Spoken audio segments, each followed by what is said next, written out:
Resolution 24 shall be privileged during the remainder of the 117th Congress. Section 4. Section 5 of House Resolution 8, agreed to January 4, 2021, is amended by striking January 28, each place that it appears, and inserting February 11th. The gentleman from Massachusetts is recognized for 1 hour. Mr. Speaker, for the purposes of debate only, I yield the customary 30 minutes to the distinguished gentleman from Oklahoma, pending which I yield myself such time as I may consume. During consideration of this resolution, all time yielded is for the purposes of debate only. I ask unanimous consent that all members be given 5 legislative days to revise and extend their remarks. Without objection. Mr. Speaker, today the Rules Committee, yesterday the Rules Committee met and reported a closed rule, House Resolution 41, providing for consideration of H.Res. 24, impeaching Donald John Trump, President of the United States, for high crimes and misdemeanors. The rule provides 2 hours of debate equally divided and controlled by the chair and ranking member of the Committee on the Judiciary. The rule also provides that upon adoption of H.Res. 24, H.Res. 40 is hereby adopted. Finally, the rule extends recess instructions, suspension authority, and same-day authority through February 11, 2021.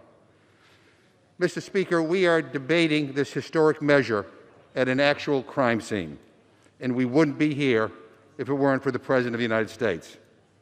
On Wednesday, January 6th, Congress gathered here to fulfill our constitutional duty, tallying the Electoral College victory of President-elect Biden and Vice President-elect Harris after a free and fair election. This is largely a ceremonial role for the Congress, one that sends a message to the world that democracy in the United States persists. But at a rally just 1.5 miles down Pennsylvania Avenue, Donald Trump and his allies were stoking the anger of a violent mob. A member of this very body proclaimed on that stage, "Today is the day American patriots start taking down names and kicking ass." Trump's personal attorney, Rudy Giuliani, called for trial by combat. Then Donald Trump told the crowd, "We're going to have to fight much harder. You will never take back our country with weakness." Even though, according to his own administration, that this election was the most secure in our history, Donald Trump repeated his big lie, that this election was an egregious assault on democracy. Vice President Pence, he said, was going to have to come through for us. Trump then told this mob to walk down to the Capitol. The signal was unmistakable. These thugs should stage a coup so Donald Trump can hang on to power. The people's will be damned. This beacon of democracy became the site of a vicious attack. Rioters chanted, "Hang Mike Pence," as a noose and gallows were built a stone's throw from the Capitol steps. Capitol police officers were beaten and sprayed with pepper spray.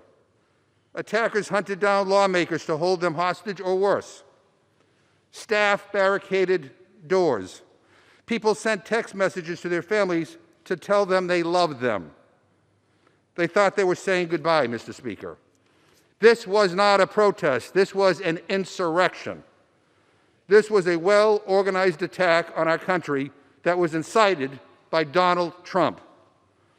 Domestic terrorists broke into the United States Capitol that day, and it's a miracle more people didn't die.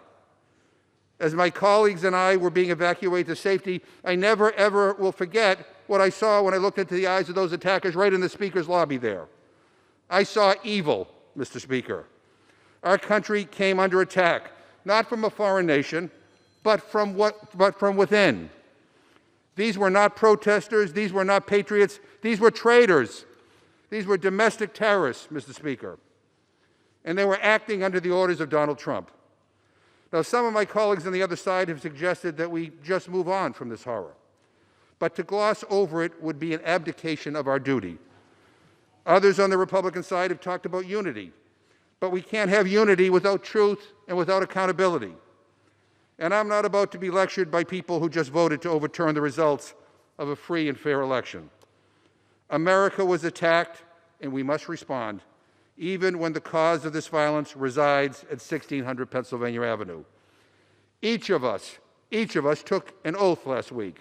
It wasn't to a party, and it wasn't to a person. We vowed to defend the Constitution. The actions of Donald Trump have called each of us to fulfill that oath today. I pray that we rise to this responsibility, because every moment Donald Trump is in the White House, our nation, our freedom is in danger. He must be held to account for the attack on our Capitol that he organized and he incited. I solemnly urge my colleagues to support this rule and the underlying article. The damage this building sustained can be repaired, Mr. Speaker. But if we don't hold Donald Trump accountable, the damage done to our nation could be irreversible. I reserve the balance of my time. Gentleman from Massachusetts reserved. Gentleman from Oklahoma is recognized. Thank you, Mr. Speaker. Mr. Speaker, before I begin my formal remarks, I want to ask for God's blessing and protection on you, for my friend Mr. McGovern, for all who come to this chamber today to speak and to vote, for our wonderful staff that makes this possible, and most especially for the men and women of the Capitol Police and the other affiliated law enforcement agencies that are here to protect everybody and to make sure that this proceeding can go forward. With that, Mr. Speaker, I want to thank the gentleman from Massachusetts, my very good friend, distinguished chairman of the Rules Committee, Mr. McGovern, for yielding me the customary 30 minutes, and I yield myself such time as I may consume. Thank you, Mr. Speaker. Well, Mr. Speaker, today is a sad day for all of us. For me personally, for the Rules Committee, for the entire House of Representatives, and most certainly for the American people. For the second time in 13 months, we're meeting to discuss the impeachment of the President of the United States. Our meeting today does not arise in a vacuum and comes at what I hope and pray is the end of a tumultuous period for our country. Less than 1 week ago, Congress met to certify the results of the 2020 presidential election. What started out as peaceful protest turned into a riot as an untold number of individuals stormed the Capitol building. 6 people died as a result of this mob, and it's only by the grace of God and the brave acts of the U.S. Capitol Police, the Washington, D.C. Metropolitan Police, the FBI, the ATF, and other responding agencies that there was not more bloodshed. Violent acts such as these have no place in our republic. These shocking and sobering events rest high on our minds today, as well they should. Certainly January 6, 2021 will live in my memory as the darkest day during my time of service as a member of this House. After these grave events, we as a nation and as an institution have an opportunity to come together. President Trump has conceded the 2020 election. Congress has certified the results of the election. And next Wednesday, President-elect Biden will be sworn in as the President of the United States. Congress and the nation can move forward knowing that the political process was completed as designed and that the constitutional framework that has governed our republic since 1789 held firm. But instead of moving forward as a unifying force, the majority in the House is choosing to divide us further. With only a week to go in his term, the majority is asking us to consider a resolution impeaching President Trump. And they do so knowing full well that even if the House passes this resolution, the Senate will not be able to begin considering these charges until after President Trump's term ends. Mr. Speaker, I can think of no action the House can take that's more likely to further divide the American people than the action we are contemplating today. Emotions are clearly running high, and political divisions have never been more apparent in my lifetime. We desperately need to seek a path forward, healing for the American people. So it's unfortunate that a path to support healing is not the path the majority has chosen today. Instead, the House is moving forward erratically with a truncated process that does not comport with the modern practice and that will give members no time to contemplate the serious course of action before us. In every modern impeachment inquiry, an investigation and committee action has preceded bringing an impeachment resolution to the floor. In part, this is to ensure that members have the full facts, the opportunity to engage expert witnesses, and have a chance to be heard. It also provides due process to the President of the United States. And again, in every modern impeachment inquiry, the President has been given an opportunity to be heard in some form or another. This is necessary in order to ensure that the American people have confidence in the procedures the House is following. It's also necessary not because of the President's inappropriate and reckless words are deserving of defense, but because the presidency itself demands due process in the impeachment proceedings. Unfortunately, the majority's chosen to race to the floor with a new article of impeachment, foregoing any investigation, any committee process, or any chance for members to fully contemplate this course of action before proceeding. Professor Jonathan Turley is correct when he called this a, quote, dangerous snap impeachment, an impeachment that effectively would go to a vote without the deliberation or inquiries of the traditional hearing. Professor Turley also noted that, quote, the damage caused by the rioters this week was enormous. However, it will pale in comparison to the damage from a new precedent of a snap impeachment, unquote. If the majority is seeking consensus, this is hardly the way to create it. The majority is failing to provide the House with an opportunity to review all the facts, which are still coming to light, to discuss all the evidence, to listen to scholars, to examine the witnesses, and to consider precedents.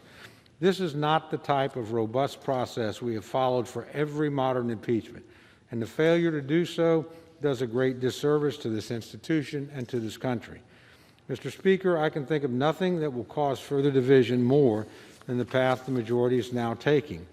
Rather than looking ahead to a new administration, the majority is again seeking to settle scores against the old one. Rather than seeking to heal America, they are seeking to divide us more deeply. And rather than following the appropriate processes the House has used in every modern impeachment, the majority is rushing to the floor, tripping all over themselves in their rush to impeach the President a second time. What's worse, though the majority seems to believe that this course of action is self-evident, and that's simply not the case. I have to tell them it's not. Members that have reviewed the same conduct and have come to dramatically different conclusions. Legal scholars like Professor Turley and Professor Alan Dershowitz, both of whom condemned the President's statements, believe that his statements are not impeachable. I know other scholars have different points of view. Given this difference of opinion, shouldn't we have a better process than this? Shouldn't we have a chance to examine witnesses, discuss the matter with legal scholars, and consider this in committee?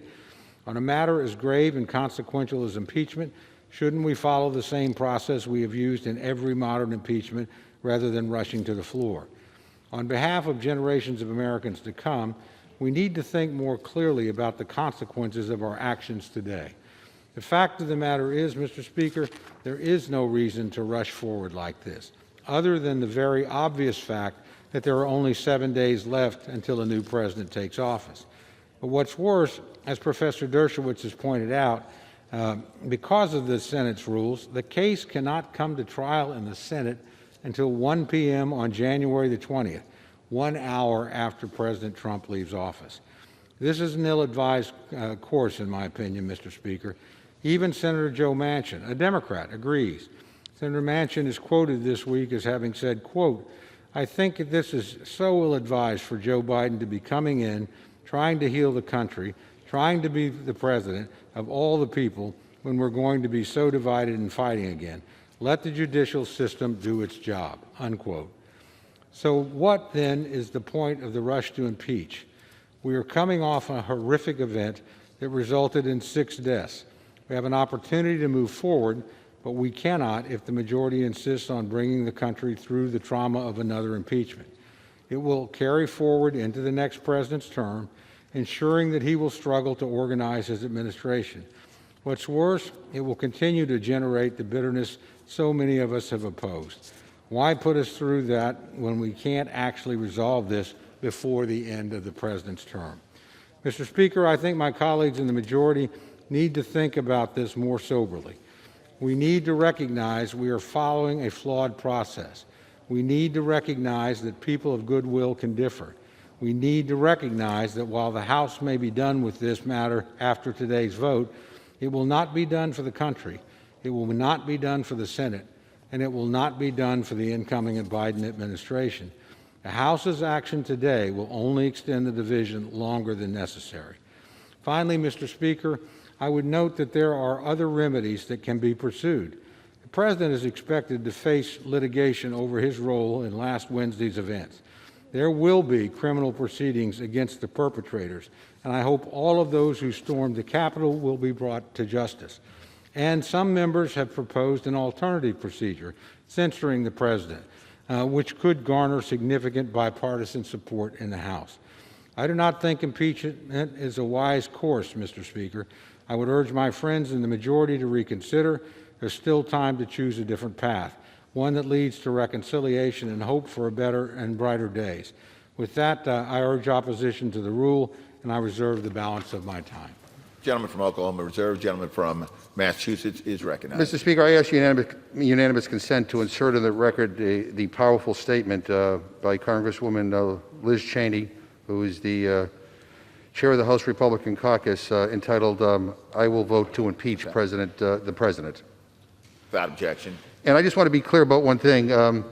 If we vote to impeach the President today and we send it over to the Senate, there is nothing to prevent the Senate from taking it up immediately if Senate Majority Leader Mitch McConnell decides that he wants to proceed, number one. Number two, we all want to talk about unity. I can't think of anything that would unify this country more if there was a big bipartisan vote in favor of impeachment. Every second that this President remains in office is a danger to this country and to the world. We have no idea what he is capable of doing, whether he will pardon these terrorists, whether he will go to war. So I would urge all my colleagues on both sides to support this rule and the impeachment resolution. I yield 1 minute to the gentlewoman from California, Ms. Chu. He's recognized for 1 minute. Last week, I hid in an office for hours, terrified to open the door because I did not know if a rioter was on the other side ready to attack, kidnap, or murder me.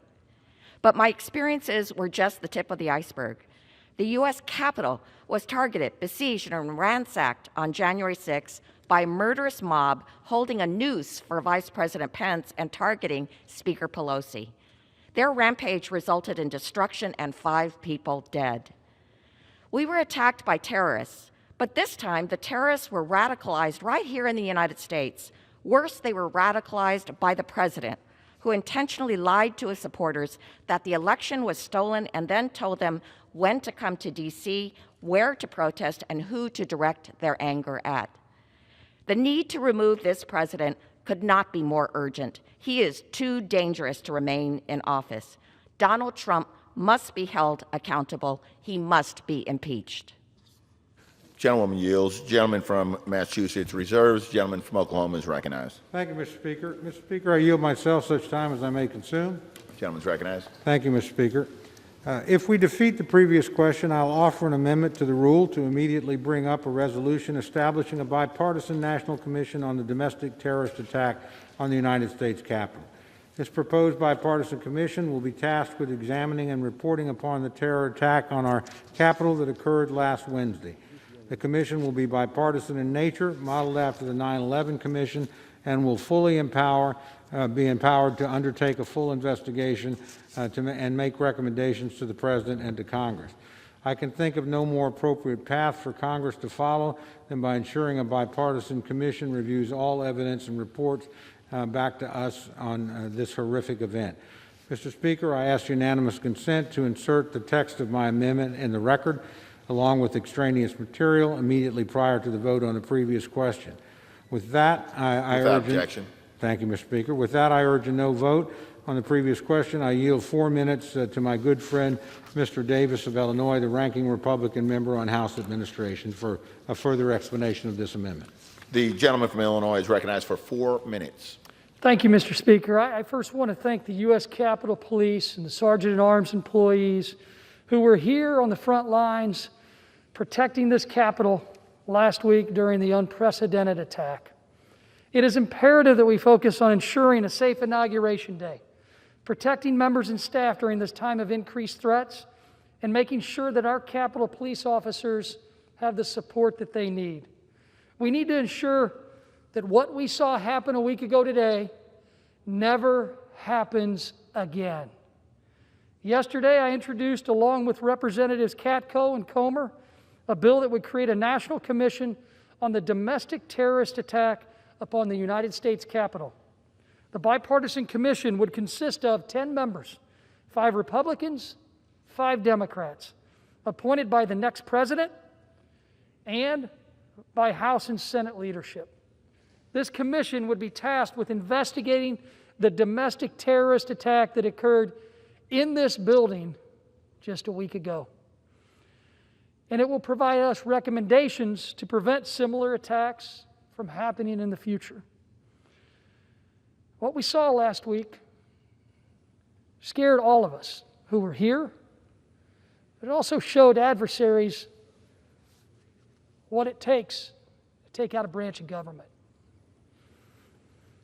When this commission is done with this investigation, it will submit a report to the President and to Congress detailing its findings and recommendations to ensure that no foreign or domestic adversary could accomplish what was done on January 6th. We need to ensure that we fully understand what took place last week and any and all issues that occurred during our response. Republicans and Democrats need to work together. We must unite to prevent any attacks like this from happening in the future, and we must protect this institution, not just for us, for the American people. That's why we should defeat the previous question so that we can establish this bipartisan commission to equip us with the information that we need to support our Capitol Police and the men and women who work in these buildings. And with that, I yield back.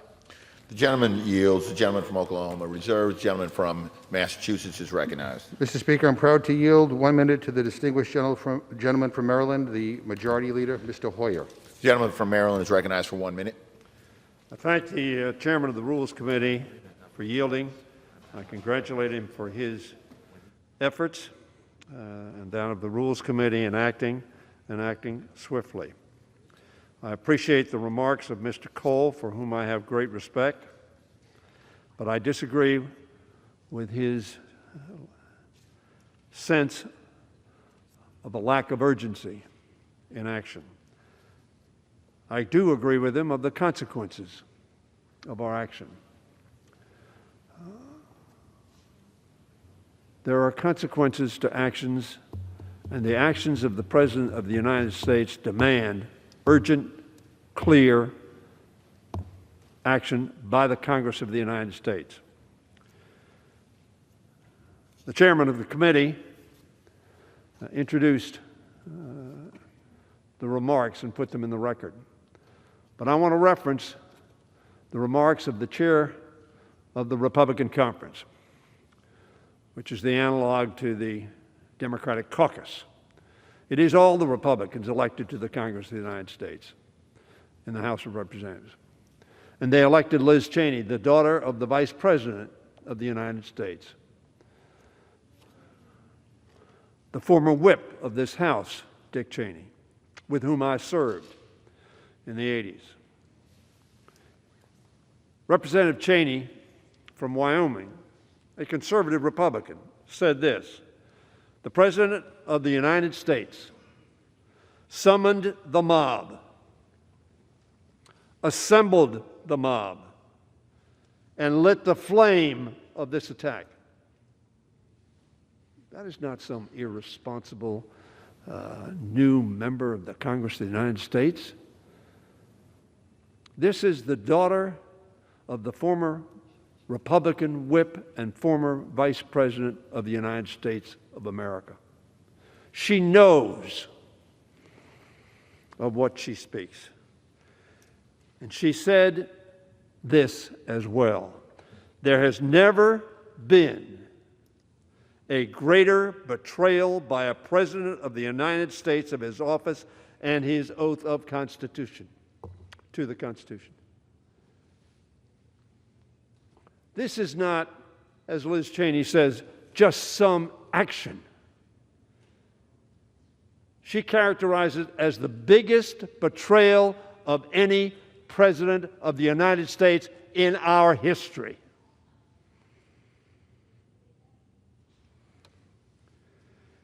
Mr. John Katko, not a backbench Republican who just got here and doesn't know what's going on. Mr. John Katko, who is the ranking Republican on the Homeland Security Committee, says this: to allow the President of the United States to incite this attack without consequences is a direct threat to the future of democracy. This is not some backbencher on your side of the aisle, on their side of the aisle, Mr. Speaker. It reflects the sense of outrage, the sense of historic dissimilarity from the actions of any previous president. And then Mr. Adam Kinzinger, member to the NG Commerce Committee, a senior member from Illinois. So I have a member from Wyoming, a member from Illinois, and a member from New York. There will be others on this vote who will join them. And Mr. Kinzinger said this: if these actions, he hasn't had any hearings, he doesn't need any long, drawn-out consideration. If these actions are not worthy of impeachment, then what is an impeachable offense? There is no doubt in my mind that the President of the United States broke his oath and incited this insurrection. I tell my friend, Mr. Speaker, a gentleman for whom I have great respect, he is my friend, and I say that honestly, not just as rhetoric, as we say on this floor, because there's some that I don't consider friends, whose values I do not share. That is not Mr. Cole. We have a difference. Liz Cheney, John Katko, Adam Kinzinger, and other Republicans whom I have talked to within the last 24 hours believe this action is required.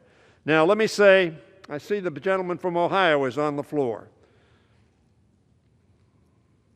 He likes to say that we Democrats were elected and the first thing we wanted to do was impeach this president.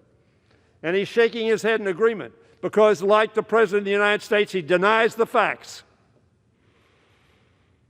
Trump-like. Fake news. December 6, 2017, Mr. Green, whom I'm going to refer to, offered a motion because he saw the danger that confronted our country. And he filed a resolution of impeachment. And on December 6, 2017, we had a vote on that. And the majority of Democrats voted no. Actually, they voted yes to table, so that we did not proceed in 2017. The gentleman from Texas, Mr. Green, thought, however, the next year that there was still a danger to our country. Some of us shared that view, but we were not confident that the case could be made or that the transactions that had proceeded would lead to conviction. So on January 19th of 2018, we had a motion to table Mr. Green's resolution. And the majority of Democrats voted to table that resolution. What a rush to judgment. And then on July 17th, 2019, 9 days before the call to Ukraine to get the Ukrainian leader to act on the political behalf of the President of the United States and withheld money to defend the Ukrainian people from Russian involvement and offered that as a bribe. And on July 17th, the majority of Democrats voted to table that resolution. So, Mr. Speaker, there was no rush to judgment. And then that call to which I just referred was on July 26th, 9 days later. I call that the aha moment. Yes, I knew what I thought, but that was proof. And some gentlemen have lamented that we didn't know the whistleblower, because after all, if we knew the whistleblower, we can intimidate everybody else from coming forward. And this president has done everything he can to intimidate whistleblowers, people who came forward and told the truth. And we had witness after witness after witness who confirmed what the whistleblower brought to our attention. So the reason I rise today, and I'm going to speak on the resolution itself at some later time, is to recognize the contributions that Al Green of Texas has made to getting us to this place. And I just want to, I'm not going to read all of the resolution, but I want to read some excerpts from the resolution he has introduced. We won't be considering his resolution. We'll be considering Mr. Cicilline and over 200 others who have signed on to the resolution. Mr. Green had a resolution when introduced, resolved that Donald Trump, President of the United States, is impeached for high crimes and misdemeanors, and the following articles of impeachment be exhibited in the Senate. Article 1 says, in his conduct with the President of the, in his conduct while President of the United States, unmindful of the high duties of his high office and dignity and proprieties thereof, and of the harmony and courtesies necessary for stability, to which my friend spoke, a gentleman from Oklahoma, John Trump, in violation of his constitutional and oath faithfully to execute the office of President, has harmed the society of the United States, brought shame and dishonor to the office of the President of the United States, sowing discord among the people of the United States by weaponizing hate for political gain. He went on to say on January 6, 2021, in a speech at the National Mall, President Donald Trump weaponized the hate and that resulted in violence, the deaths of multiple people, an assault on democracy, and an insurrection against the Capitol of the United States of America by inciting a mob. Who said that? Liz Cheney said it, and Al Green said it. Infected with white supremacists, carrying a rebel flag, erecting a gallows structure with a noose, wearing shirts and hateful messages, such as Camp Auschwitz, work brings freedom, and MAGA Civil War, January 6, 2021. MAGA Civil War. They had the hats on of the army of MAGA, which I refer to as Make America Grieve Again. We grieved at Fort Sumter. We grieved on December 7th, 1941, and we grieved on 9/11. And yes, we grieved on January 6th of this year. He goes on to say what the president told this mob that Liz Cheney said was recruited by the President of the United States. And I quote, this is the president talking to this mob. All of us here today do not want to see our election victory stolen by a bold and radical left Democrats,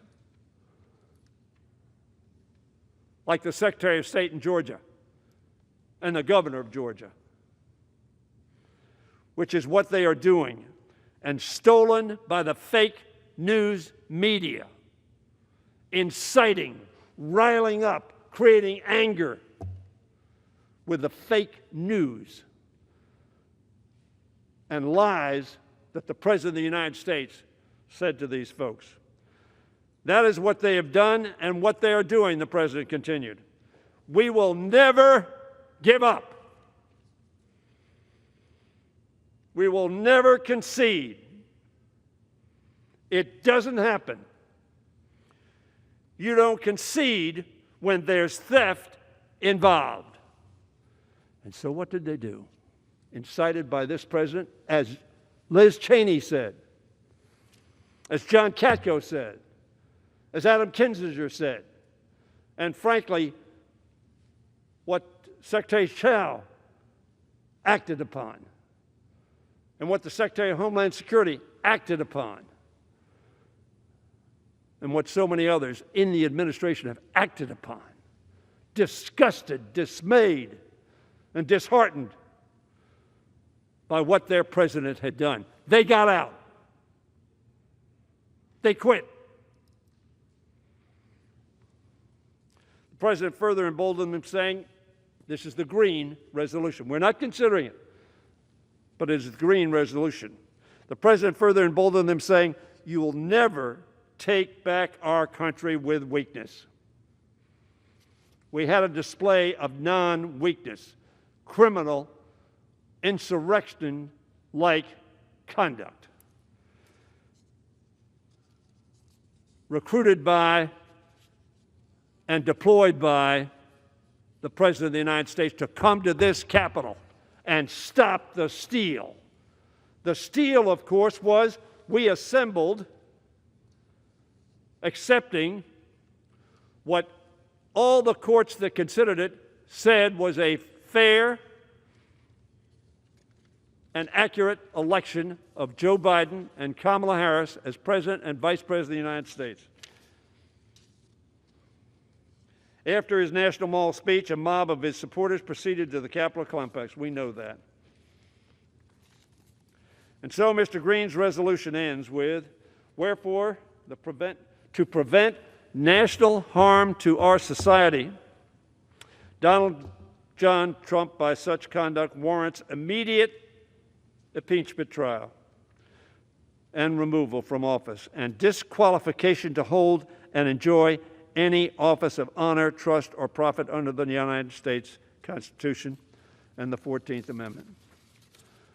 So in conclusion, Mr. Green is going to speak after me, but in conclusion, Mr. Speaker, let me tell my friend Mr. Cole, I've been here some time. He has as well.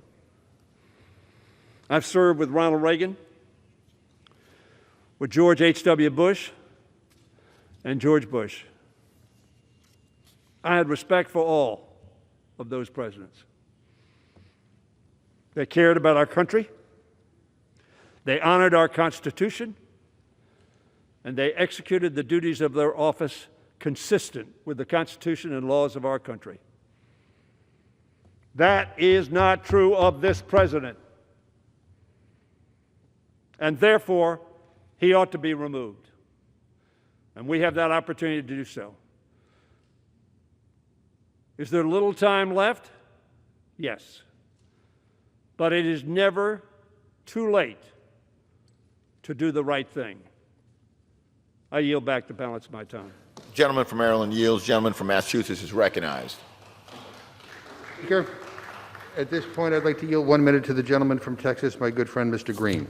Gentleman from Texas is recognized for 1 minute. Thank you, Mr. Speaker. I had tears to well in my eyes as I heard Mr. Hoyer, and I know that hearts are hurting. It's a very sad time in the history of our country. No one is celebrating. No one wants to see this occur. I was at the Rules Committee by way of Zoom. I was there for the entire hearing. Those members on the other side, this is something that they understand and they take seriously. Regardless as to what's said, I could sense that they're hurting too. So I just want to thank everyone for all that has happened and the appreciation that's been shown. And I want to say that the healing that we talk about, that has to begin. May I have just 30 seconds? I yield the gentleman 30 seconds. Gentleman has additional 30 seconds. Thank you. The healing, it has to start with some of these people who were there initially. who helped to lay this foundation, 110 people. I want to recognize Maxine Waters, Congresswoman. A lot of them were threatened. Their lives were disrupted. And if I may, with unanimous consent, I'd just like to insert their names in the record. Without objection. I thank you, and may God bless our country as we go forward. Gentleman from Texas yields. Gentleman from Massachusetts reserves. Gentleman from Oklahoma is recognized. Thank you, Mr. Speaker. Mr. Speaker, I yield 2 minutes to my good friend, distinguished Republican member, our leader of the Budget Committee, Mr. Smith of Missouri. Gentleman from Missouri is recognized for 2 minutes. Thank you, Mr. Speaker. If we defeat the previous question, we will amend the rule to immediately bring up the bill establishing a bipartisan national commission on the domestic terror attack of the United States Capitol. This has been a devastating week for our nation. Just last week, we stood right here in this very chamber while a violent mob laid siege to the seat of American democracy. It is vital we get the facts on what went wrong last week, why the security apparatus failed, and how we can ensure it never happens again. Less than 50 feet from where we stand in this room, a young lady lost her life through those doors. Through those doors. I was in this chamber when those gunshots rang. That is real stuff.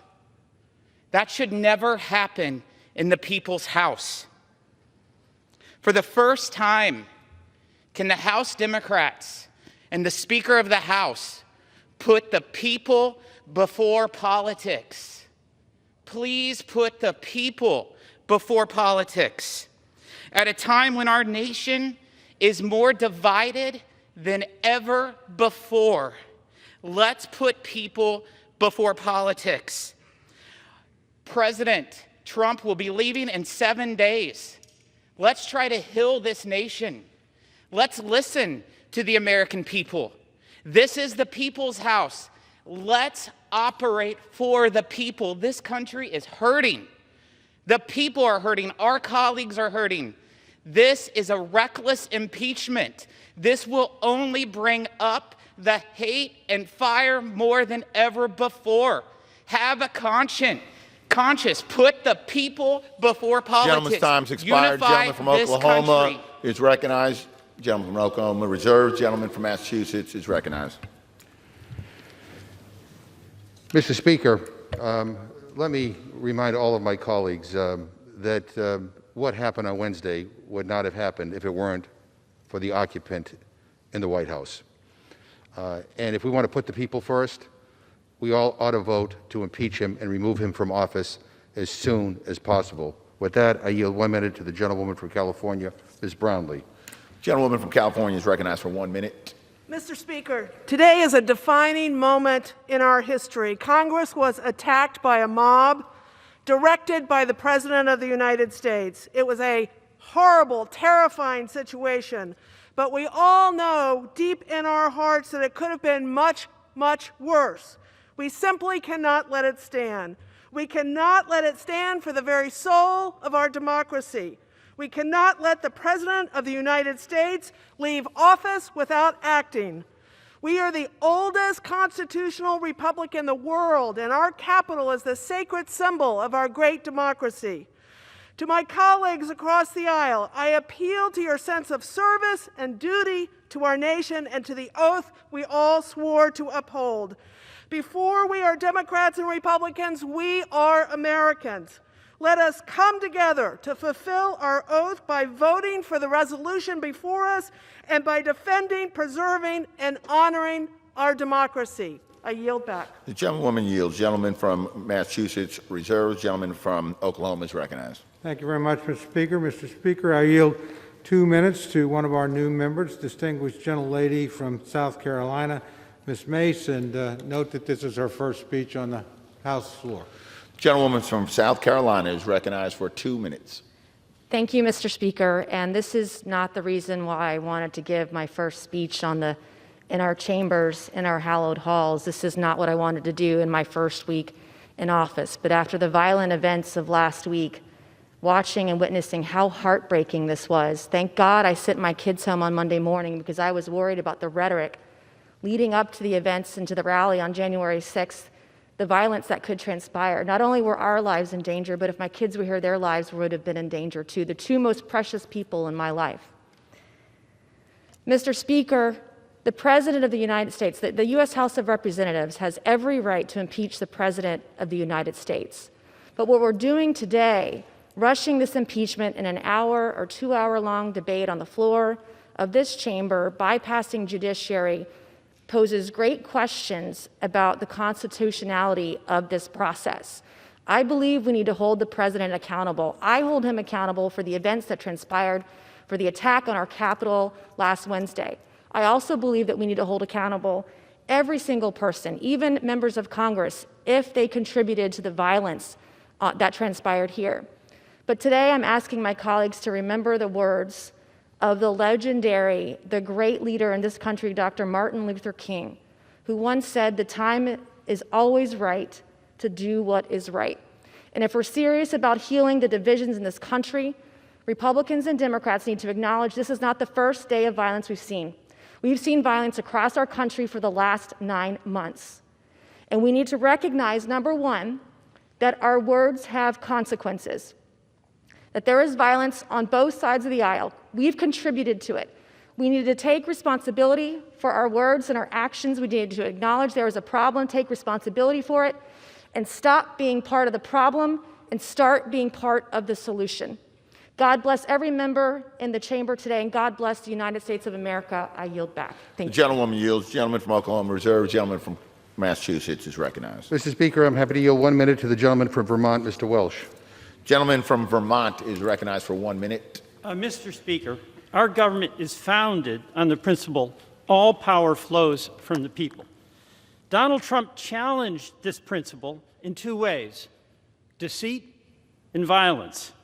The deceit is repeated and baseless assertion of an electoral fraud. The violence, the attack on the United States Capitol on January 6th. The mob was assembled by Donald Trump, incited by Donald Trump, and in service of Donald Trump's effort to overturn, through violence, what he lost at the voting booth. The violent mob breached the Capitol, killed and injured Capitol Police, destroyed property, threatened the Vice President, members of Congress, and staff, all to obstruct the peaceful transfer of power. If we want unity, we must have accountability.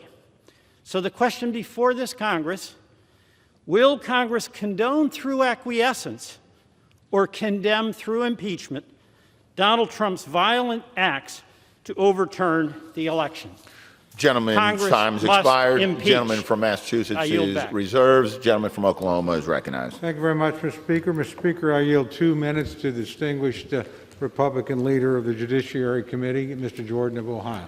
Gentleman from Ohio is recognized for 2 minutes. Thank the gentleman for yielding. Mr. Speaker, in his opening remarks, the Democrat chair of the Rules Committee said that Republicans last week voted to overturn the results of an election.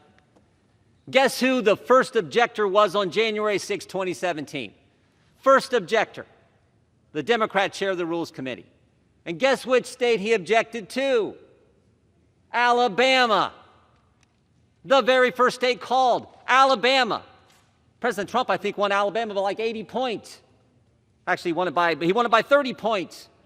They can object to Alabama in 2017, but tell us we can't object to Pennsylvania in 2021?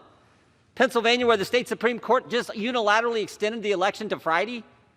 Pennsylvania, where the Secretary of State unilaterally changed the rules, went around the legislature in unconstitutional fashion? Pennsylvania, where county clerks in some counties, and you can imagine which counties they were, let people fix their ballots against the law, cure their ballots, their mail-in ballots, direct violation of the law.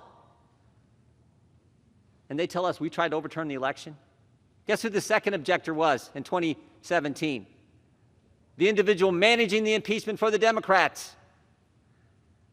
Americans are tired of the double standard. They are so tired of it. Democrats object to more states in 2017 than Republicans did last week, but somehow we're wrong. Democrats can raise bail for rioters and looters this summer, but somehow when Republicans condemn all the violence this summer, the violence last week, somehow we're wrong. And Democrats can investigate the President of the United States, as Mr. Hoyer went through, try to impeach him, investigate him for 4 years, but will not look at an election that 80 million Americans, half the electorate, 80 million, Republicans and Democrats have their doubts about. I said this last night. I do not know where all this goes, and this is frightening for the country. We should defeat this rule, and we should defeat the impeachment resolution when it comes up. Gentleman's time's expired. Gentleman from Oklahoma reserved. Gentleman from Massachusetts is recognized. Mr. Speaker, some of us objected 4 years ago as a protest vote to raise concerns about what all of our intelligence agencies had stated clearly, that Russia interfered in our election. But what the gentleman fails to acknowledge is that we all acknowledge that Donald Trump was the president the day after the election. Hillary Clinton conceded the day after the election. None of us push conspiracy theories like some of my friends on the other side of the aisle have been doing in this president, that somehow the president won in a landslide. Give me a break. You know, yesterday in the Rules Committee, I asked the gentleman from Ohio if he would just say 5 simple words. And if he was talking about healing. I said the 5 simple words that you could say that would help heal this nation are that the election was not stolen. That's it. 5 simple words. He refused. He said he never said the election was stolen. Well, the evidence shows otherwise. And let me quote from this Dana Milbank piece entitled, "5 Pesky Little Words Keep Stumping Jim Jordan." And Mr. Speaker, the bottom line is this. This Capitol was stormed. People died because of the big lies that were being told by this president and by too many people on the other side of the aisle. Enough. People should be outraged as to what happened. It was unforgivable, unconscionable. And coming up on this floor and talking about whataboutism and trying to make these false equivalencies, give me a break. The President of the United States instigated an attempted coup in this country. People died. Everybody should be outraged, whether you're a Democrat or Republican. If this is not an impeachable offense, I don't know what the hell is. This president is not fit to remain in office. With that, I yield 1 minute to the gentleman from Oregon, Mr. DeFazio. Gentleman from Oregon is recognized for 1 minute. I thank the gentleman. This was not a one-off. It was a long time coming. It was a part of a plan to perpetuate Trump in office. Trump's campaign strategy was the election, the only way we can lose is if it's stolen. If it's stolen, it's fake, it's stolen, repeated by many of his fellow travelers on that side more than 150 times by Trump over the summer. Then they litigated to disqualify voters. That didn't work. Then they litigated to throw out ballots. Well, that didn't work.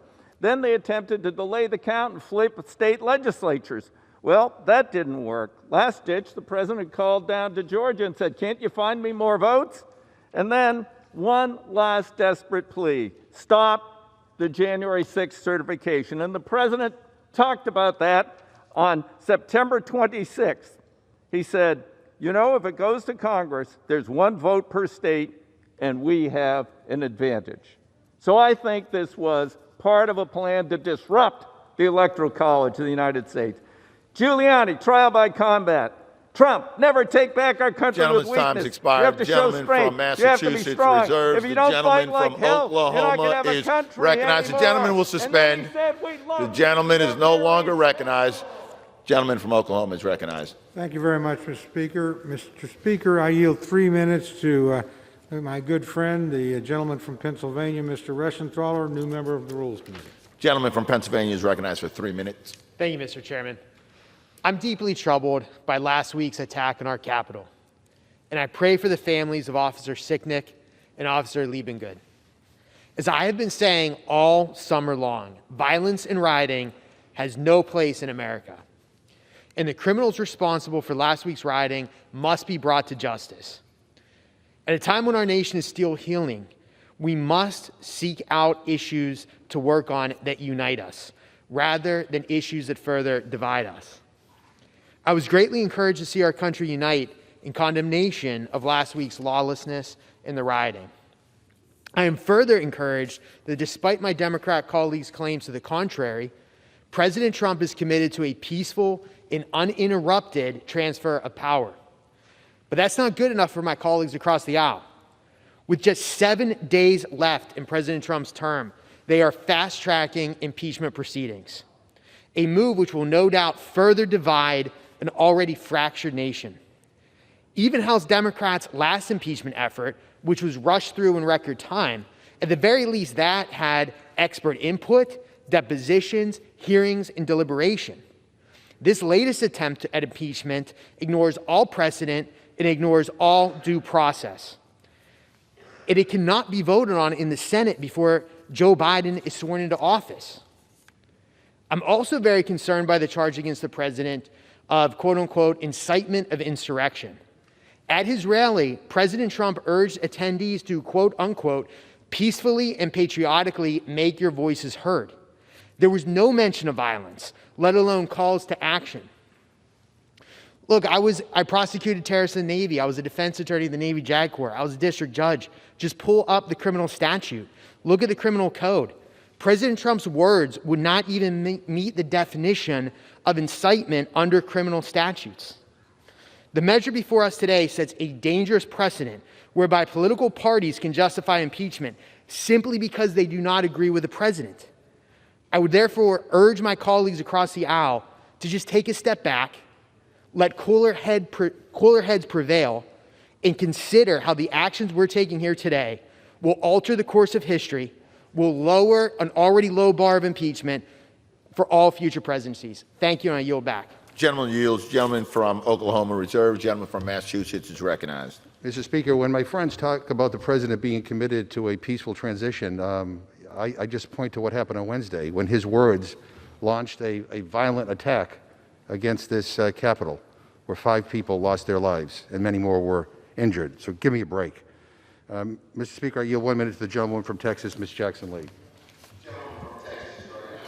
I thank you. Contrary to my good friend's words, the President of the United States is an insurrectionist. He led an insurrection against the United States of America. Prior to the January 6th attack by violent domestic terrorists, the President spoke to the crowd for 1 hour, and these were his words.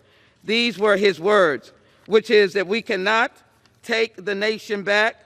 We have to take the nation back with strength, and you must go and do that. Those were the paraphrase of his words. The President provoked these domestic terrorists with words, with actions, and conduct that portray and have contempt and hostility to the national value of equal justice under the law.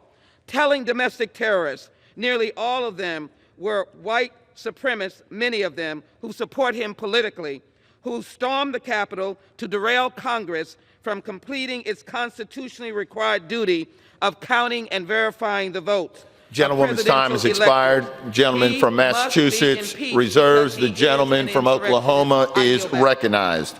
Thank you, Mr. Speaker. Mr. Speaker, I yield 1 minute to my very good friend, the distinguished member of Georgia, Mr. Carter. Gentleman from Georgia is recognized for 1 minute. Thank you, Mr. Speaker. Mr. Speaker, I rise today in opposition to this effort to move forward with impeachment hearings. What happened on Wednesday, January 6th, was nothing short of pure anarchy. And those individuals who broke the law should be held accountable for their actions. They should be prosecuted to the highest extent of the law, and they should be put in jail. This was one of the saddest days of my life last Wednesday, Mr. Chairman. Our thoughts and our prayers are with the police officers and other law enforcement who carried out their duties on that tragic day, including Officers Sicknick and Liebengood. Right now, our focus should be on healing our nation. With so many upset and dismayed at the actions of last week, it's our responsibility to chart a path forward to subdue the growing animosity and find ways to heal our country. Unfortunately, I don't believe this resolution will achieve those goals, especially 7 days ahead of the inauguration.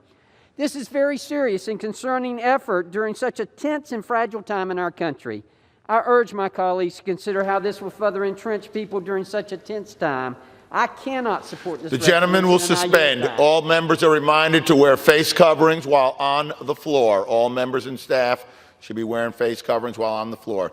Gentleman yields. Gentleman from Oklahoma reserves. Gentleman from Massachusetts is recognized. Mr. Speaker, I yield 1.5 minutes to the gentleman from Texas, Mr. Doggett. Gentleman from Texas is recognized for 1.5 minutes. For years, Donald Trump has honored thugs worldwide who suppress democracy. For months, with a daily diet of lies, he has made clear his refusal to accept any election in which he was not the winner.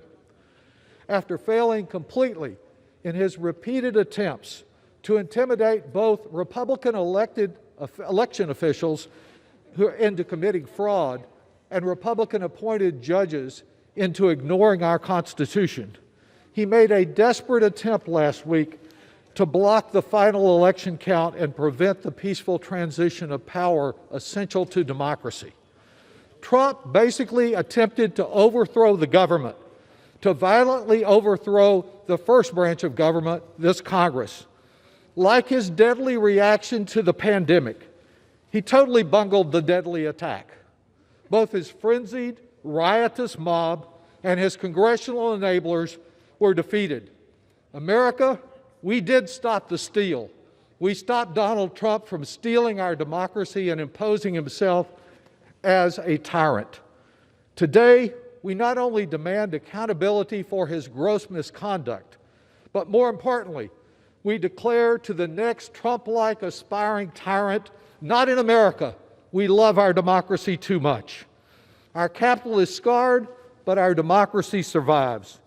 Violating his sworn duty to protect and defend our Constitution by seeking to violently overthrow the government. Gentleman's time's expired. Gentleman from Massachusetts If this is not reserves. impeachable, The gentleman nothing from is. Oklahoma is recognized. Thank you, Mr. Speaker. I advise the chair I have additional speakers on the way, but they're having a difficult time, so I will reserve my time. Gentleman from Oklahoma reserved. Gentleman from Massachusetts is recognized. Mr. Speaker, I yield 1 minute to the gentlewoman from Connecticut, Ms. DeLauro. Gentlewoman from Connecticut is recognized for 1 minute. Just 1 second.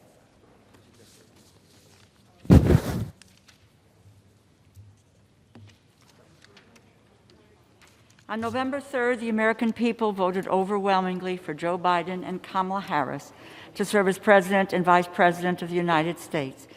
The country was about to enter a new era with great hope for change.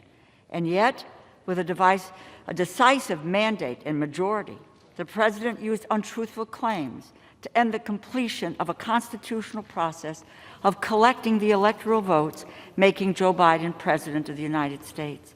Not accepting the will of the American people, the President unleashed the most horrific violence that overwhelmed the security forces at this Capitol, which was overrun for the first time since 1812, putting the lives of so many at risk.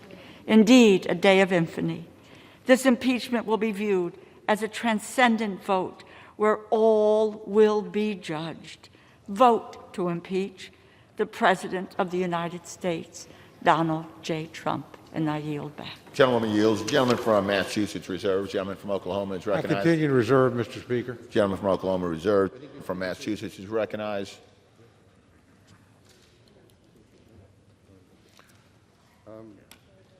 Mr. Speaker, I yield 1 minute to the gentlewoman from Florida, Ms. Castor.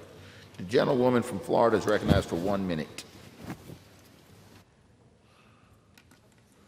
Thank you, Mr. Speaker. I rise today to urge the impeachment of Donald Trump because the attack on the Capitol and the Congress was the single most depraved betrayal of the U.S. Constitution ever committed by a president.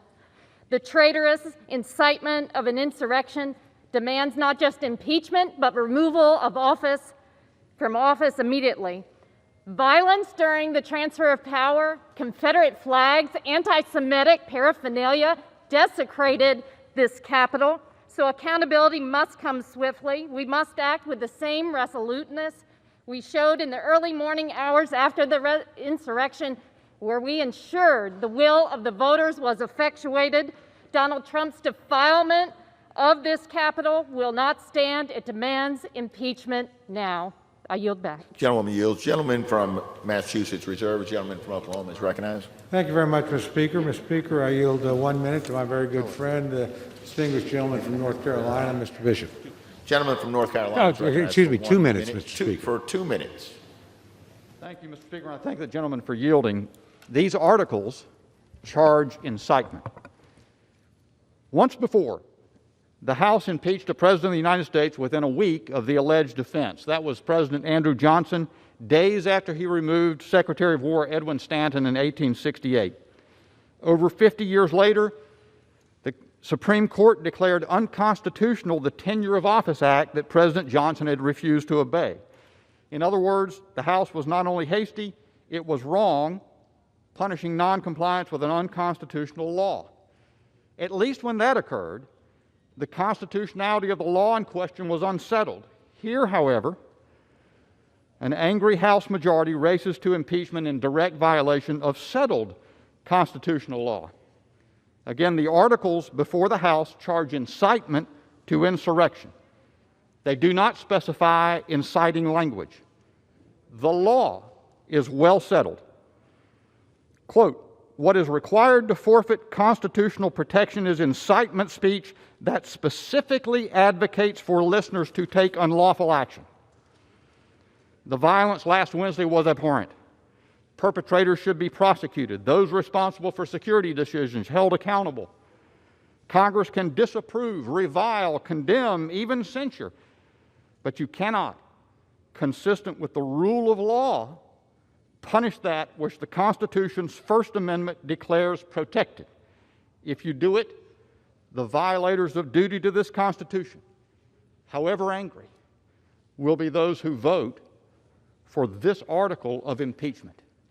It is not Mr. Green's article of impeachment. It is incitement. And the Constitution is settled on that point. Thank you. I yield back.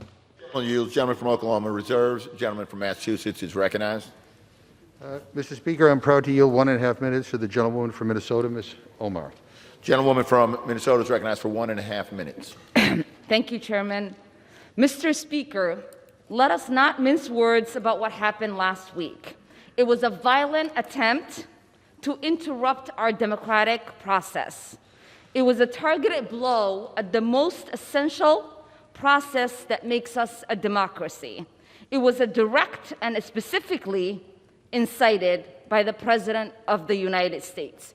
For years, we have been asked to turn a blind eye to the criminality, corruption, and blatant disregard to the rule of law by the tyrant president we have in the White House. We as a nation can no longer look away. The president not only incited an insurrection against our government, but has in word and deed led a rebellion. We cannot simply move past this or turn the page. For us to be able to survive as a functioning democracy, there has to be accountability. We must impeach and remove this president from the office immediately so that he cannot be a threat to our democracy. I stand ready to fulfill my oath of office, and I challenge my colleagues on the other side of the aisle to do the same. I yield back. Gentlewoman yields. Gentleman from Massachusetts reserved. Gentleman from Oklahoma is recognized. Thank you, Mr. Speaker. We continue to reserve. Gentleman from Oklahoma reserved. Gentleman from Massachusetts is recognized. Mr. Speaker, I'd like to ask unanimous consent to insert into the record a New York Times article published January 9th entitled, "Our President Wants Us Here, the Mob That Stormed the Capitol." It's another example of why our country cannot risk even one more day of Donald Trump. Without objection. I now yield 1 minute to the gentleman from California, Mr. Correa.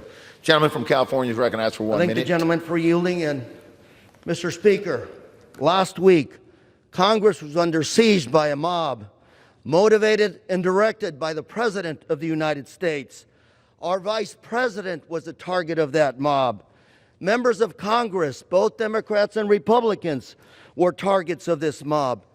And I witnessed, for the first time in my life, Americans fighting Americans, all at the behest of our own President of the United States. And as Americans, we can do better. And I will vote for impeachment today for our nation for our children, and for our grandchildren. And I'll be voting for impeachment so that America will once again be the shining city upon the hill whose beacon light guides freedom-loving people everywhere. I urge my colleagues to join me and vote for impeachment. With that, I yield. The gentleman yields. The gentleman from Massachusetts reserves. The gentleman from Oklahoma is recognized. Thank you, Mr. Speaker. I continue to reserve. The gentleman from Oklahoma reserves. The gentleman from Massachusetts is recognized. May I ask the gentleman how many more speakers he may have?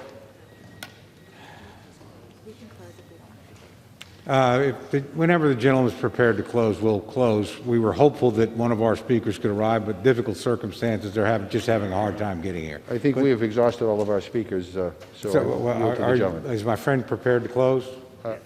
Yes. Then I'll close, Mr. Gentleman from Oklahoma is recognized. Thank you very much, Mr. Speaker. Mr. Speaker, I yield myself the balance of my time. Speaker, I want to thank you for presiding over these difficult proceedings today. I want to thank my good friend, the distinguished chairman of the Rules Committee, and I want to thank everybody that came to the floor, had something to say at an important moment. And I think the debate, while spirited, reflected the civility and decency of the institution that we're all privileged to be part of. And I'm very proud to have been part of it, very proud of all the members and the manner in which they participated. I want again to thank the staff and thank those who kept us safe in the process, particularly the Capitol Police. Mr. Speaker, in closing, I oppose this rule and I oppose the majority's actions today. After the traumatic events of last week, the majority should be taking steps to unite us. Instead, they are only dividing us further. They are rushing to judgment, in my opinion, and bringing up impeachment after failing to follow any meaningful process whatsoever. No hearings have been held. No witnesses heard, no process or opportunity to respond was provided to the President. No members had an opportunity to review or amend this article before it came to the floor. This is hardly the way the House should undertake such a serious act. Mr. Speaker, there's still a way to unite the country. Let us look forward, not backward. Let us come together, not apart. Let us celebrate the peaceful transition of power to a new president rather than impeaching an old president. And let us affirm and reaffirm with one united voice that the House does not rush to judgment on the most consequential action we can take. We deserve better than that, Mr. Speaker, and the American people deserve better than that. Mr. Speaker, I urge my colleagues, as they reflect on this minute and we move into our next stage of debate, to remember that we're all privileged to represent a great and a good people who've gone through a horrifying and tragic time, and that we owe them the opportunity to reflect, and we owe them our best efforts to bring together. I know people on this floor feel very passionately about this subject with different points of view. I honor each one of those points of view, and I honor the people that voice them. And let's remember when we're through this that we're one people, that we have one purpose, that we're free through the grace of God and millions of brave Americans over centuries of time, and we will remain that way, and we will move forward together once we settle this debate. With that, Mr. Speaker, I urge my colleagues to vote no on the previous question, no on the rule, no on the underlying measure, and I yield back the balance of my time. The gentleman yields back the balance of his time. The gentleman from Massachusetts is recognized. Thank you, Mr. Speaker, and let me thank my friend, the ranking member of the Rules Committee, Mr. Cole, for his friendship and for the way he conducts himself in this chamber. I know he has great respect for this institution. Mr. Speaker, it is impossible for me to fully capture the reverence that I have for the United States Capitol. You know, I worked on these grounds starting back when I was a college intern, working for Senator George McGovern back in 1977. No relation. Great last name. But since that time, I have done everything from working as a staffer for Congressman Joe Moakley of Massachusetts to being elected to the United States House of Representatives myself. But that internship will always be a high point of my life. Coming here for the first time, walking these hallowed halls, and seeing the glory of American democracy up close. The idea that someone would incite an out-of-control mob of homegrown fascists and domestic terrorists to desecrate the People's House fills me with a deep sadness for our country. The contempt that these people had for our democracy and our freedom fills me with horror. And what Donald Trump did, encouraging them, fills me with rage. Rage, not just on behalf of all of those serving here, but all of those who work in these halls. And I'm talking about the reporters, the cafeteria workers, the custodians, the clerks, the parliamentarians. I go on and on and on. And the staff, the Democratic staff, the Republican staff, the nonpartisan support staff, who were terrorized, some hiding under their desks and barricading in their offices.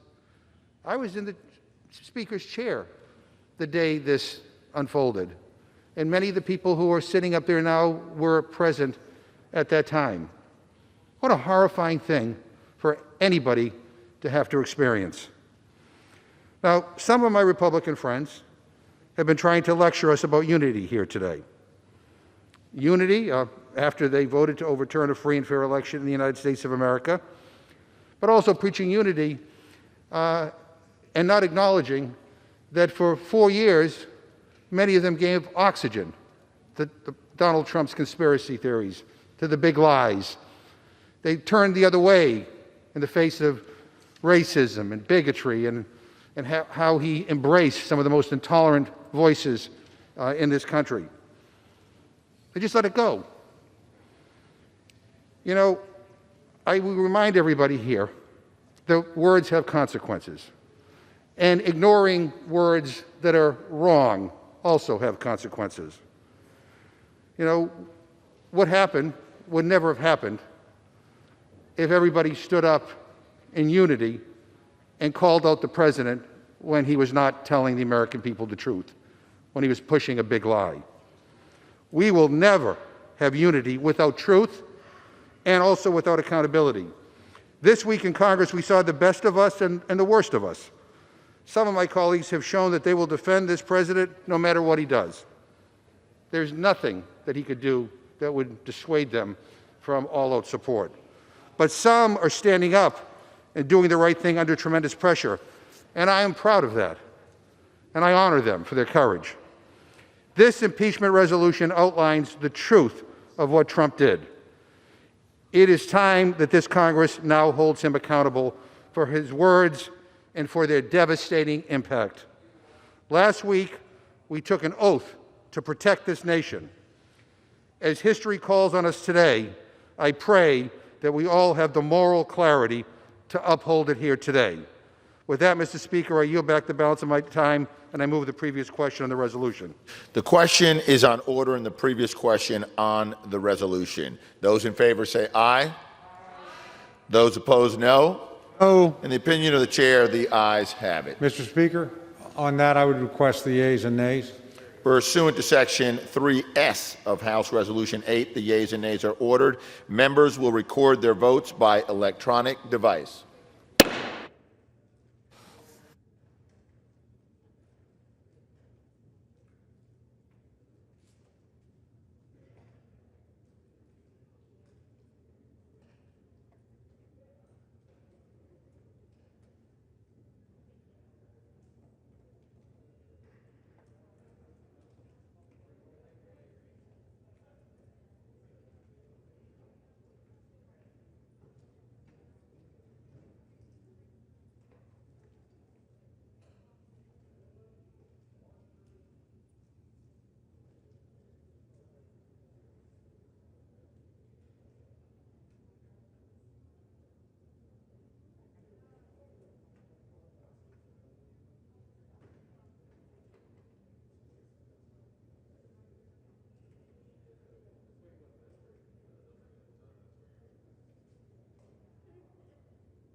Indiana.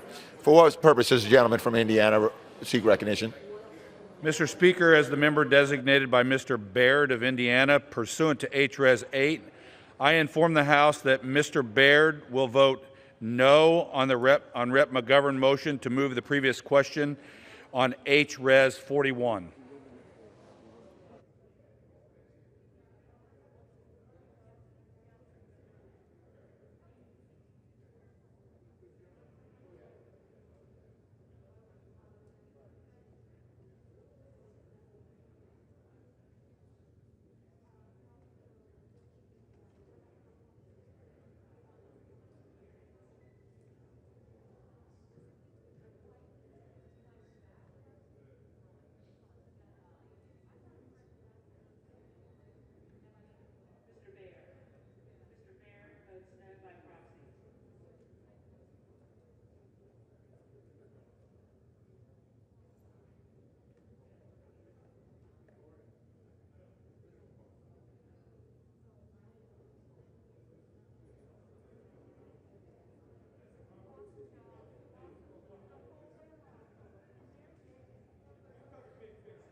The gentleman from California seek recognition.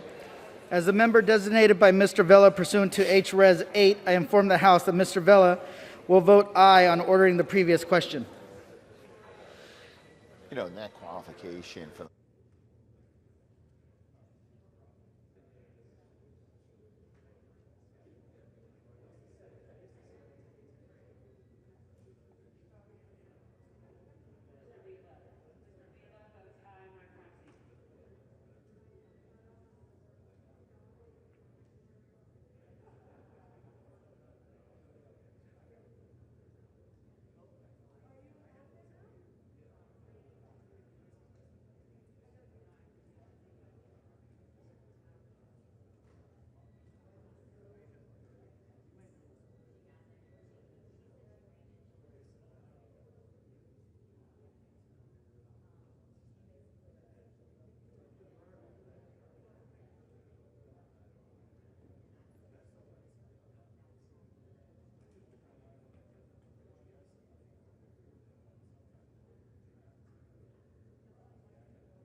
what purpose does the gentlewoman from Illinois seek recognition? As a member designated by Mr. Carson pursuant to H-Res 8, I inform the House that Mr. Carson will vote yes on ordering the previous question.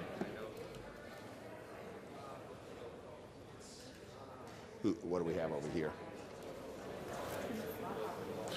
For what purpose does the gentleman from Tennessee seek recognition? Mr. Speaker, as the member designated by Mr. Fleischman of Tennessee pursuant to H-Res 8, I inform the House that Mr. Fleischman will vote nay on the Representative McGovern motion to move the previous question on H-Res 41. As the member designated by Mr. Desjardins of Tennessee pursuant to H-Res 8, I inform the House that Mr. Desjardins will vote nay on the Representative McGovern motion to move the previous question on HRES 41.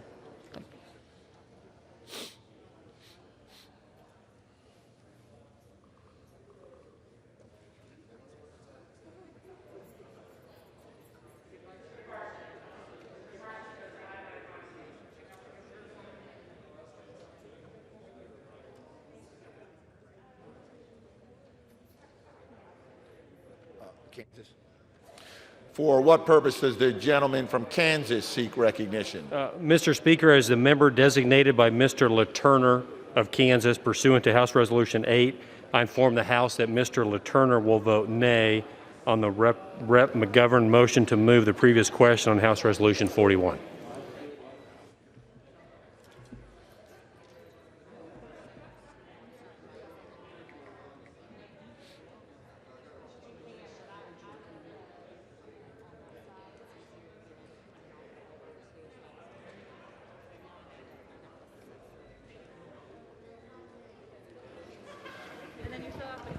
Okay.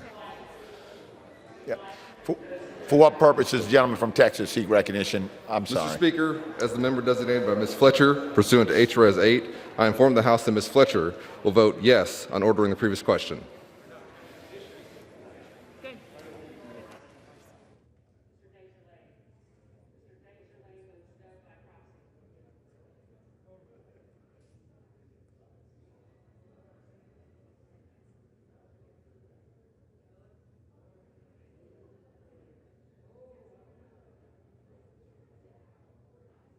Virginia. For what purpose does the gentleman from Virginia seek recognition? Mr. Speaker, as the member designated by Mr. Trone, pursuant to HRES 8, I inform the House that Mr. Trone will vote yes on ordering the previous question. As the member designated by Mr. Blumenauer, pursuant to HRES 8, I inform the House that Mr. Blumenauer will vote yes on ordering the previous question.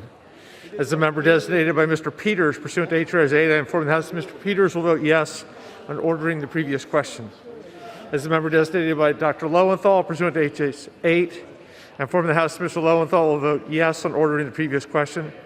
As the member designated by Mr. Liu, pursuant to HRES 8, I inform the House that Mr. Liu will vote yes on ordering the previous question.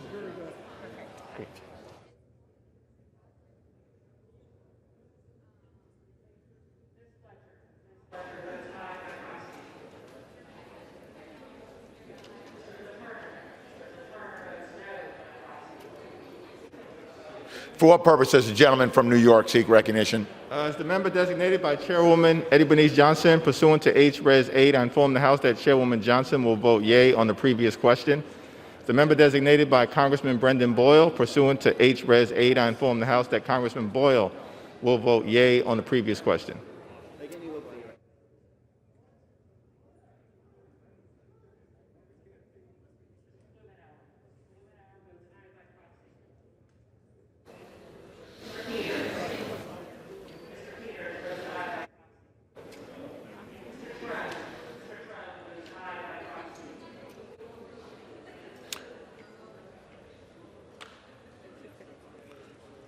For what purpose does the gentleman from Connecticut seek recognition? Thank you, Mr. Speaker. Mr. Speaker, as the member designated by Mr. Adam Smith of Washington State, pursuant to House Resolution 8, I inform the House that Mr. Smith will vote yes on ordering the previous question.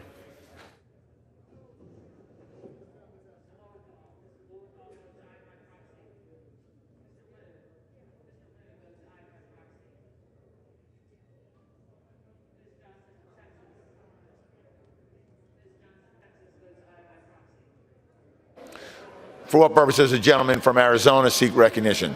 As a member designated by Representative Kirkpatrick, pursuant to H.R. 8, I inform the House Representative Kirkpatrick will vote aye on ordering the previous question.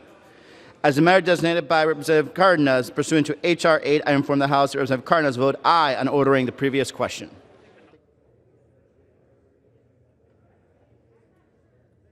For what purpose does the gentleman from Illinois seek recognition? Mr. Speaker, as a member designated by Mr. Grijalva of Arizona pursuant to HRES 8, I inform the House that Mr. Grijalva will vote yes on ordering the previous question, and as the member designated by Ms. Presley of Massachusetts pursuant to HRES 8, I inform the House that Ms. Presley will vote yea on ordering the previous question.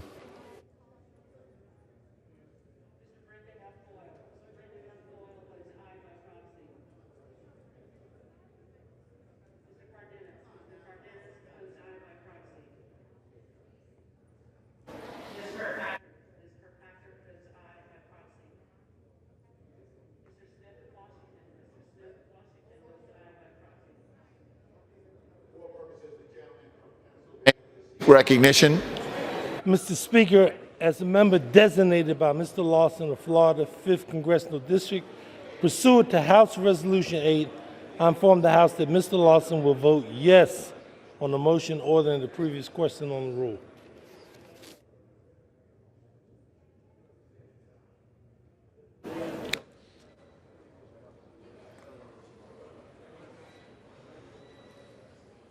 For what purposes the gentleman from Washington seek recognition?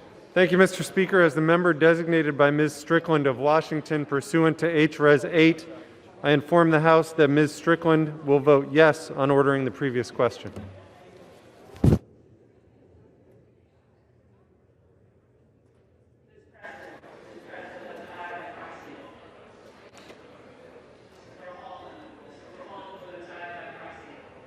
You said 10. For what purposes the gentleman from Michigan seek recognition?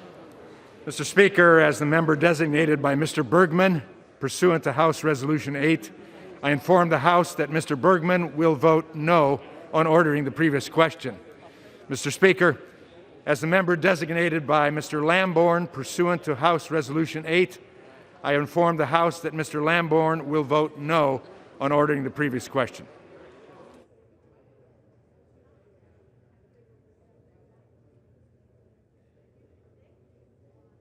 For what purposes the gentlewoman from New Jersey seek recognition? Mr. Speaker, as the member designated by Mr. Schneider pursuant to H-Res 8, I inform the House that Mr. Schneider will vote yes on ordering the previous question.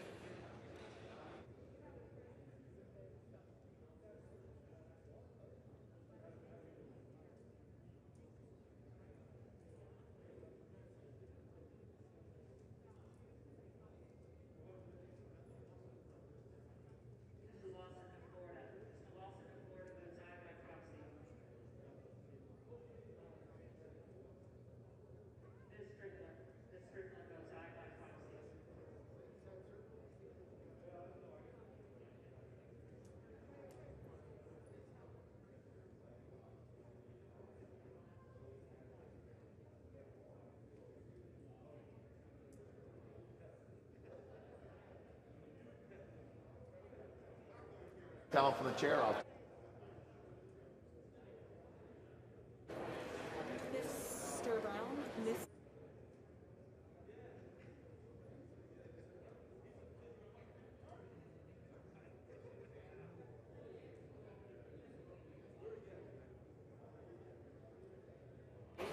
For what purposes the gentlewoman from Maine seek recognition?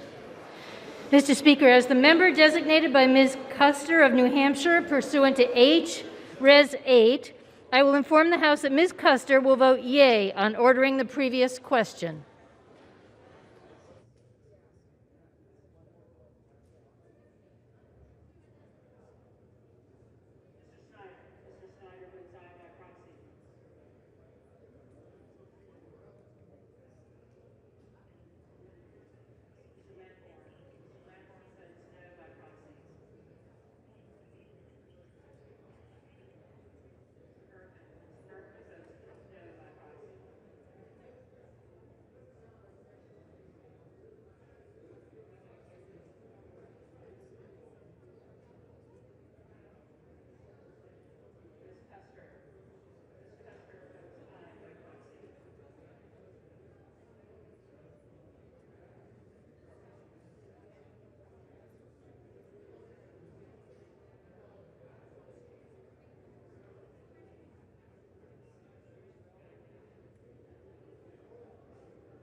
For what purpose does the gentleman from Nebraska seek recognition? Mr. Speaker, as a member designated by Mr. Bill Raucus of Florida, pursuant to H-Res 8, I inform the House that Mr. Bill Raucus will vote nay on the Representative McGovern motion to move the previous question on H-Res 4-1.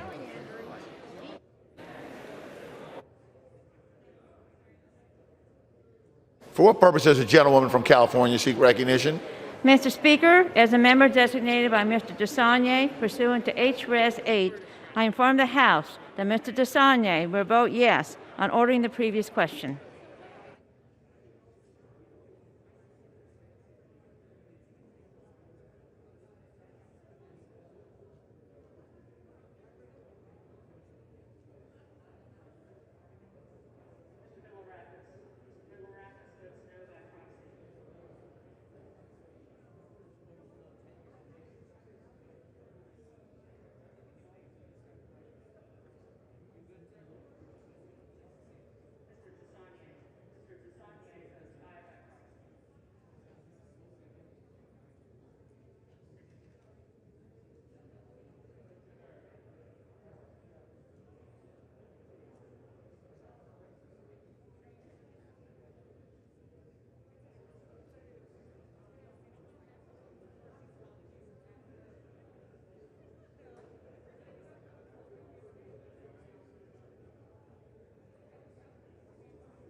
California seek recognition. Mr. Speaker, as member designated by Congressmember Napolitano, pursuant to House Resolution 8, I inform the House that Congressmember Napolitano will vote yes on ordering the previous question. And Mr. Speaker, as member designated by Congressmember Costa, pursuant to House Resolution 8, I inform the House that Congressmember Costa will also vote yes on the previous question.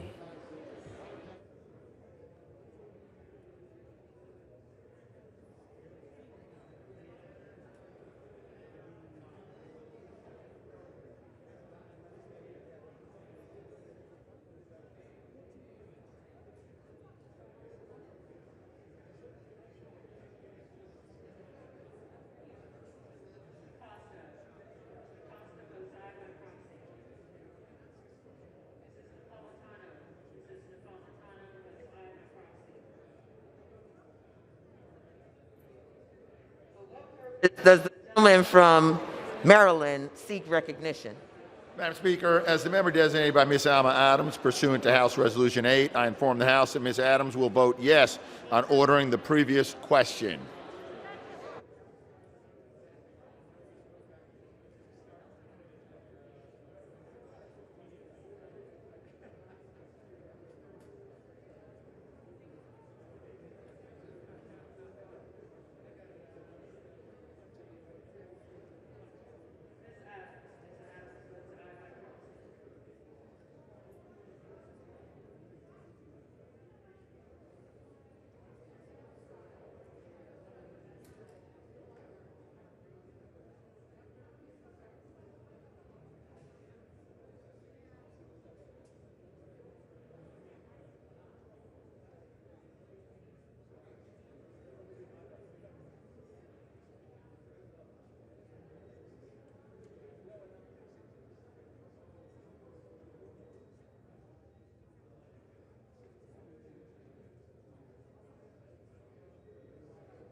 For what purpose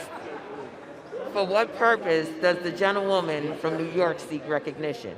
Ms. Speaker, as the member designated by Mr. Young of Alaska pursuant to House Resolution 8, I inform the House that Mr. Young will vote nay on the motion to move the previous question on House Resolution 41. Thank you.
Purpose does the gentlewoman from Michigan seek recognition?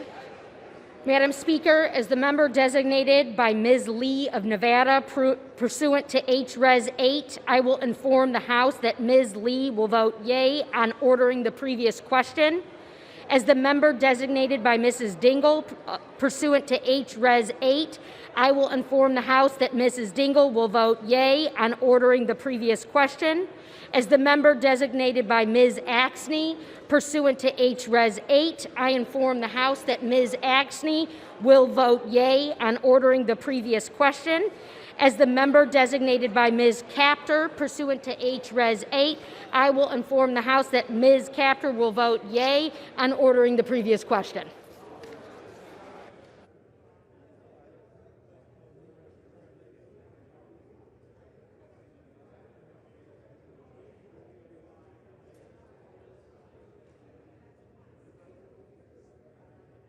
For what purpose does the gentlewoman from Connecticut seek recognition? As the member designated by Ms. Wilson pursuant to H-Res 8, I inform the House that Ms. Wilson will vote yes on ordering the previous question.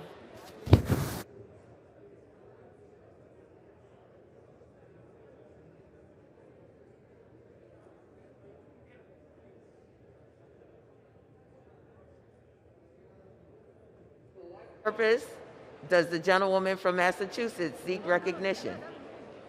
As the member designated by Ms. Frankel pursuant to H-Res 8, I inform the House that Ms. Frankel will vote yes on ordering the previous question. As the member designated by Ms. Bonamici pursuant to H-Res 8, I inform the House that Ms. Bonamici will vote yes on ordering the previous question. What purpose does the gentlewoman from Florida seek recognition? Madam Speaker, as the member designated by Mr. Buchanan of the state of Florida pursuant to H-Res 8, I inform the House that Mr. Buchanan will vote nay on the Rep. McGovern motion to move the previous question on H-Res 41. As the member designated by Mr. Dunn of the state of Florida pursuant to H-Res 8, I inform the House that Mr. Dunn will vote nay on the Rep. McGovern motion to move the previous question on H-Res 41.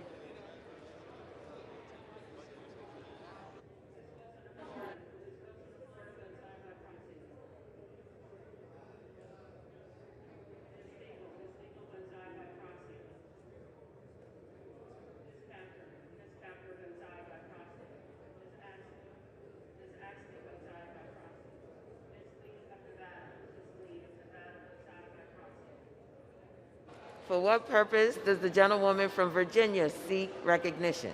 Thank you, Madam Speaker. As the member designated by Mr. McEachin pursuant to H-Res 8, I inform the House that Mr. McEachin will vote yes on ordering the previous question. And as the member designated by Ms. Porter pursuant to H-Res 8, I inform the House that Ms. Porter will vote yes on ordering the previous question.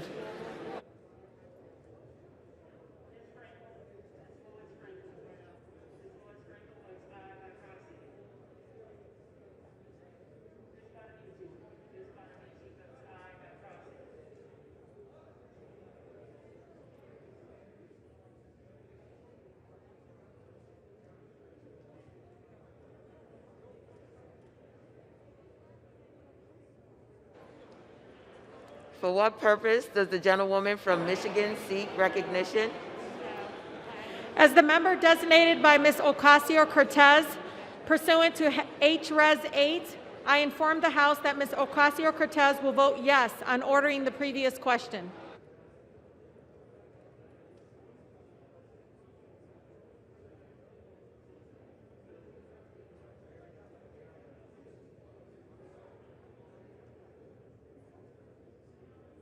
Purpose does the gentleman from New Jersey seek recognition? Madam Speaker, as the member designated by Ms. Bonnie Watson Coleman pursuant to H-Res 8, I inform the House that Ms. Bonnie Watson Coleman will vote yes on ordering the previous question. And as the member designated by Mr. Bill Pascrell pursuant to H-Res 8, I inform the House that Mr. Pascrell will vote yes on ordering the previous question. And as the member designated by Mr. Albio Series pursuant to H-Res 8, I inform the House that Mr. Series will vote yes on ordering the previous question. And finally, Madam Speaker, as the member designated by Mr. Paul Tonko pursuant to H-Res 8, I inform the House that Mr. Tonko will vote yes on ordering the previous question.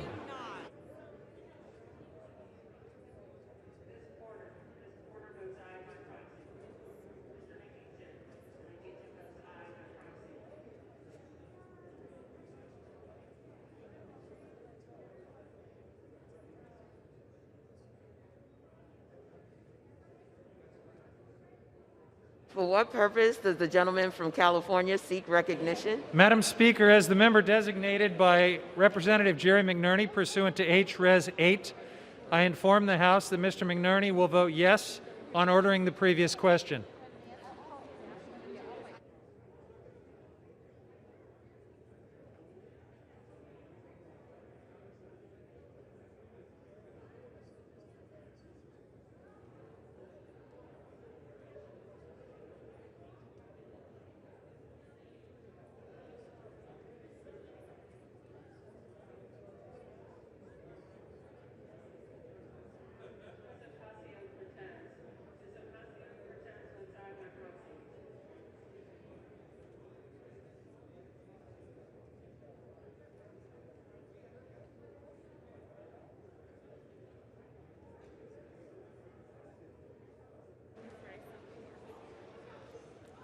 For what purpose does the gentlewoman from New York seek recognition? Madam Speaker, as the member designated by Mr. Deutsch of Florida pursuant to H-Res 8, I inform the House that Mr. Deutsch will vote yes on ordering the previous question. For what purpose does the gentleman from Indiana seek recognition? Madam Speaker, as the member designated for Ms. Walorski pursuant to H-Res 8, I inform the House that Ms. Walorski will vote nay on the motion to move the previous question on H-Res 41.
For what purpose does the gentleman from Virginia seek recognition? Madam Speaker, as the member designated by Ms. Titus of Nevada, pursuant to H-Res 8, I inform the House that Ms. Titus will vote yes on ordering the previous question.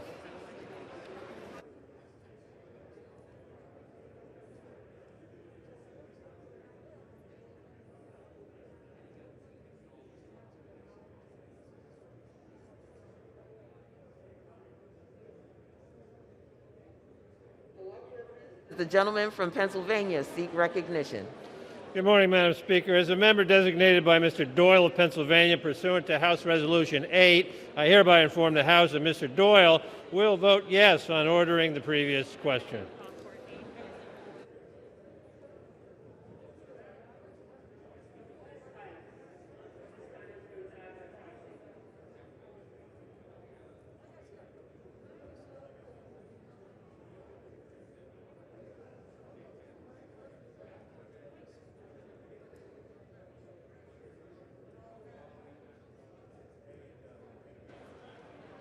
For what purpose does the gentlewoman from Florida seek recognition? Madam Speaker, as the member designated by Mr. Payne of New Jersey pursuant to H-Res 8, I inform the House that Mr. Payne will vote yea on ordering the previous question. And Madam Speaker, as the member designated by Mr. Hastings of Florida pursuant to H-Res 8, I inform the House that Mr. Hastings will also vote yea on ordering the previous question.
For what purpose? Oh, we are?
Purpose does the gentleman from Maryland seek recognition?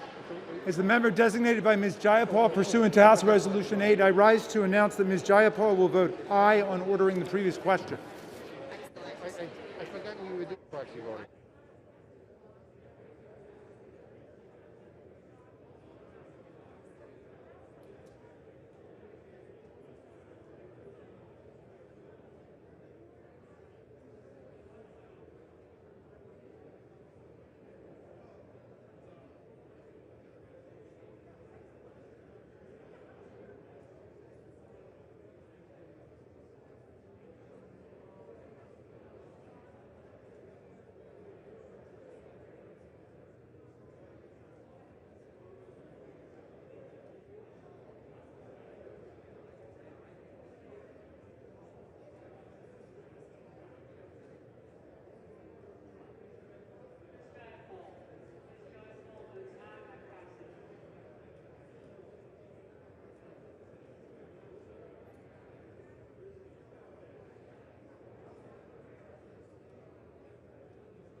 On this vote, the yeas are 221, the nays are 205.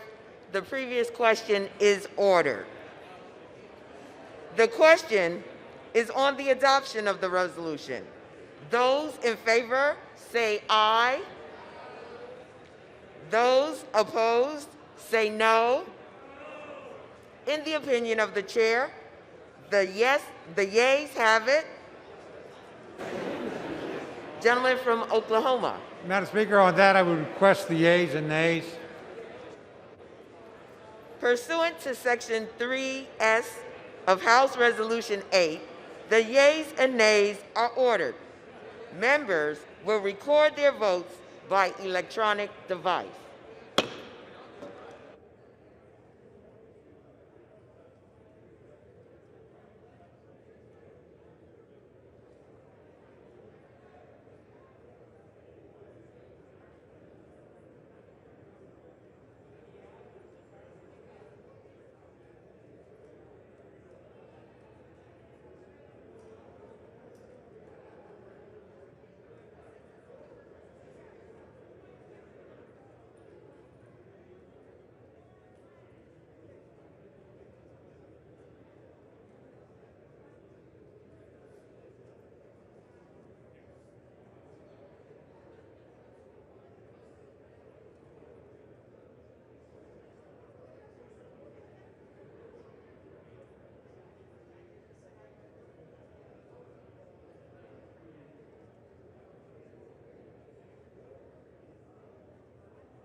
For what purpose does the gentleman from Pennsylvania seek recognition?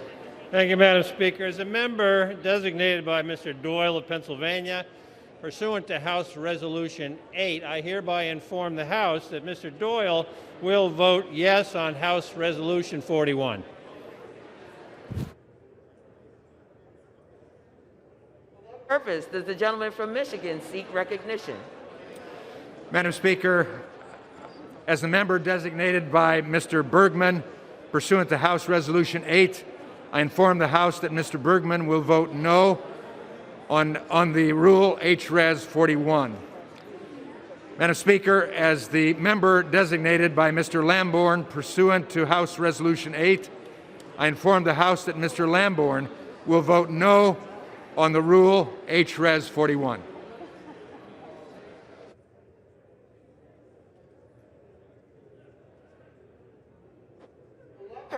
Does the gentlewoman from Florida seek recognition? Madam Speaker, as the member designated by Mr. Payne of New Jersey, pursuant to H-Res 8, I inform the House that Mr. Payne will vote yea on H-Res 41.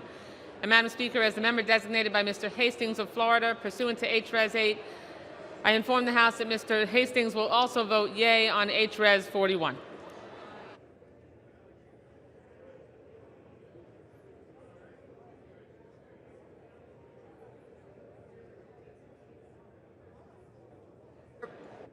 For what purpose does the gentleman from Massachusetts seek recognition?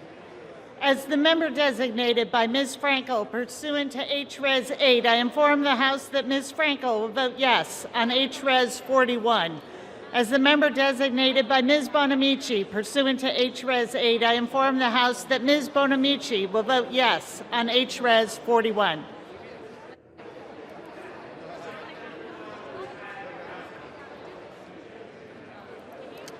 For what purpose does the gentleman from California seek recognition? Madam Speaker, as the member designated by Congressman Jerry McNerney pursuant to H-Res 8, I inform the House that Mr. McNerney will vote yes on H-Res 41.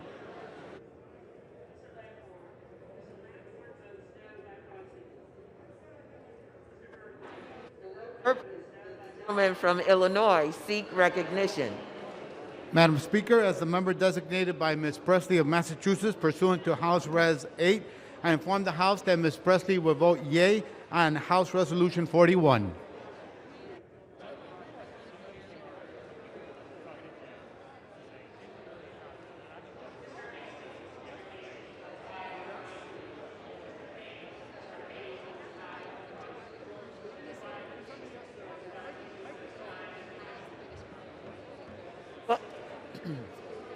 For what purpose does the gentleman from Indiana seek recognition? Madam Speaker, as the member designated by Ms. Walorski pursuant to H-Res 8, I inform the House that Ms. Walorski will vote nay on H-Res 41.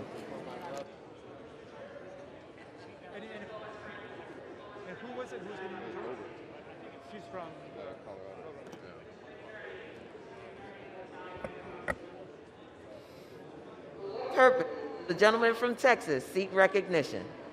Madam Speaker, as the member designated by Ms. Fletcher pursuant to H-Res 8, I inform the House that Ms. Fletcher will vote yes on H-Res 41.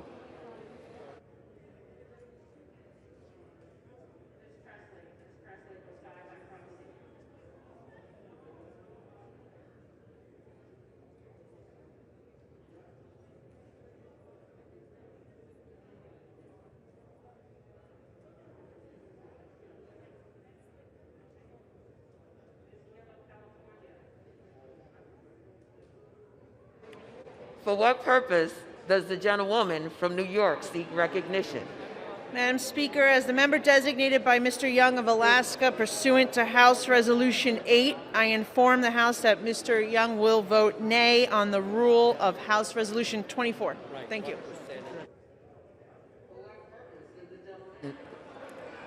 For what purpose does the gentleman from New York seek recognition? As the member designated by Chairwoman Eddie Bernice Johnson pursuant to H-Res 8, I inform the House that Chairwoman Johnson will vote yea on H-Res 41. As the member designated by Congressman Brendan Boyle pursuant to H-Res 8, I inform the House that Congressman Boyle will vote yea on H-Res 41.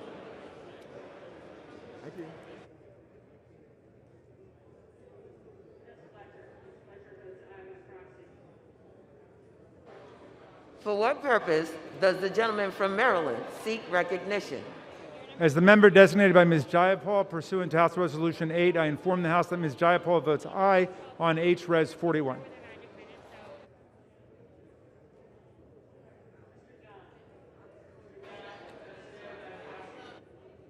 Purpose does the gentleman from Indiana seek recognition? Madam Speaker, as the member designated by Mr. Baird of Indiana pursuant to H-Res 8, I inform the House that Mr. Baird will vote no on H-Res 41.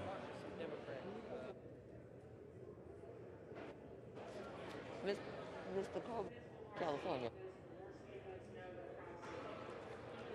For what purpose does the gentleman from California seek recognition? Madam Speaker, as member designated by Congressmember Napolitano, pursuant to House Resolution 8, I inform the body that Congressmember Napolitano will vote yes on H-Res 41.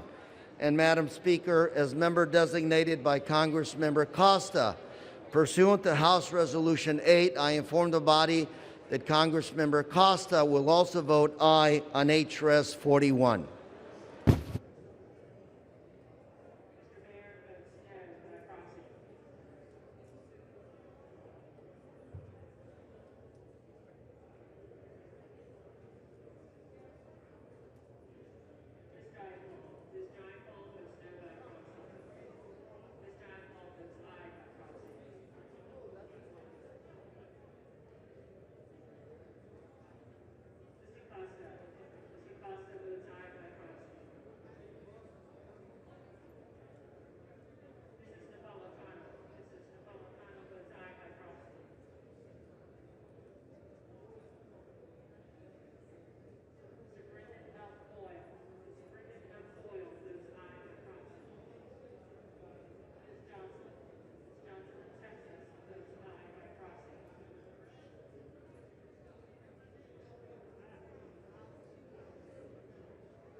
For what purpose does the gentleman from California seek recognition? As the member designated by Mr. Vella pursuant to H-Res 8, I inform the House that Mr. Vella will vote aye on H-Res 41.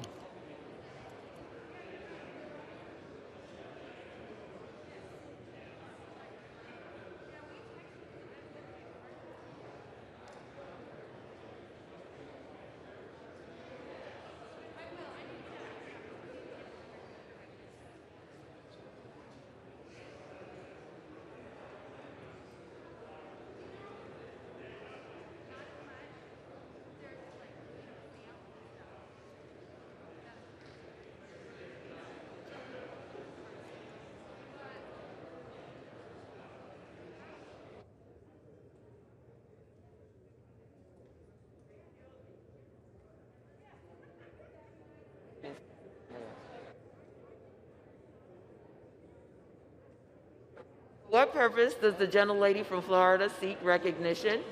Thank you, Madam Speaker. As the member designated by Mr. Dunn of the state of Florida pursuant to HRes 8, I inform the House that Mr. Dunn will vote nay on HRes 41. As the member designated by Mr. Buchanan of the state of Florida pursuant to HRes 8, I inform the House that Mr. Buchanan will vote nay on HRes 41.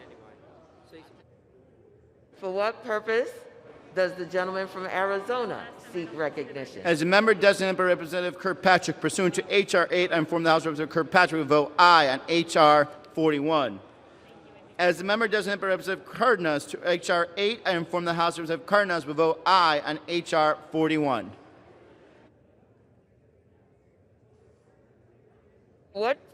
For what purpose does the gentleman from Kansas seek recognition?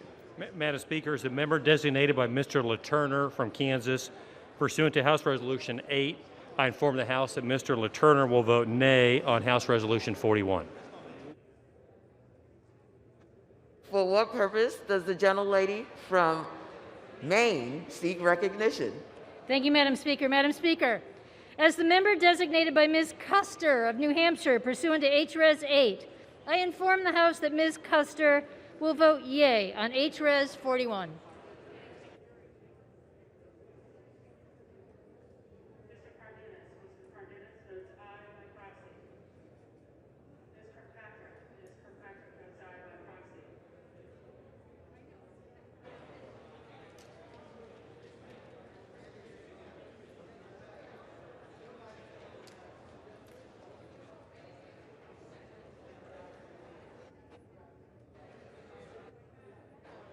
For what purpose does the gentleman from Virginia seek Madam Speaker, as the member designated by Ms. Titus of Nevada, pursuant to HRes 8, I inform the House that Ms. Titus will vote yes on HRes 41.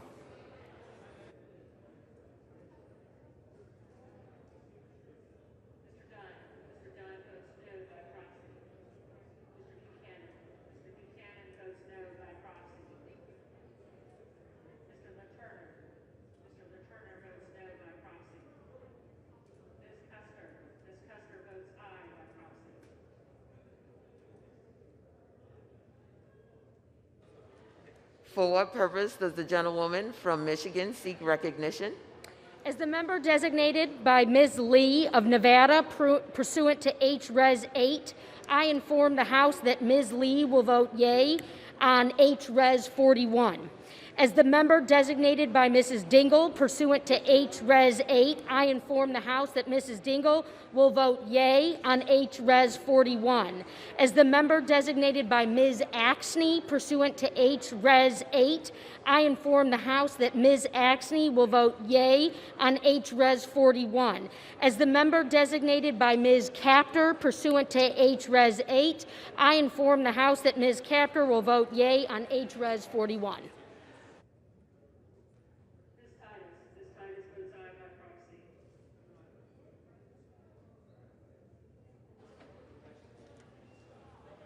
For what purpose does the gentleman from Connecticut seek recognition? Thank you, Madam Speaker. Madam Speaker, as the member designated by Mr. Adam Smith of Washington State pursuant to HRes 8, I inform the House that Mr. Smith will vote yes on House Resolution 41.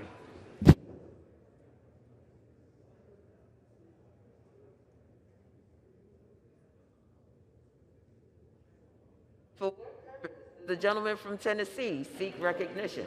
Madam Speaker, as the member designated by Mr. Fleischman of Tennessee pursuant to HRes 8, I inform the House that Mr. Fleischman will vote nay on HRes 41. As the member designated by Mr. Desjardins of Tennessee pursuant to HRes 8, I inform the House that Mr. Desjardins will vote nay on HRes 41. Thank you. For what purpose does the gentleman from New Jersey seek recognition? Madam Speaker, as the member designated by Ms. Bonnie Watson Coleman pursuant to HRes 8, I inform the House that Ms. Watson Coleman will vote yes on HRes 41. And as the member designated by Mr. Albio Series pursuant to HRes 8, I inform the House that Mr. Series will vote yes on HRes 41. As the member designated by Mr. Bill Pascrell pursuant to H-Res 8, I inform the House that Mr. Pascrell will vote yes on H-Res 41. And finally, Madam Speaker, as the member designated by Mr. Paul Tonko pursuant to H-Res 8, I inform the House that Mr. Tonko will vote yes on H-Res 41.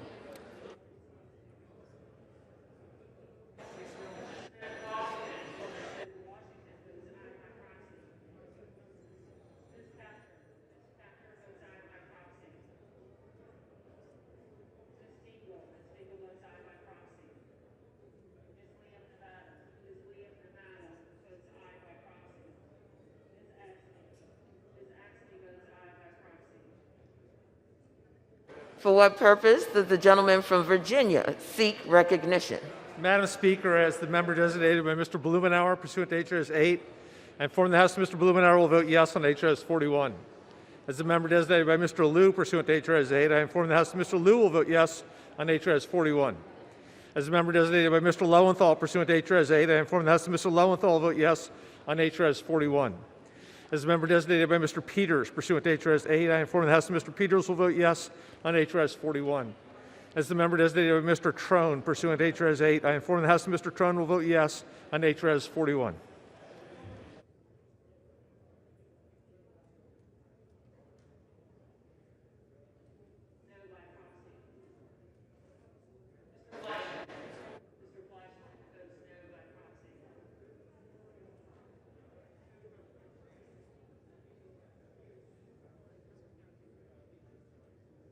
For what purpose does the gentlewoman from California seek recognition?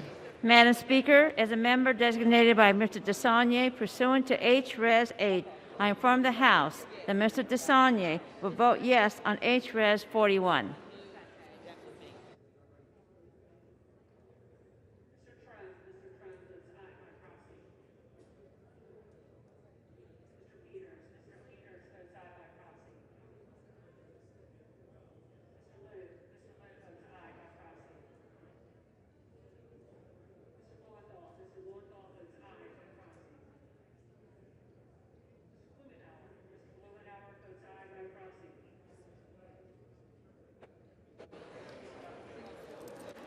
For what purpose does the gentleman from Pennsylvania seek recognition?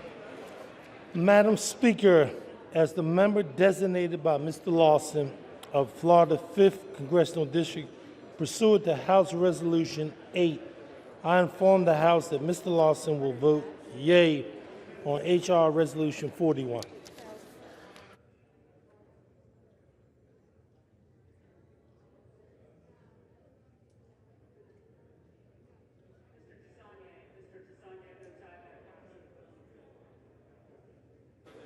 For what purpose does the gentlewoman from New Jersey seek recognition? Madam Speaker, as the member designated by Mr. Schneider pursuant to H.Res. 8, I inform the House that Mr. Schneider will vote yes on H.Res. 41.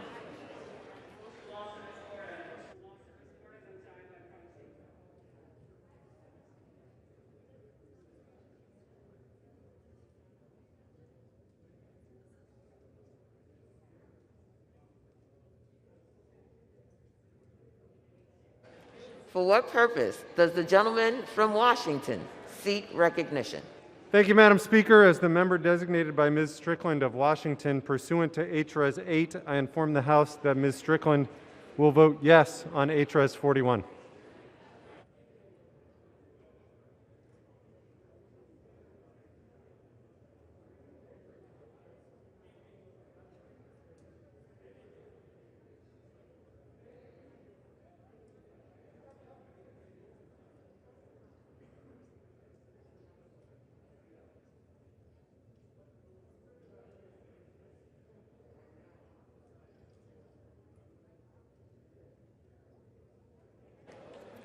For what purpose does the gentlewoman from New York seek recognition? Madam Speaker, as the member designated by Mr. Deutsch of Florida pursuant to H.Res. 8, I inform the House that Mr. Deutsch will vote yes on H.Res. 41.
For what purpose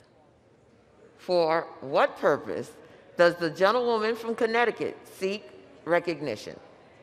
As the member designated by Ms. Wilson pursuant to H-Res 8, I inform the House that Ms. Wilson will vote yes on H-Res 41.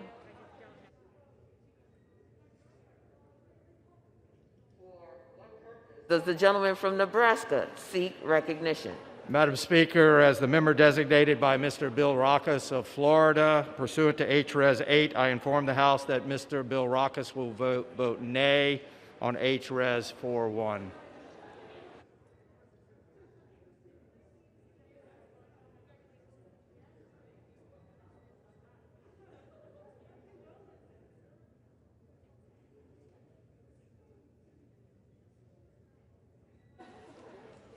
For what purpose does the gentlewoman from Virginia seek recognition? Thank you, Madam Speaker. As the member designated by Mr. McEachin pursuant to H-Res 8, I inform the House that Mr. McEachin will vote yes on H-Res 41. And as the member designated by Ms. Porter pursuant to H-Res 8, I inform the House that Ms. Porter will vote yes on H-Res 41.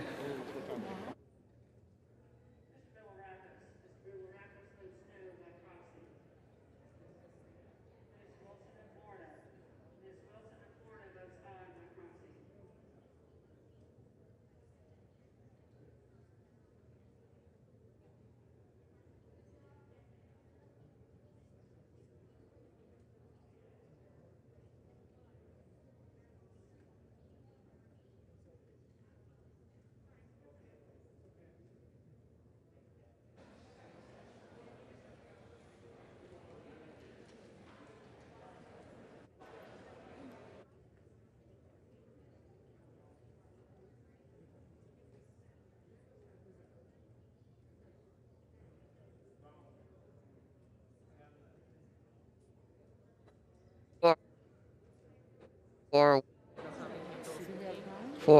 what purpose does the gentlelady from Michigan seek recognition? As the member designated by Ms. Ocasio-Cortez pursuant to House Res 8, I inform the House that Ms. Ocasio-Cortez will vote yes on House Res 41.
For what purpose does the gentlewoman from Illinois seek recognition? As the member designated by Mr. Carson pursuant to HRES 8, I inform the House that Mr. Carson will vote yes on HRES 41.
For what purpose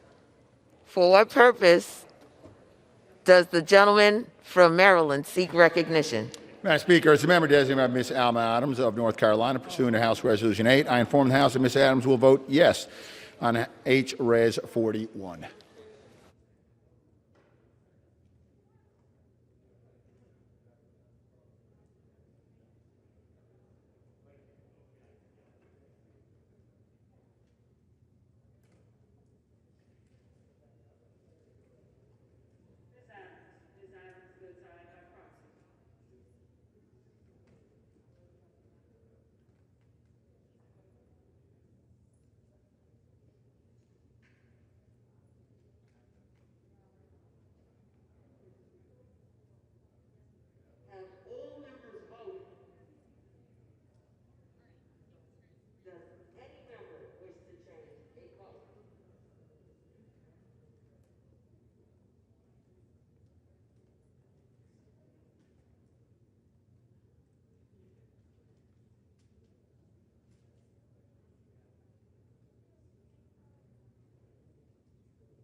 The yeas are 221, the nays are 203.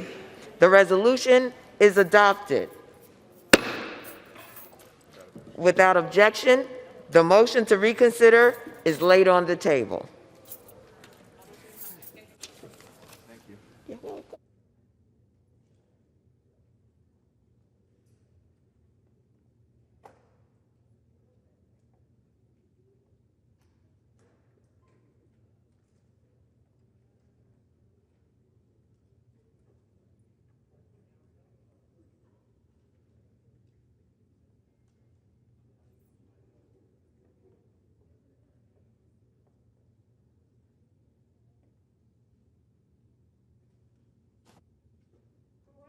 Does the gentleman from New York, Mr. Nadler, seek recognition? Madam Speaker, pursuant to House Resolution 41, I call up House Resolution 24 and ask for its immediate consideration in the House.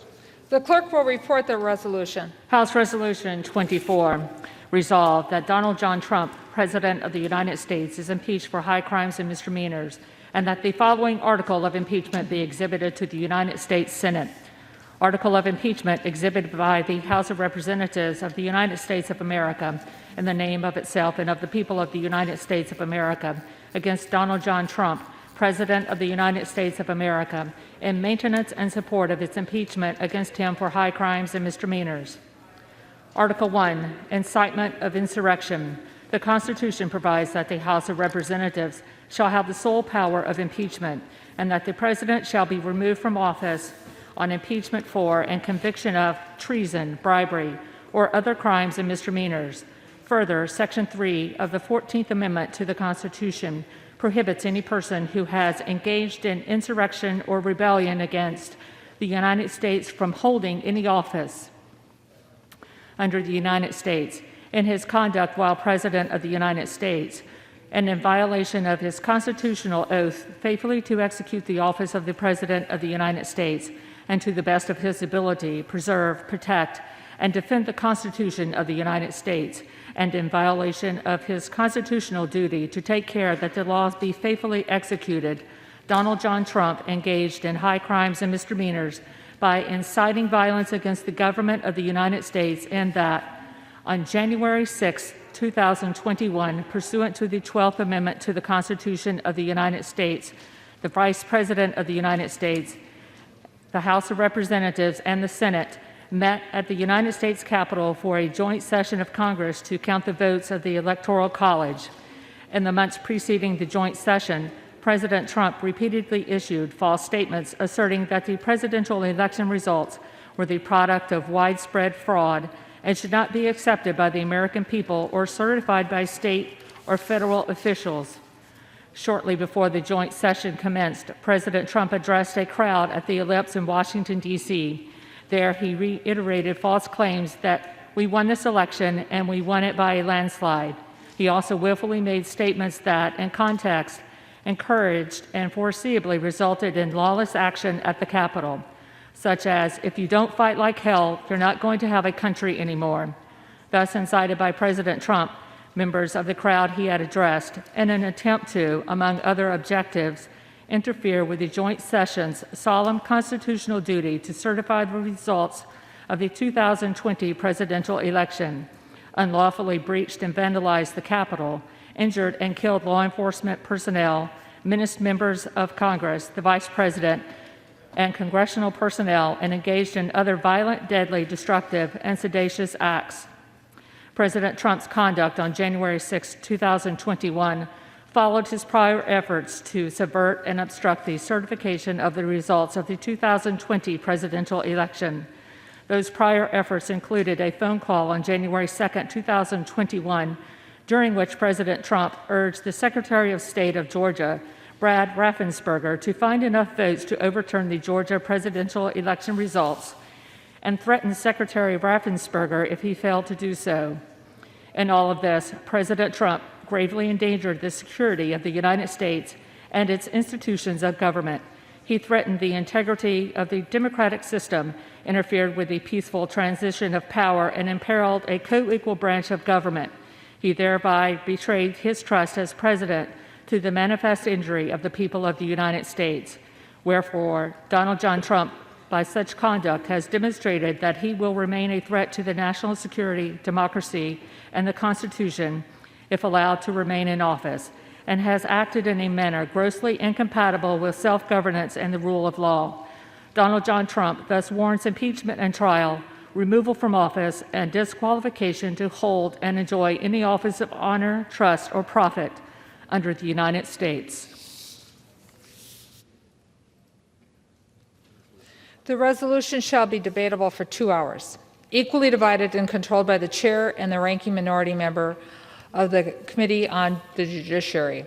The gentleman from New York, Mr. Nadler, and the gentleman from Ohio, Mr. Jordan, will each control 1 hour. The chair recognizes the gentleman from New York, Mr. Nadler. Madam Speaker, I ask unanimous consent that all members may have 5 legislative days in which to revise and extend their remarks and insert extraneous material on HRES 224. Without objection.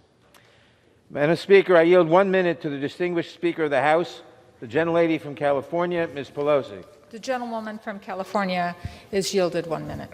Thank you, Madam Speaker. I thank the gentleman for yielding and for his leadership. Madam Speaker, in his annual address to our predecessors in Congress in 1862, President Abraham Lincoln spoke of the duty of the patriot in an hour of decisive crisis for the American people. Fellow citizens, he said, we cannot escape history. We will be remembered in spite of ourselves. No personal significance or insignificance can spare one or another of us. The fiery trial through which we pass will light us down in honor or dishonor to the latest generation. Even we here, he said, hold the power and bear the responsibility. In the Bible, St. Paul wrote, think on these things. We must think on what Lincoln told us. We, even us here, hold the power and bear the responsibility. We, you and I, hold and trust the power that derives most directly from the people of the United States. And we bear the responsibility to fill that oath that we all swear before God and before one another. The oath to defend the Constitution against all enemies, foreign and domestic, so help us God. We know that we faced enemies of the Constitution. We know we experienced the insurrection that violated the sanctity of the people's capital and attempted to overturn the duly recorded will of the American people. And we know that the President of the United States incited this insurrection, this armed rebellion against our common country. He must go. He is a clear and present danger to the nation that we all love. Since the presidential election in November, an election the president lost, he has repeatedly lied about the outcome, sowed self-serving doubt about democracy, and unconstitutionally sought to influence state officials to repeal reality. And then came that day of fire we all experienced. The president must be impeached, and I believe the president must be convicted by the Senate, a constitutional remedy that will ensure that the Republic will be safe from this man who was so resolutely determined to tear down the things that we hold dear and that hold us together. It gives me no pleasure to say this. It breaks my heart. It should break your heart. It should break all of our hearts. For your presence in this hallowed chamber is testament to your love for our country, for America, and to your faith in the work of our founders to create a more perfect union. Those insurrectionists were not patriots. They were not part of a political base to be catered to and managed. They were domestic terrorists, and justice must prevail. But they did not appear out of a vacuum.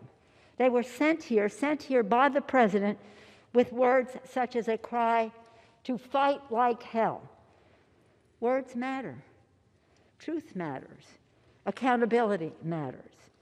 In his public exhortations to him, the president saw the insurrectionists not as the foes of freedom, as they are, but as a means to a terrible goal, the goal of his personally clinging to power, the goal of thwarting the will of the people, the goal of ending in a fiery and bloody clash nearly 2.5 centuries of our democracy. This is not theoretical, and this is not motivated by partisanship.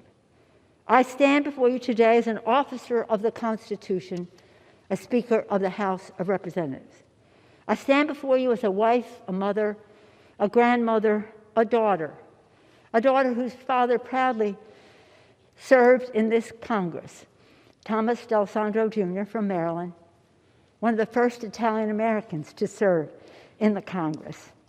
And I stand here before you today as the noblest of things, a citizen of the United States of America. With my voice and my vote, with a plea to all of you, Democrats and Republicans, I ask you to search your souls and answer these questions. Is the president's war on democracy in keeping with the Constitution? Were his words an insurrectionary mob a high crime and misdemeanor?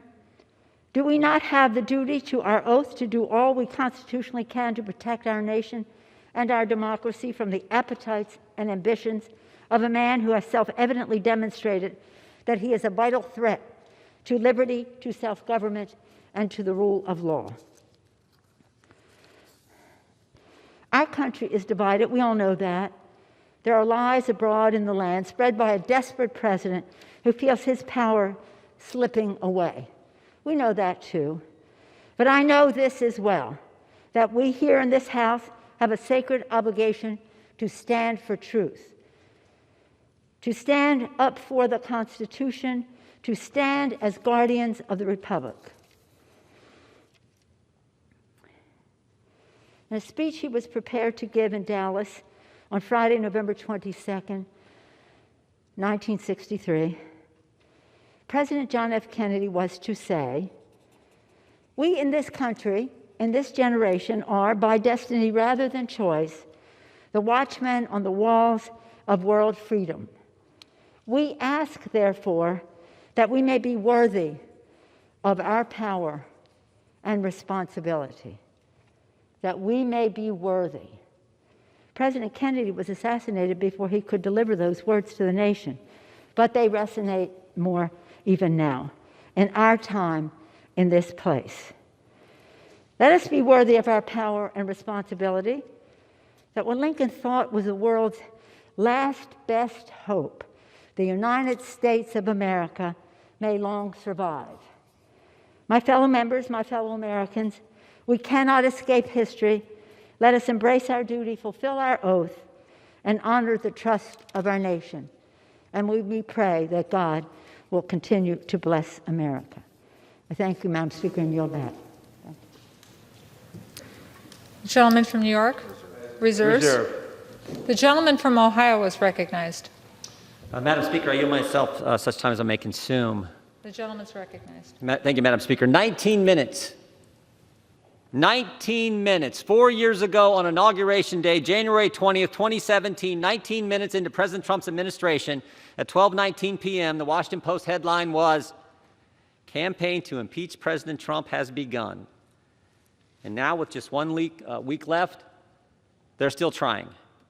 In 7 days, there will be a peaceful transfer of power, just like there has been every other time in our country. But Democrats are going to impeach President Trump again. This doesn't unite the country. There's no way this helps the nation deal with the tragic and terrible events of last week that we all condemn. And Republicans have been consistent.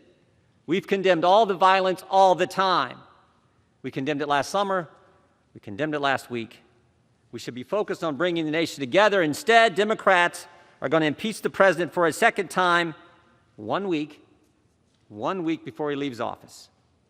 Why? Why? Politics and the fact that they want to cancel the president. The president who cut taxes, the president who reduced regulations, the president prior to COVID had the greatest economy, lowest unemployment in 50 years, the president who got us out of the Iran deal, put the embassy in Jerusalem, brought hostages home from North Korea, put 3 great justices on the Supreme Court, gave us a new NAFTA agreement, the Abraham Accords, the COVID vaccine, and who built the wall. It's about politics. This is about getting the President of the United States. They spied on his campaign before he was elected. 19 minutes into his presidency, they started the impeachment push. 3-year Mueller investigation, 19 lawyers, 40 agents, 500 witnesses, 2,500 subpoenas, $40 million to find nothing. Impeachment round 1 based on an anonymous whistleblower with no firsthand knowledge who was biased against the president and who worked for Joe Biden. And now it's impeachment round 2.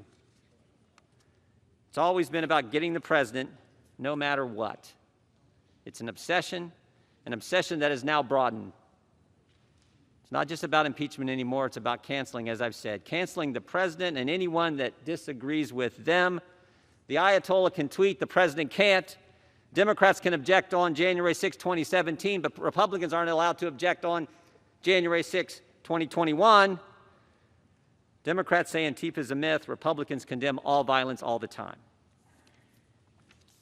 The double standard has to stop. And frankly, the attack on the First Amendment has to stop. And stop and think about it. Do you have a functioning First Amendment when the cancel culture only allows one side to talk? When you can't even have a debate in this country, this great country, the greatest country ever? It needs to stop, because if it continues, it won't just be Republicans who get canceled. It won't just be the President of the United States. The cancel culture will come for us all. Right. America's a great country, the greatest country ever. It seems to me that we need to think about how great the people of this nation really are. Think about what we've accomplished in the past and begin to come together as leaders who represent so many great folks across our districts. Think about this.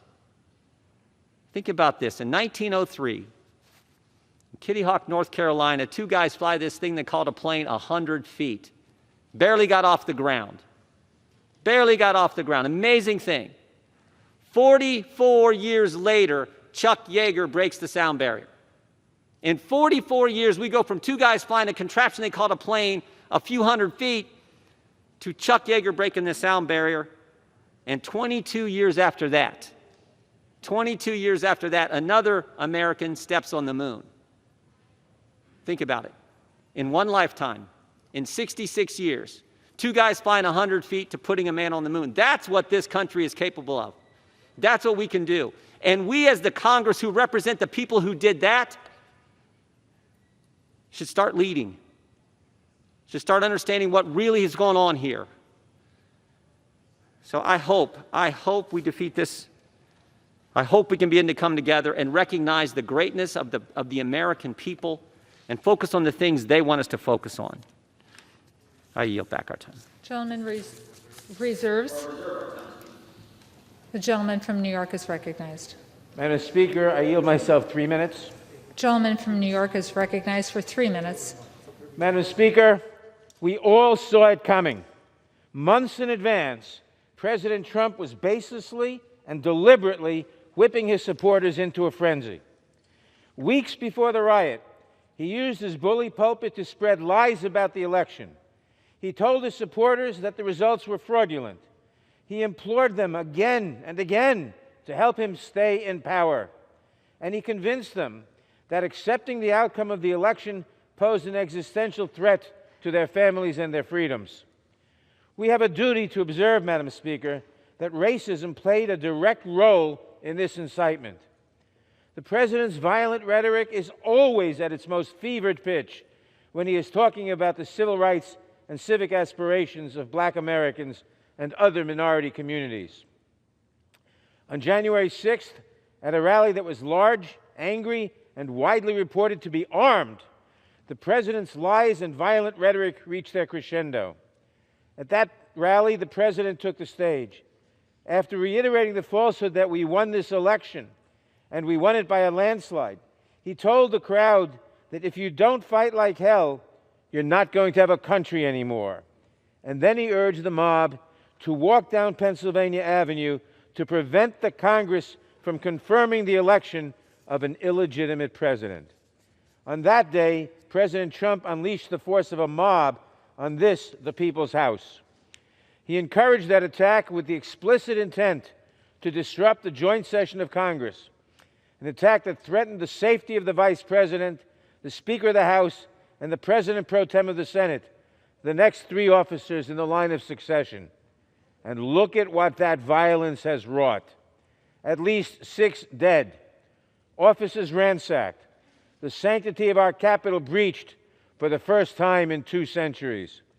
Our hallways littered with broken glass, the battle flags of a long-dead Confederacy, and the debris we have come to associate with the Trump campaign.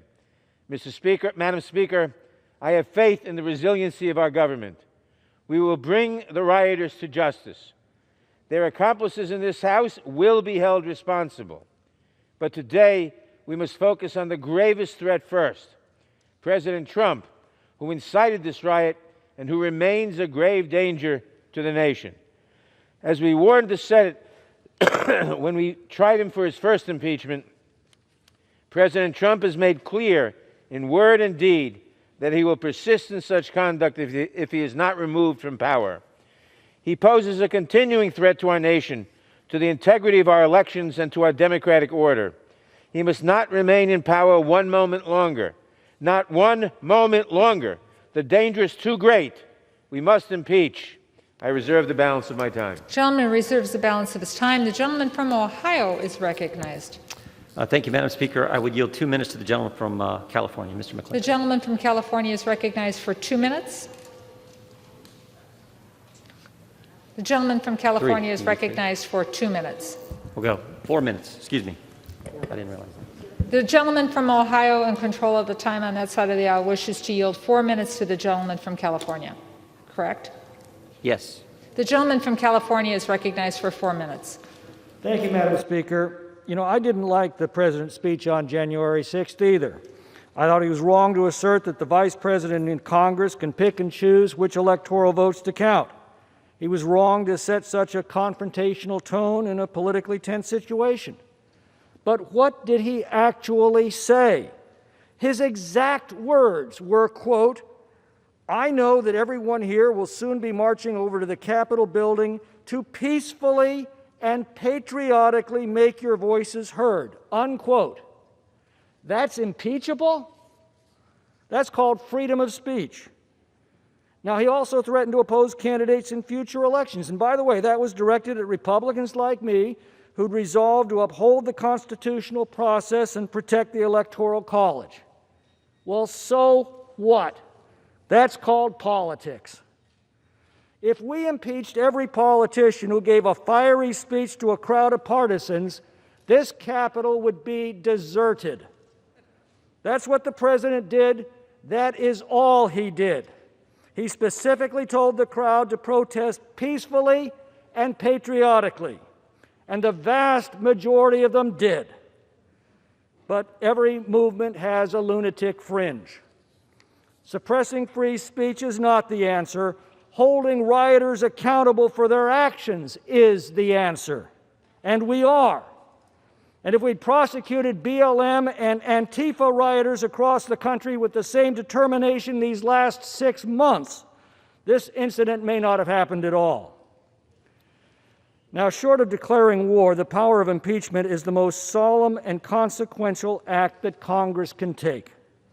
To use it in this manner, in the heat of the moment, with no hearings, no due process, many members phoning in their votes after a hastily called debate, exactly 1 week before a new president is to take office, trivializes this power to the point of caricature.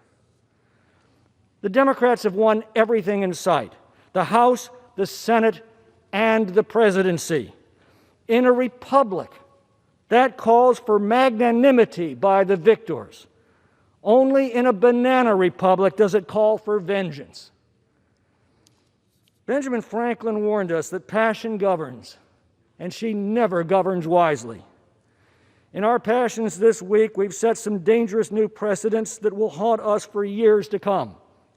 Yesterday, we redefined intemperate speech as a physical incapacity requiring removal from office. Today, we define it as a high crime and misdemeanor. Well, the moment any member of this body gives an impassioned speech and the lunatic fringe of their movement takes license from it, be prepared to answer to this new precedent that we established today. Now, I could cite plenty of provocative speeches made by Democrats that directly preceded violence this summer, but we've already had enough of that. You know, after 600,000 Americans had perished in the Civil War, Abraham Lincoln appealed to the better angels of our nature. He said, "With malice toward none, with charity for all, let us bind up the nation's wounds." Those words were so important to the unity of our nation, they're inscribed in marble at the Lincoln Memorial. I cannot think of a more petty, vindictive, and gratuitous act than to impeach an already defeated president a week before he is to leave office. President-elect Biden's promise to heal the nation becomes a hollow mockery in the harsh reality of this unconstitutional act. God help our country. Has expired.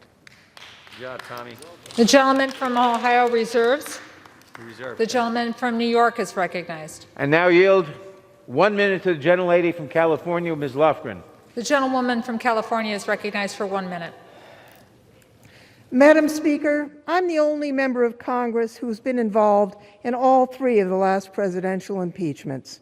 Those were long proceedings.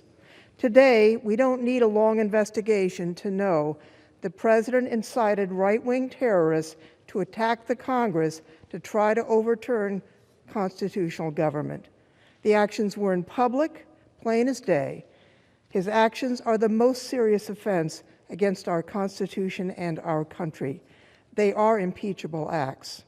The founders devised the impeachment clause to protect against a president who would threaten constitutional order.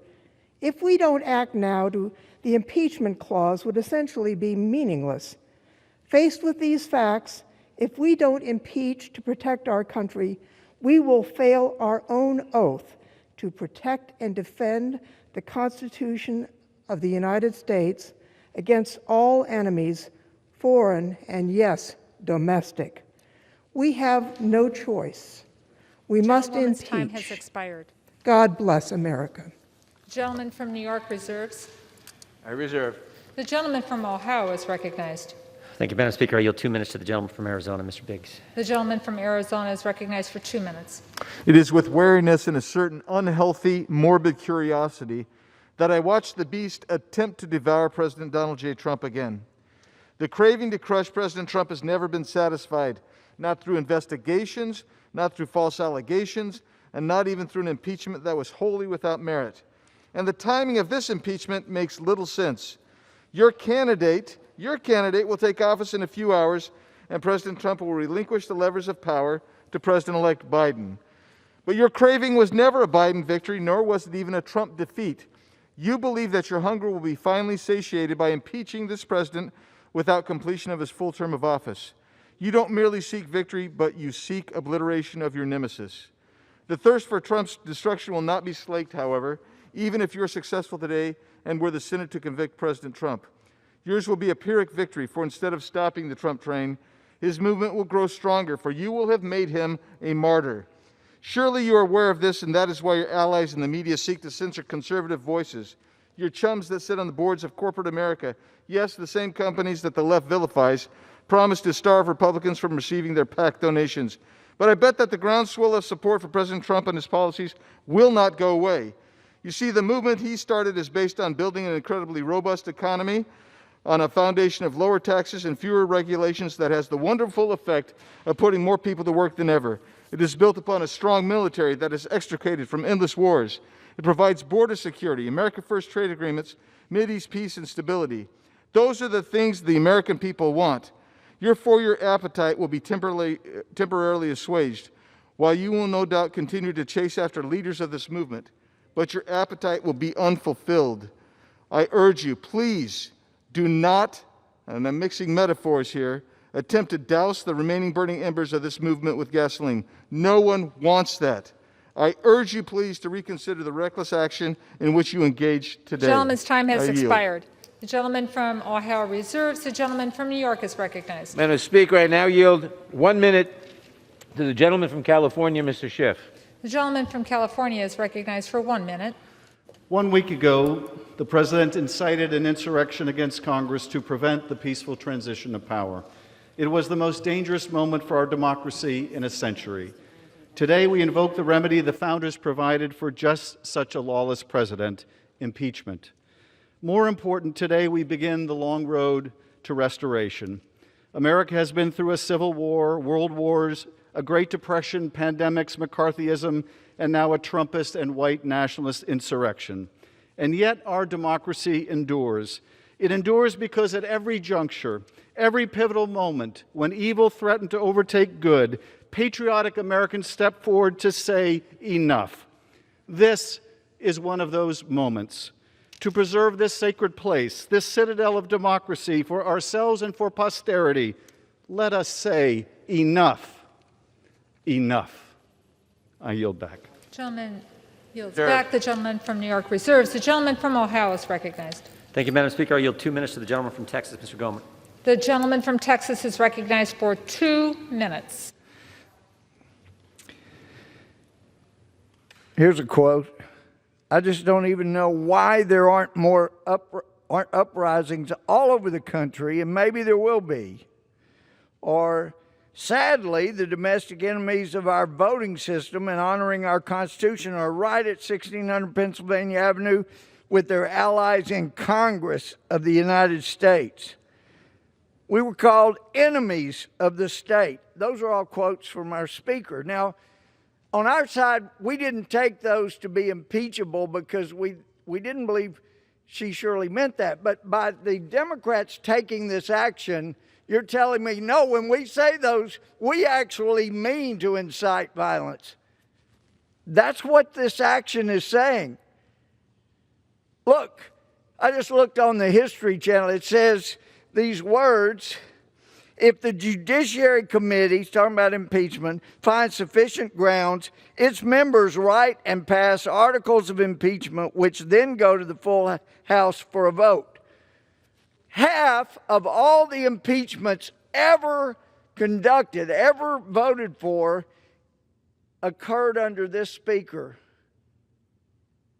You're setting a precedent that says very clearly, because this impeachment isn't going to work, but it is setting the precedent. Unlike a year ago when we said, look, it shouldn't go through Intel, it should go through Judiciary Committee. Forget that. Now the message is, if you have a whim and you want to just go after a president, Just go straight to the floor. No investigation, no judiciary committee. Go straight to the floor. Use it as a political weapon as you wish. This is so dangerous, what you're doing. Forgetting all the precedents. Yes, we can argue back and forth, but you're using this as a weapon, and you're destroying this little experiment in self-government in a year's time. The gentleman's time has expired. It needs to stop. I yield back. The gentleman from Ohio reserves. The gentleman from New York is recognized. Madam Speaker, I now yield 1 minute to the distinguished gentlelady from Massachusetts, Ms. Clark. The gentlewoman from Massachusetts is recognized for 1 minute. Suffragist and abolitionist Lucy Stone stated, "If we speak the truth fearlessly, we shall add to our number those who will turn the scale to the side of equal and full justice in all things." The truth is, President Trump incited a violent attack against the United States government. The truth is, President Trump spent his presidency inflaming hate, white supremacy, anti-Semitism, and violence. The truth is, he was enabled by all those who perpetuated the lie that the most secure election in our nation's history was stolen. The truth is that these seditious actions left 5 dead, our Capitol besieged, our security threatened, and our democracy hanging in the balance. And the truth is, a vote to impeach is our resounding declaration that the government of the people, by the people, for the people, shall not perish from the earth. The gentleman from New York wishes to reserve. Reserve. The gentleman from Ohio is recognized. Thank you, Madam Speaker. I yield 1 minute to the gentleman from California, Mr. Issa. The gentleman from California is recognized for 1 minute. Thank you, Madam Speaker. The last speaker said that for 4 years, the president did all these terrible, insightful things, including anti-Semitism. I take exception with that, but I think it's important that we embrace one thing that was said. Yes, the president has been consistent for the last 4 years. During his campaign, I even, representing another candidate, said that the president had political Tourette's. He said what was on his mind without a filter. I don't think that's being debated here today. We all know that's true. What's being debated is whether, with 167 hours left until he leaves office, is he a clear and present danger? And he clearly isn't. The president has acted substantially the same for 4 years. He has rallied his base, and he has, in fact, called for peaceful protest, as he did just a few days ago. The fact is, today we are trying to punish the president, at least some are, for 4 years of what he did, not for what happened last week. What happened last week was the result of anarchists who came loaded, prepared, and with weapons. With that, I yield back. Time has expired. The gentleman from Ohio reserves. The gentleman from New York is recognized. Madam Speaker, I now yield 1 minute to the distinguished gentleman from Louisiana, Mr. Richmond. The gentleman from Louisiana is recognized for 1 minute. Madam Speaker, I rise today in my last floor speech in this body to do what I was sworn to do on the first day, to protect and defend the Constitution. President Trump put the domestic terrorists on notice by saying, "Stand back and stand by." He then summoned them to D.C., directed them to march on the Capitol, and then he sat back and watched the insurrection. Some of my colleagues, some of which may well be co-conspirators, in their latest attempt to placate and please this unfit president, suggest that we shouldn't punish Trump for his actions in order to unify the country. That is the climax of foolishness. Let me suggest to them, stand up, man up, woman up, and defend this Constitution from all enemies, foreign and domestic, including Donald J. Trump. In the first impeachment, Republicans said we didn't need to impeach him because he learned his lesson, so no need to remove him. Well, we said if we didn't remove him, he would do it again. Gentleman's time has expired. Simply put, we told you so. The gentleman's time has expired. Richmond out. I reserve. Gentleman from New York reserves. The gentleman from Ohio is recognized. Yield 2 minutes to the gentlelady from Arizona, Ms. Lesko. The gentlewoman from Arizona is recognized for 2 minutes. Thank you, Madam Speaker. I rise in opposition to the resolution.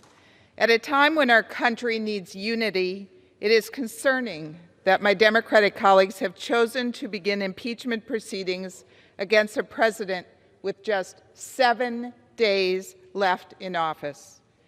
All legal challenges have been exhausted. Congress has certified electors over objections, and Joe Biden will be the next president of the United States. President Trump has indicated he will peacefully transfer power to President-elect Biden next week. So why pursue impeachment just 1 week before he leaves office? I've heard my colleagues on the other side of the aisle say they have to impeach the president because he is too dangerous to stay in power. Yet they know that it is impossible for the Senate to remove him before his term expires. So what is the point? This move sets a dangerous precedent for our nation. If Congress is going to impeach a president, it must not only be done after intense debate and deliberation, not rushed through in the 11th hour to make a political point. This impeachment attempt is dangerous for our country and has far-reaching implications for our future. And with that, Madam Speaker, I yield back. The gentlewoman yields back. The gentleman from Ohio reserves. The gentleman from New York is recognized. Madam Speaker, I now yield 1 minute to the distinguished gentleman from New York, Mr. Jeffries. The gentleman from New York is recognized for 1 minute. Madam Speaker, I did not come to Congress to impeach Donald Trump, but the constitutional crimes by an out-of-control president inspired by his hatred and the big lie that he told cannot be ignored. Donald Trump is a living, breathing, impeachable offense. It is what it is. The violent attack on the U.S. Capitol was an act of insurrection incited by Donald Trump. He is a clear and present danger to the health, safety, and well-being of the American people, and that is why this impeachment is necessary on the House floor for a second time with a bipartisan majority. Violence will not win. Insurrection will not win. Sedition will not win. Terror will not win. Lawlessness will not win. Mob rule will not win. Not today, not tomorrow, not ever. Democracy will prevail. The gentleman's time has expired. The gentleman from New York reserves. The gentleman from Ohio is recognized. Madam Speaker, we reserve. Gentleman reserves. Gentleman from New York. Madam Speaker, I now yield 1 minute to the distinguished gentleman from California, Mr. Aguilar. The gentleman from California is recognized for 1 minute.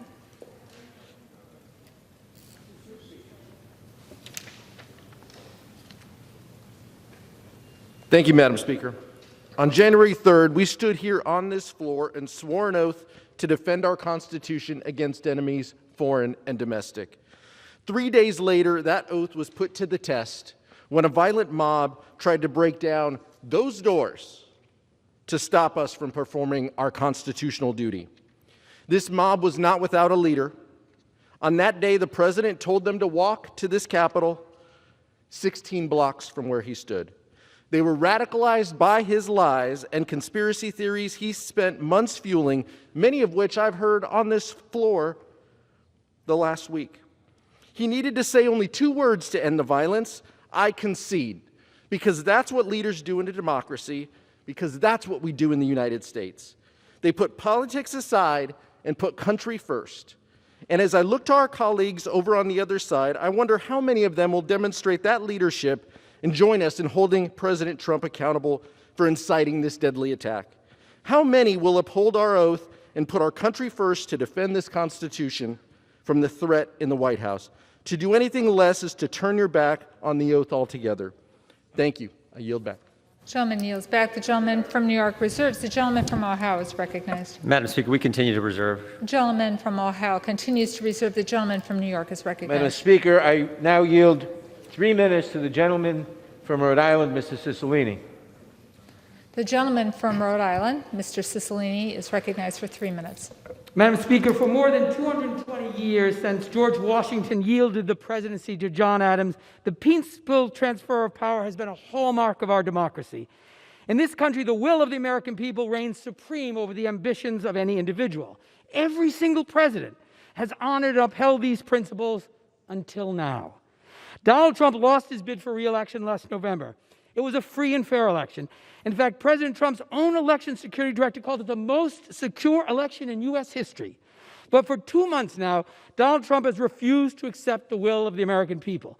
Over and over again, he's told his supporters he didn't really lose. The election was stolen from him and from them. And as they grew angrier and angrier over this perceived injustice, he told them there was still a way to keep him in power. So as Congress prepared to meet for the sacred ritual of certifying the results of the presidential election, the president made his move. He directed his supporters to travel to Washington for a rally to stop the steal. They did. He then, once assembled, he had one final request: march on the U.S. Capitol, do what it takes to help me hold on to power. We will never give up. We will never concede, he told them. If you don't fight like hell, he warned, you're not going to have a country anymore. The people on the ellipse that day heard his message loud and clear. They answered his call for insurrection. As the third-ranking Republican in this chamber put it, he summoned the mob, assembled the mob, and lit the flame of this attack.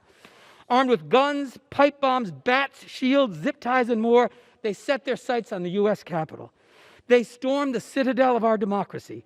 Hundreds of domestic terrorists did what Donald Trump wanted them to do. They seized the Capitol and tried to end our country's 234-year experiment in democracy, as the Trump family and White House aides watched gleefully on television. They searched the halls of this building for the vice president, who they came to hang for treason. They overran the office of the speaker, who they came to assassinate. They sought above all else to seize control of our government in the name of Donald Trump. Let that sink in. The terrorists who stormed this building planned to hang the vice president, kill the speaker, and topple our government. They took down the American flag and replaced it with a Trump flag. I ask my colleagues on the other side of the aisle who are not planning to vote for this article, is this the kind of country you want to live in? What are you going to tell your children and grandchildren when they ask what you did in this moment? Did you stand for the republic or for this president? Heed the words of Abraham Lincoln, the first Republican president who told our country that a house divided against itself cannot stand. This great house in which he served cannot and will not endure if we do not stand together now. The president and the terrorists who stormed these halls last Wednesday did not succeed in toppling our republic. We must ensure they never do. I implore you to join us in supporting this article, and I yield back. Gentleman yields back. The gentleman from New York reserves his time. The gentleman from Ohio is recognized. Thank you, Madam Speaker. I would yield 1 minute to the gentleman from New Jersey, Mr. Van Drew. The gentleman from New Jersey is recognized for 1 minute. We've been here before. We've done this before. This has failed before. We've fractured our nation using the same process before. Congress must be the glue that starts unifying everyone. By the time this process would conclude, the man they want out of office will no longer even be the president. If we want unity, this is not the way. America was and is the leading light in the world. This proceeding has continued to cloak our nation in darkness. Nearly half the country supports our current president. This takes their voice away. We must be bigger and better than the most base of instincts that have been driving our political discourse. It is destroying us. Let's link arms with one another and begin to heal. Let's stop this impeachment.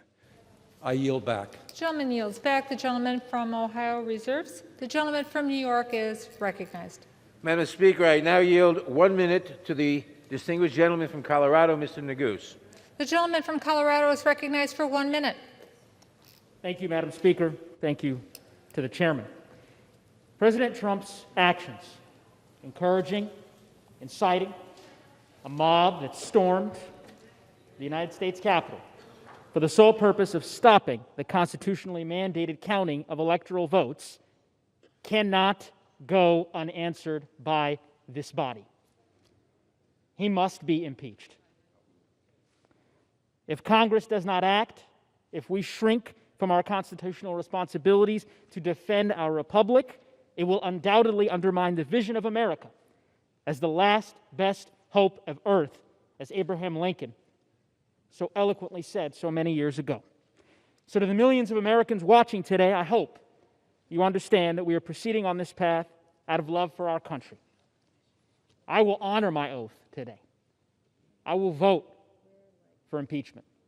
And I pray that my colleagues will muster the courage to do the same. And with that, I yield back. The gentleman yields back. The gentleman from New York reserves. The gentleman from Ohio is recognized. Madam Speaker, we reserve. Gentleman from Ohio reserves. Gentleman from New York. Madam Speaker, I now yield 2 minutes to the distinguished gentleman from South Carolina, Mr. Clyburn. The gentleman from South Carolina is recognized for 2 minutes. Thank you, Madam Speaker, and I thank the gentleman for yielding me the time. Madam Speaker, I rise in support of the article of impeachment. Last Wednesday, we gathered to follow the Constitution's simple instruction to count the electoral votes that have been tallied by the states and submitted to us. This president refused to accept those results. Instead, he sought to overturn them by inciting a violent insurrection. But we were not deterred from doing our constitutional duty. Today, we must do our constitutional duty once again. While the president failed in his attempt to upend our democracy last Wednesday's events make clear that if we do not hold him accountable and remove him from power, a future attempt could very well be successful. The survival of our democracy depends on defeated candidates accepting their defeats, as has been the case in every presidential election since 1864. Our January 6th joint session is a vital part of the transfer of power, not the contest for power.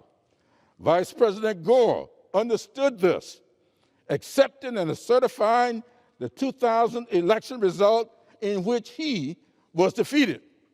Vice President Biden understood this, accepted and certifying this president's victory in the 2016 election. This president's refusal to participate in the peaceful transfer of power and his role in the inciting of the last week's violence pose an existential threat to our constitutional democracy. This threat must be extinguished immediately. This president must be impeached and convicted, and he must be prevented from ever attempting to seize power again. With that, I'll yield back. Gentleman yields back. The gentleman from New York reserves. The gentleman from Ohio is recognized. Thank you, Madam Speaker. I yield 2 minutes to the gentleman from Colorado, Mr. Buck. The gentleman from Colorado is recognized for 2 minutes. I thank the gentleman for yielding time. Madam Speaker, I've heard that President Trump radicalized the group the rioters who stormed this Capitol, and I would say that we need to look no further than ourselves to find out what happened and to look at history. Americans were frustrated when they learned that the FBI was investigating the Trump campaign. They were frustrated to learn that the Obama administration and the DNC had created this false campaign against the Trump administration. They were frustrated, Madam Speaker, when the inauguration of the president was boycotted by over 40 Democrat members of this House. They were frustrated to read in the Washington Post the day after the inauguration, "Let the impeachment begin." They were frustrated when members of this House spoke over and over about impeaching the president days into his administration. And then the socialists in Hollywood joined their allies in Congress. Robert De Niro said that he wanted to punch the president in the face. Madonna thought about blowing up the White House. Kathy Lee Griffin held up a likeness of the president's beheaded head, and nothing was said by my colleagues at that point in time. In fact, one Democrat colleague said that Trump supporters should be harassed wherever they are, in restaurants, on the street, in supermarkets. During this time, the president was under investigation by a special counsel who found no collusion, no conspiracy with Russia. The president's supporters were harassed. Ajit Pai, the head of the FCC, was called a dirty, sneaky Indian. His children were harassed in school. The press secretary, the press secretary, Sarah Sanders, was kicked out of a restaurant for being a Trump employee. The DHS secretary, Kirsten Nelson, harassed at her home. Trump donors were publicly... Gentleman's time has expired. I'm sorry you couldn't hear me. The mic wasn't on. The gentleman from Ohio reserves. Good job, Kim.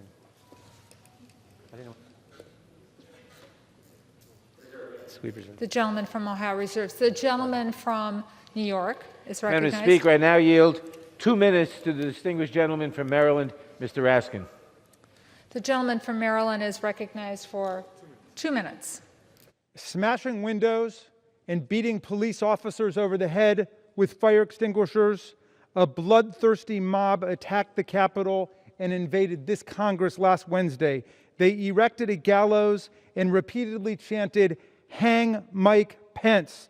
They stormed Speaker Pelosi's office yelling, "Where's Nancy?" They brandished the Confederate battle flag and occupied the Senate chamber. They wounded dozens of people, hospitalizing dozens of people, killed 5 of our people. For 6 hours, they shut down the counting of electoral college votes, our sacred process under the Constitution for peaceful transfer of power in the United States. They may have been hunting for Pence and Pelosi to stage their coup, but every one of us in this room right now could have died. As Senator Lindsey Graham said, the mob could have blown the building up. They could have killed us all.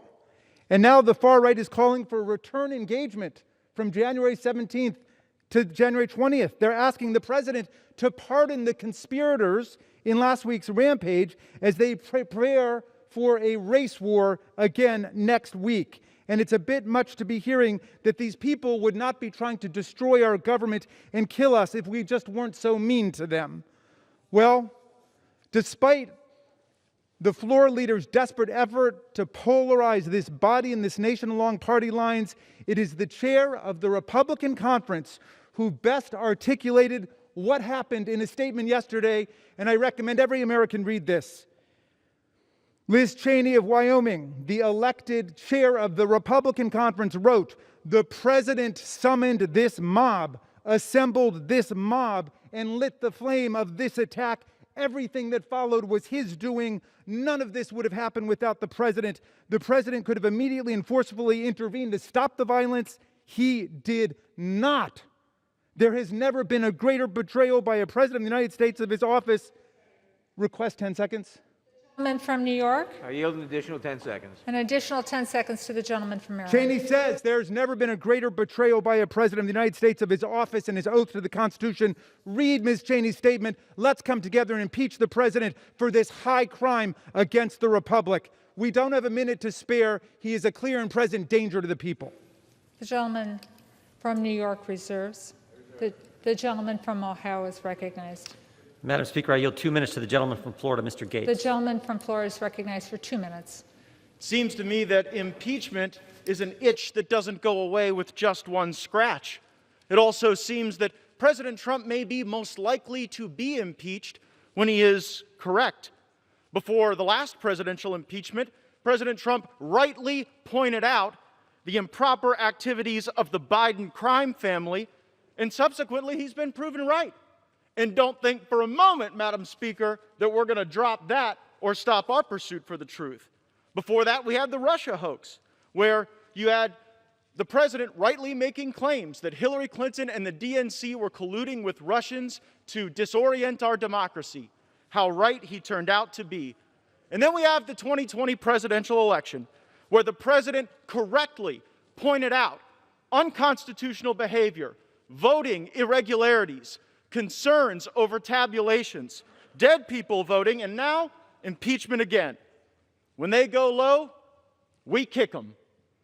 Eric Holder, former Attorney General under Barack Obama, breaching the Capitol was as low can be. We all denounce it. But who is it that they're kicking? The president, who created soaring highs for our economy, rising wages before the pandemic, 400 miles of wall to stop the caravans, who drew down troops in the Middle East and showed empathy for the forgotten men and women of our country. It's why so many people love him so much, and it's why they're kicking all of us. This president has faced unprecedented hatred and resistance from big media, big tech, and big egos, from congressional leaders on both sides of the aisle. Before the rioters tore through that glass, Speaker Pelosi stood at that rostrum and tore through the president's State of the Union speech, inciting anger, resentment, division. Some believe that truly these true colors are being shown now through this divisive partisan impeachment. The Speaker of the House, I would request an additional 40 seconds. Go through the Speaker, please. The gentleman from Ohio. Madam Speaker, I yield the gentleman an additional 40 seconds. 4 seconds or 40 seconds? Yep, 40 seconds. 45 seconds. I thank the gentleman. The Speaker said to us just moments ago, words matter. But apparently those words don't matter when they're uttered by Democrats. When the gentlelady from Massachusetts calls for unrest in the streets. When the gentlelady from California brazenly brags that she called for people to get in the faces of those who serve and support the president. I denounced political violence from all ends of the spectrum, but make no mistake, the left in America has incited far more political violence than the right. For months, our cities burned, police stations burned, our businesses were shattered, and they said nothing. Or they cheerled for it, and they fundraised for it, and they allowed it to happen in the greatest country in the world. Now, some have cited the metaphor that the president lit the flame. Well, they lit actual flames, actual fires, and we Time put them out. expired. There will be order in the House. I yield back. The gentleman from Ohio, do you wish to reserve your time? The gentleman from New York is recognized. Madam Speaker, I now yield 1 minute to the distinguished gentleman from California, Mr. Swalwell. The gentleman from California is recognized for 1 minute. America has been attacked before, but not like this. On January 6, Donald Trump incited thousands of radicalized terrorists to attack the Capitol to stop a transition of power. Let that sink in. Our president incited our citizens to attack our Capitol. America was not attacked in the past sense. This president has inspired future plots. America is still under attack, and that's why Donald Trump must be impeached. I've read many of my GOP colleagues know what the president did was wrong, but are afraid for their lives if they cross the president. I'm sorry that you're living in fear, but now is a time to summon your courage to guide you. We have all seen the images of the courageous officers who have risked their lives so that you could flee this floor and see your families. That was almost a week ago right now. Officers engaged in hand-to-hand combat for hours with these terrorists. Capitol Police were spit on, beaten, stampeded, and one of them lost their lives. I'm not asking you to summon the courage that they did. I'm just asking you to do your job and hold this gentleman's president time accountable. has expired. The gentleman from New York reserves. Yeah, Madam Speaker, we The reserve. gentleman from Ohio is recognized. Yeah, Madam Speaker, we reserve. The gentleman reserves. The gentleman from New York is recognized. The gentleman from New York is recognized. Madam Speaker, I now yield 1 minute to the distinguished gentleman from Texas, Mr. Castro. The gentleman from Texas is recognized for 1 minute. Thank you, Madam Speaker. Donald Trump is the most dangerous man to ever occupy the Oval Office. I want to take you back 1 week ago today, when people were barging through these doors, breaking the windows with weapons, armed, pipe bombs, coming here to harm all of you, to harm the Speaker, to harm the Senate. Let me ask you a question. What do you think they would have done if they had gotten in? What do you think they would have done to you? And who do you think sent them here? The most dangerous man to ever occupy the Oval Office. If inciting a deadly insurrection is not enough to get a president impeached, then what is? All of us must answer that question today. The Constitution requires us to impeach and remove Donald John Trump. Gentleman's time has expired. Gentleman from New York reserves. I reserve. The gentleman from Ohio is recognized. Madam Speaker, we reserve. Gentleman from Ohio reserves his time. The gentleman from New York is recognized. Madam Speaker, I now yield 1 minute to the distinguished gentlelady from Pennsylvania, Ms. Dean. The gentlelady from Pennsylvania is recognized for 1 minute. Madam Speaker, 1 week ago today, I was trapped in this House chamber as the banging on the doors began. I feared for colleagues, reporters, and staff. I feared for myself. The attack on the Capitol will never be forgotten. The President and many in this chamber have shamelessly peddled dangerous untruths about the election, despite the warnings of where those lies would lead. And last Wednesday, those lies and dangers found themselves inside this Capitol. This hateful rhetoric is another deadly virus. It is time to remove it from its host. To heal, we need accountability and truth. That begins by acknowledging the President's dangerous lies and their deadly consequences. Removing Donald Trump is the beginning of restoring decency and democracy. What happened last week will not be forgotten, and what we do this week will long be remembered. Vote yes on impeachment, and I yield back. Gentlelady yields back. The gentleman from New York reserves his time. The gentleman from Ohio is recognized. Thank you, Madam Speaker. It's my pleasure to yield 1 minute to the Republican leader, gentleman from California, Mr. McCarthy. The gentleman from California is recognized for 1 minute. Thank the gentleman for yielding. Madam Speaker, let me be clear. Last week's violent attack on the Capitol was undemocratic, un-American, and criminal. Violence is never a legitimate form of protest. Freedom of speech and assembly under the Constitution is rooted in nonviolence. Yet the violent mob that descended upon this body was neither peaceful nor democratic. It acted to disrupt Congress's constitutional responsibility. It was also an attack on the people who work in this institution, members, staff, and the hundreds who work behind the scenes so that we can serve the American people. The greatest statesman in the history of our country understood that the most dangerous threat to freedom is lawlessness. A young lawyer named Abraham Lincoln famously said, "There is no grievance that is a fit object of redress by mob law." Yet for several hours last week, mob law tried to interfere with constitutional law. Some say the riots were caused by Antifa. There is absolutely no evidence of that. And conservatives should be the first to say so. Conservatives also know that the only thing that stops mob violence is to meet it with force rooted in justice and backed by moral courage. And last week we saw mob violence met by courage, sacrifice, and heroism from the brave men and women who protect this institution every day. But for the bravery of the Capitol Police, the destruction and loss could have been much greater. We owe them a tremendous debt of gratitude. The loss of Officer Brian Sednick and Officer Howard Lindmagood is tragic and heartbreaking. We mourn their loss, remember their lives, and continue to pray for their families and loved ones. The officers of the Capitol Police deserve our eternal thanks. We will never forget the dangers they faced, the determination they showed, or the sacrifices they made.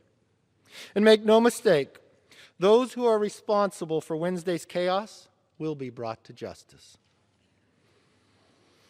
Which brings me to today's debate. I believe impeaching the president in such a short time frame would be a mistake. No investigations have been completed. No hearings have been held. What's more, the Senate has confirmed that no trial will begin until after President-elect Biden is sworn in. But here is what a vote to impeach would do. A vote to impeach would further divide this nation. A vote to impeach will further fan the flames of partisan division. Most Americans want neither inaction nor retribution. They want durable, bipartisan justice. That path is still available, but is not the path we are on today. That doesn't mean the president is free from fault. The president bears responsibility for Wednesday's attack on Congress by mob rioters. He should have immediately denounced the mob when he saw what was unfolding. These facts require immediate action by President Trump. Accept his share of responsibility, quell the brewing unrest, and ensure President-elect Biden is able to successfully begin his term. And the president's immediate action also deserves congressional action, which is why I think a fact-finding commission and a censure resolution would be prudent. Unfortunately, that is not where we are today. Truly, this past week was one of the most difficult for Congress and our nation. Of all the days here, last Wednesday was the worst day I've ever seen in Congress. Our country is deeply hurt. So where do we go from here? After all the violence and chaos of the last week, is it important to remember that we're still here to deliver a better future for all Americans. It does not matter if you are liberal, moderate, or conservative. All of us must resist the temptation of further polarization. Instead, we must unite once again as Americans.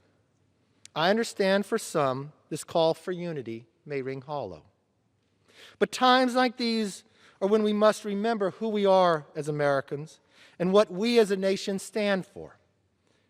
And as history shows, unity is not an option, it's a necessity. It is as necessary today as it was at the start of our country. I want us all to think back to how John Adams and the Federalist Party handed power over to Thomas Jefferson and his party after the election of 1800. That election, and indeed that era, was one of the most divisive ever. Partisans used every dirty trick in the book. They demonized each other, dismissed reasonable dissent, and described their opponents as seditious. Sound familiar? The election of 1800 could have destroyed our young nation. But instead of breaking us, it helped us bring us together, thereby preserving the world's last best hope of freedom. After a hard-fought battle over the Electoral College in Congress, Adams conceded. And a peaceful transfer of power, the first in American history, took place. Jefferson, for his part, put aside the division of the era and preached forgiveness, yes, unity. In his first inaugural address, he famously said, "Every difference of opinion is not a difference of principle."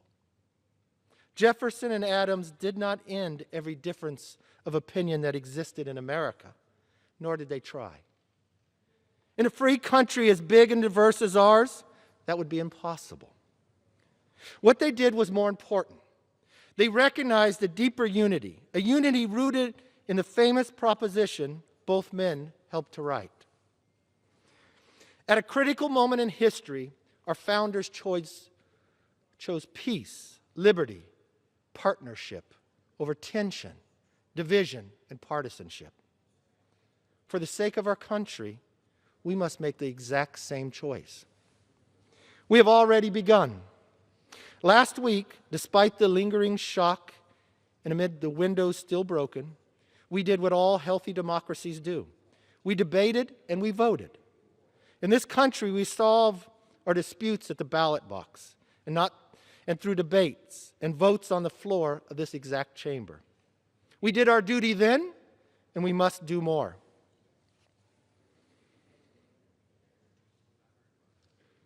The eyes of the nation and the world are upon us. We must seize this opportunity and heal and grow stronger. As leaders, Our place in history depends on whether we call on our better angels and refocus our efforts to work directly for the American people.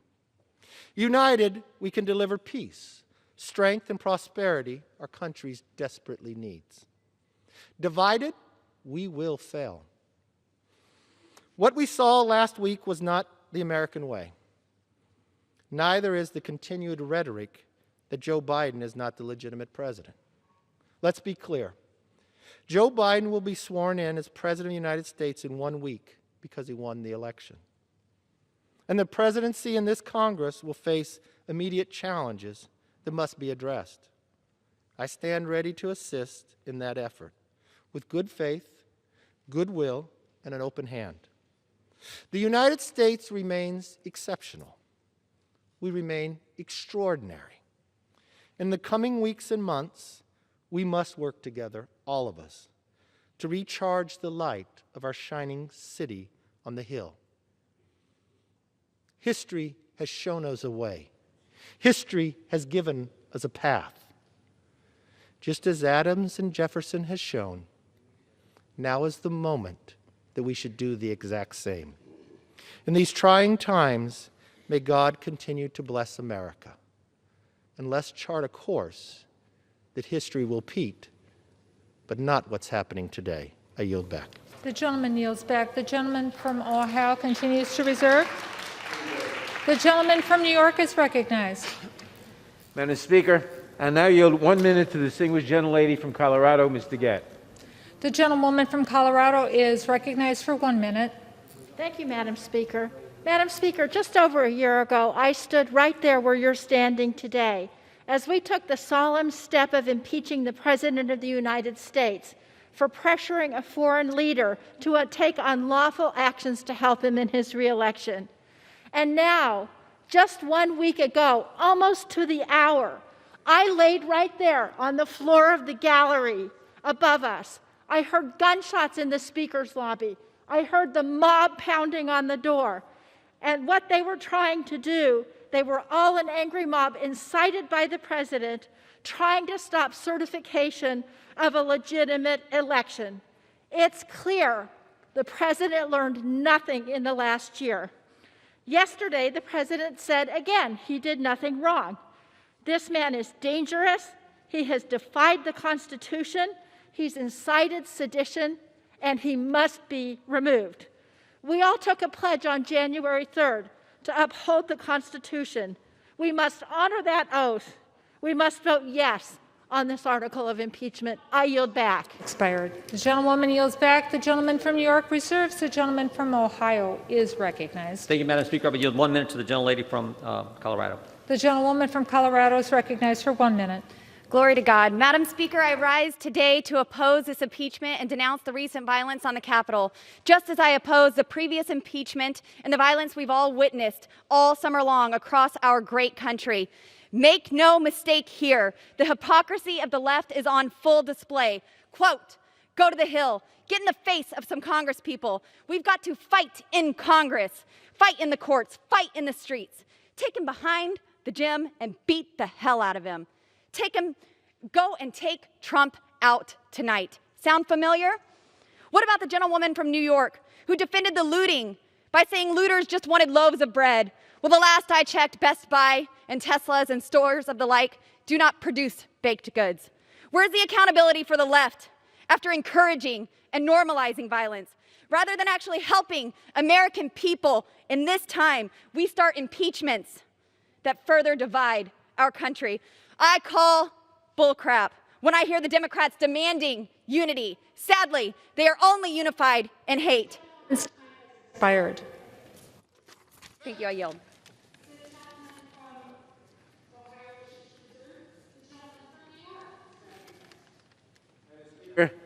I now yield 1 minute to the distinguished gentlelady from California, Ms. Waters.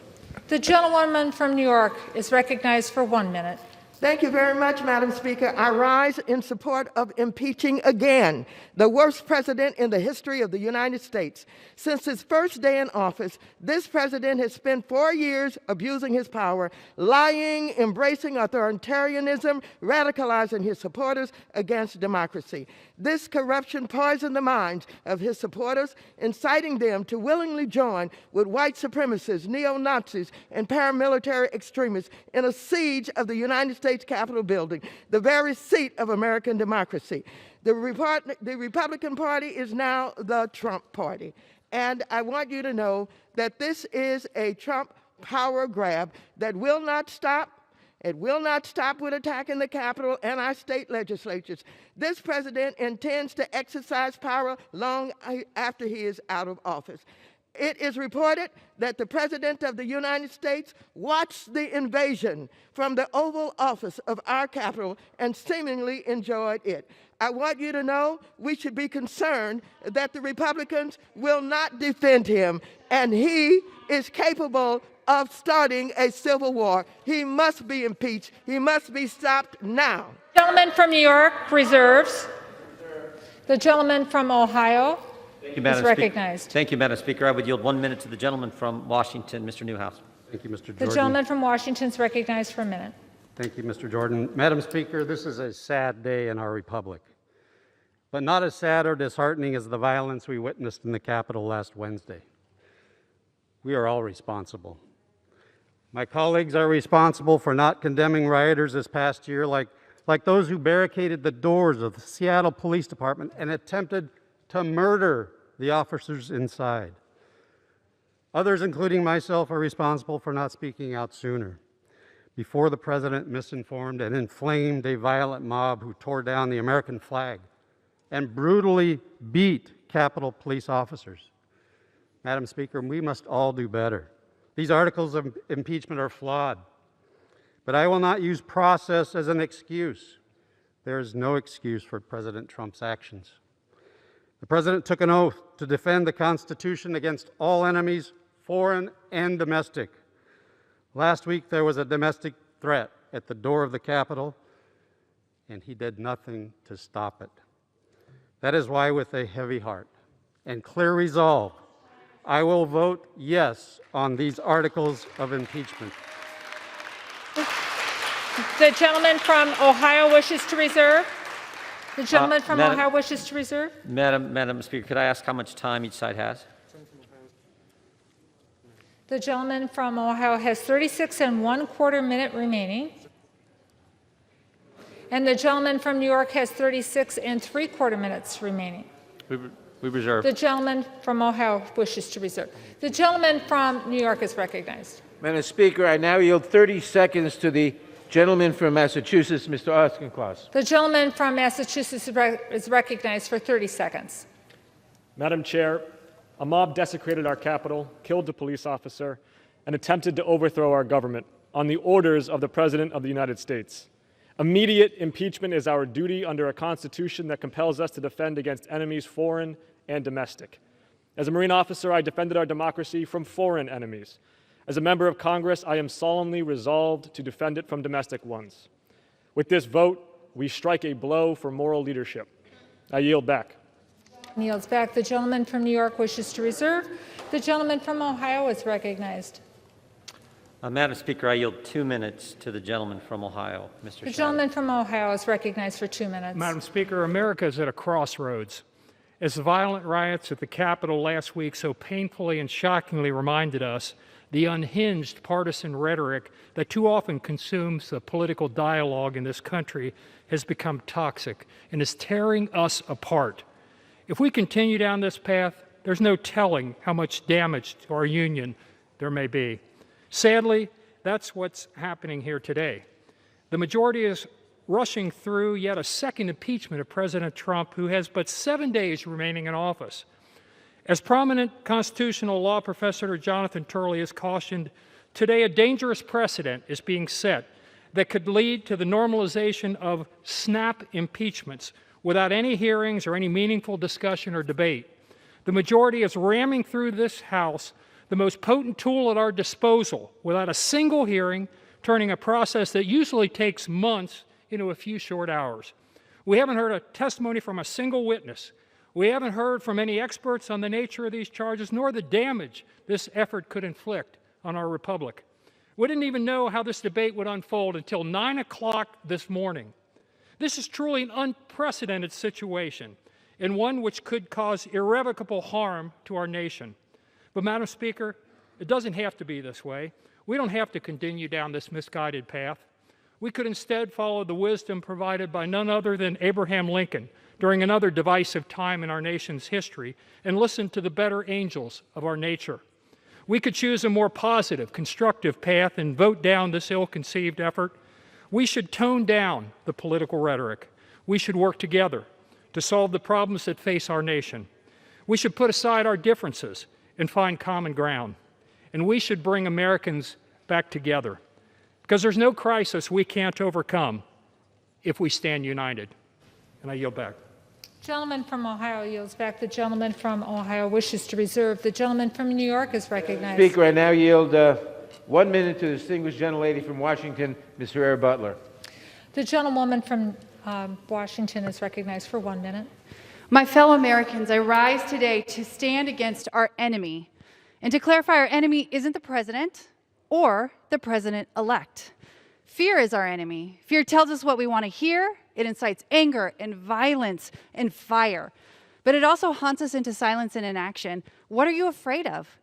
I'm afraid of what people will say or think. I'm afraid of being devalued. I'm not afraid of losing my job, but I am afraid that my country will fail. I'm afraid patriots of this country have died in vain. I'm afraid my children won't grow up in a free country. I'm afraid injustice will prevail. But truth sets us free from fear. Truth doesn't guarantee bad things won't happen, but it does promise to always prevail in the end. It has no shadows where darkness can hide. With truth comes love, and we could use that right now. My vote to impeach our sitting president is not a fear-based decision. I am not choosing a side, I'm choosing truth. It's the only way to defeat fear. The gentlewoman yields back. The gentleman from New York wishes to reserve his time. The gentleman from Ohio is recognized. Thank you, Madam Speaker. I would yield 1 minute to the gentlelady from Texas, Ms. Van Dyne. The gentlewoman from Texas is yielded 1 minute. Thank you very much. Today, I should be in my district working for my constituents. Instead, I'm back here in Washington because the majority could not resist another made-for-TV impeachment. American workers are losing their jobs and struggling to feed their families. Small businesses are being forced to lay off workers and close their doors. Families are tragically losing loved ones to the coronavirus. Instead of creating or even saving American jobs or negotiating additional COVID relief, we're debating an impeachment that's been preceded by no inquiry, no meaningful debate, and no due process. In 1 week's time, Joe Biden will be the president. The American people need us to rise above the heat of the moment, to focus on their needs and deliver real solutions. Because the majority decided we should debate whether or not to remove a sitting president in just 2 hours, I'll be brief. I oppose this article of impeachment, and I yield back. The lady yields back. The gentleman from Ohio wishes to reserve. The gentleman from New York is recognized. Madam Speaker, I now yield 30 seconds to the distinguished gentlelady from Georgia, Ms. Prideaux. The gentlewoman from Georgia is recognized for 30 seconds. Madam Speaker, I teach a civics class where I point out that our democracy is not self-executing. It requires people of good faith and ethics to make it work. The president has repeatedly challenged Georgia's election results, but despite 3 recounts and many investigations, the results are clear. Joe Biden won Georgia. The idea that our election was fraudulent is a lie. Our president used this lie to incite a violent mob to attack the Capitol. I ask my colleagues to act with ethics and good faith, to reject these lies, and in this case, to support the article of impeachment. I yield back. Gentlewoman's time has expired. The gentleman from New York wishes to reserve. The gentleman from Ohio is recognized. Thank you, Madam Speaker. I would yield 1 minute to the gentleman from Florida, Mr. Posey. The gentleman from Florida has 1 minute. In our campaigns, we may be adversaries, but usually after the campaign season's over, we have traditionally come together for the good of our nation. Now, more than ever in our lifetimes, we are a divided nation. One of the reasons? The resist movement, which has harassed, harangued, and otherwise denigrated the president since the second he became the nominee. While his sins may be different than yours or mine, they are clearly not treasonous. Let our men and women in blue, who suffered a lot more stress than the members of Congress they protected, have the time they deserve to recuperate, and do the same for millions of Americans who feel they've been disenfranchised. I beseech my colleagues on both sides of the aisle, if you truly want our nation to heal, vote no in this resolution. It reeks of nothing more than revenge and sets a dangerous precedent. May God continue to bless the United States of America. The gentleman yields back. The gentleman from Ohio wishes to reserve. The gentleman from New York is recognized. Madam Speaker, I now yield 30 seconds to the distinguished gentleman from Maryland, Mr. Brown. The gentleman from Maryland is recognized for 30 seconds. Thank you, Madam Speaker. A week ago, Americans in this chamber lived through one of our darkest days. The commander-in-chief incited a mob of insurrectionists to overturn the results of a free and fair election through terror and intimidation. They failed, but this violence took its toll. People died. Our country's temple of democracy was vandalized, and our image as the world's leading democracy was shaken. President Trump represents a real threat to our national security, our democratic institutions, and the people of this country. We cannot let Donald Trump, who actively orchestrated sedition, lead our nation's government for another 7 days. We cannot wait until January 20th. Donald Trump must be removed. Thank you, and I yield back the balance. The gentleman yields back. The gentleman from New York continues to reserve. The gentleman from Ohio is recognized. Thank you, Madam Speaker. I will yield 1 minute to the gentleman from Texas. The gentleman from Texas is recognized for 1 minute. Thank you, Madam Speaker. And I also want to thank my Democratic colleagues for finally joining Republicans in condemning mob violence after 6 months of refusing to acknowledge it. But I'm really tired of sanctimonious sermons on being a sore loser from some of the same Democrats who opposed accepting results in elections past. Democrats have objected to certifying every Republican victory of the 21st century. In 2000, 2004, and in 2016, Democrats objected every time. When they objected, it was patriotic. But when Republicans do it, we're inciting a mob. We're liars and we're traitors. This is the double standard we should expect under total Democrat control. They've called for unrest in the streets. They've called for harassing cabinet officials. They've objected to certifying election results time and time again. Even the Judiciary Chairman secured clemency for a domestic terrorist who detonated a bomb right here in this building.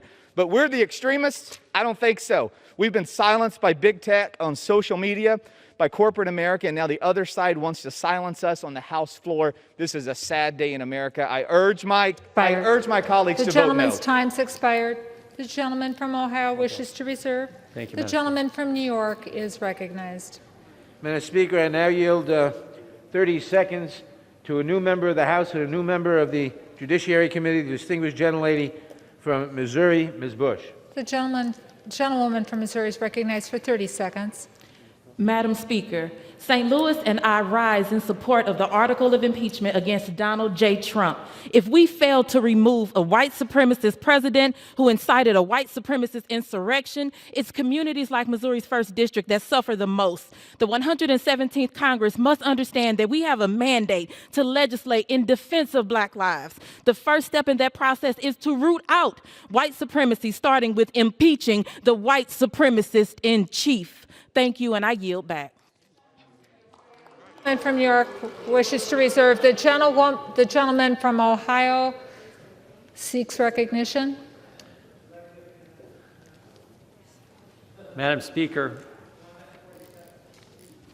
I yield 1 minute to the gentleman from Texas, Dr. Jackson. The gentleman from Texas is recognized for 1 minute.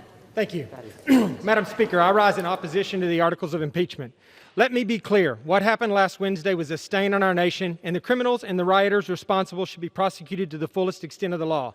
It is clear now more than ever that our country needs to come together, and this Congress, needs to lead by example and begin the process of healing the deep division that exists among us as Americans. The articles before us today will not accomplish that. In fact, the sham articles of impeachment will only serve to further fan the flames of unrest and to appease the radical left's appetite for division. We should be focusing on restoring communities devastated by lockdowns, working on America's vaccine rollout, aiding a bipartisan investigation into these attacks, and ensuring election integrity, not impeaching a president who has promised a peaceful transition and who has less than 7 days left in office.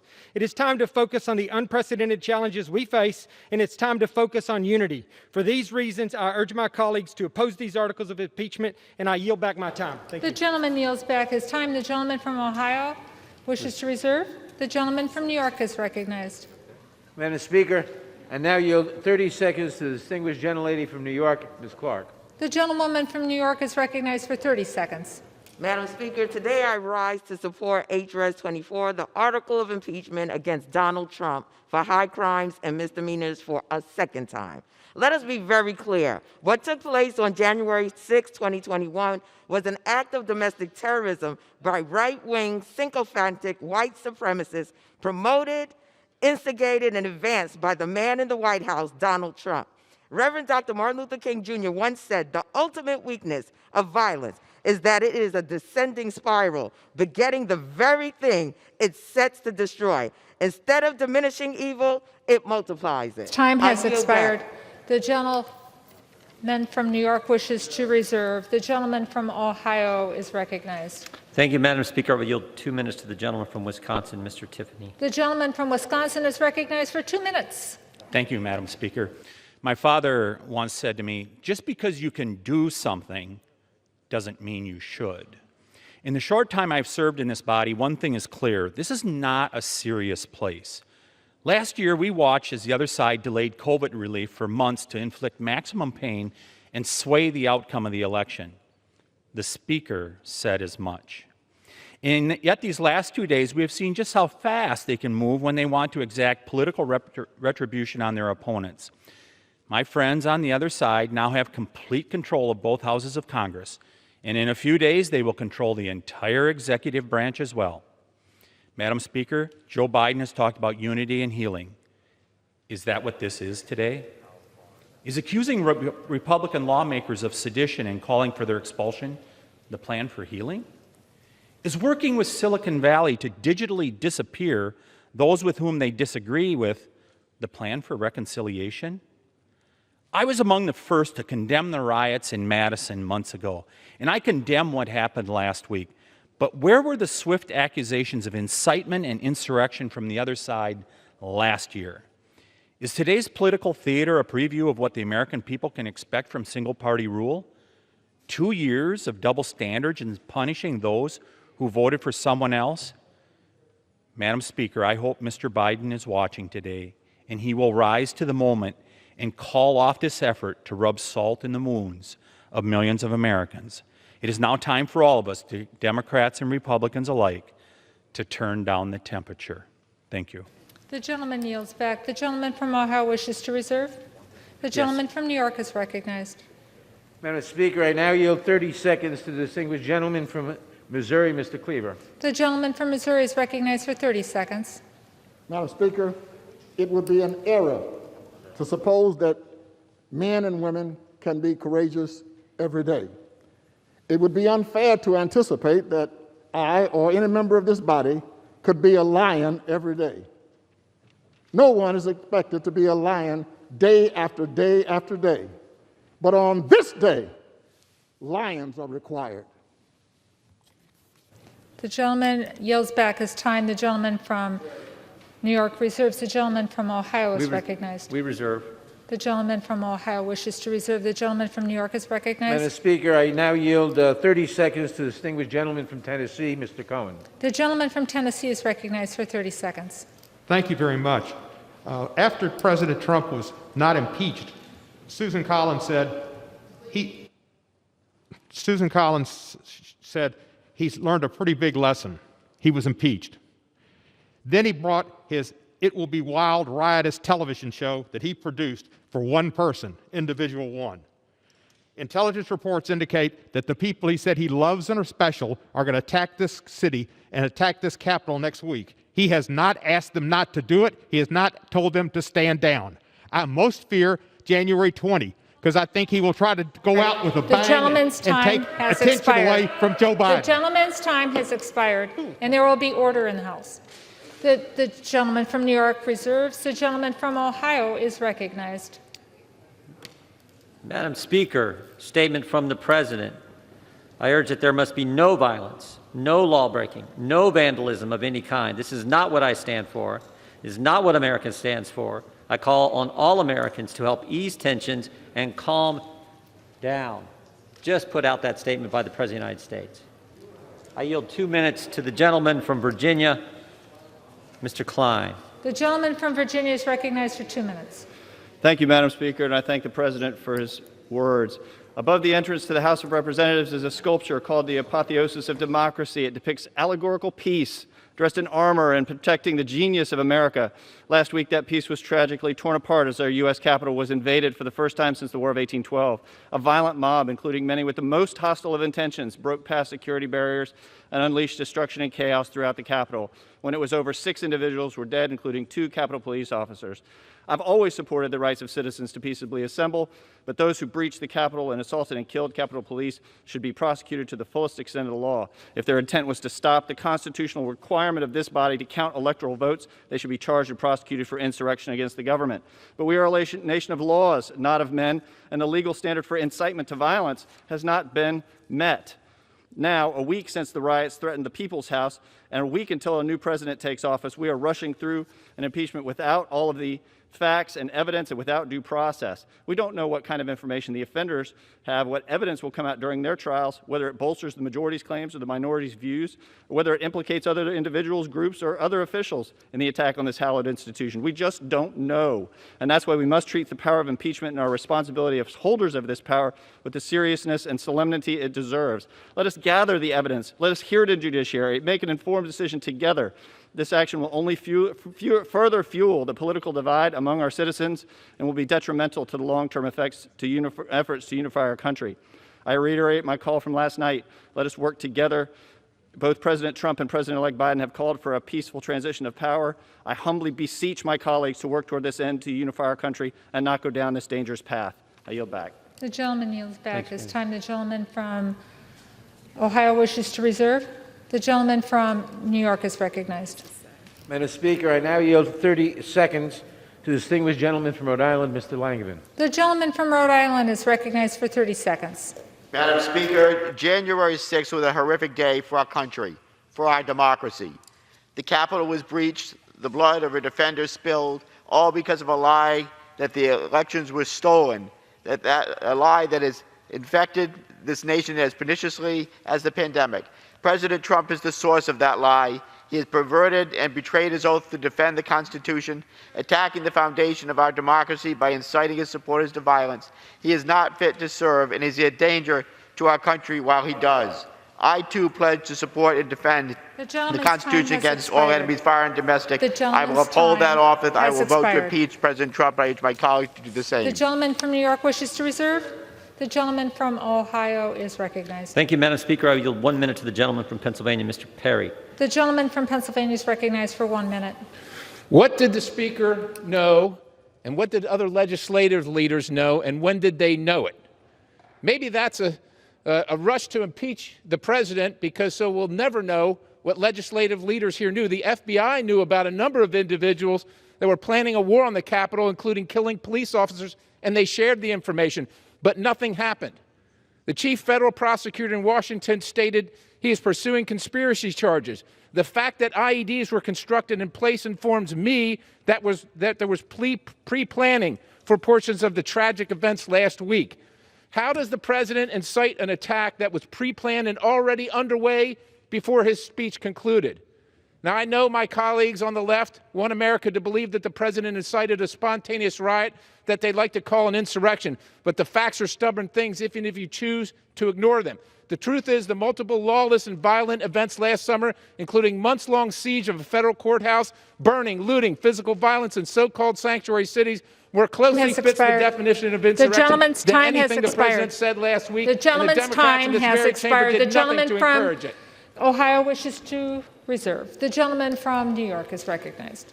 Madam Speaker, I yield 30 seconds to the distinguished gentleman from Virginia, Mr. Connolly. The gentleman from Virginia is recognized for 30 seconds. I thank my friend. The American people are asking, is there any depravity too low? Is there any outrage too far? Is there any blood and violence too much to turn hearts and minds in this body? Instead of the usual justification, rationalization, and enabling and false equivalence we have to hear. This is a moment of truth, my friends. Are you on the side of chaos and the mob, or on the side of constitutional democracy and our freedom? It's that simple.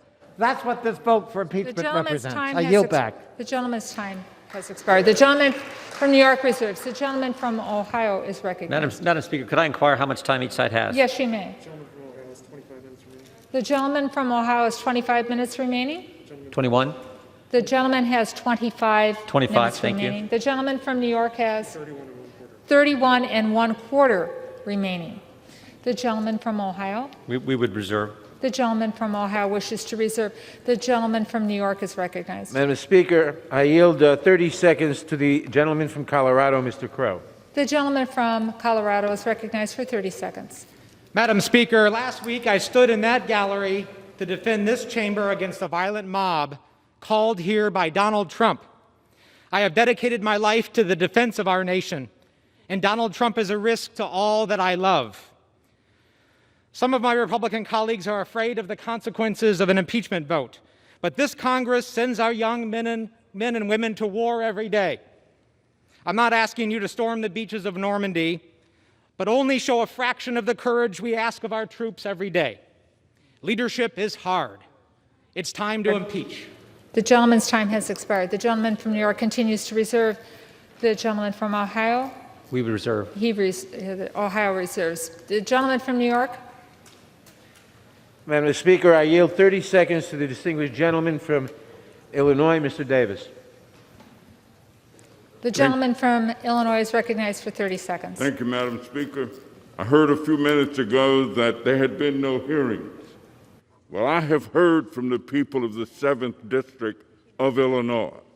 They have told me what to do. They have said, impeach this president, impeach this president, and do it now. I will follow their instructions and vote yes to impeach this president, and I yield back. The gentleman yields back. The gentleman from New York reserves.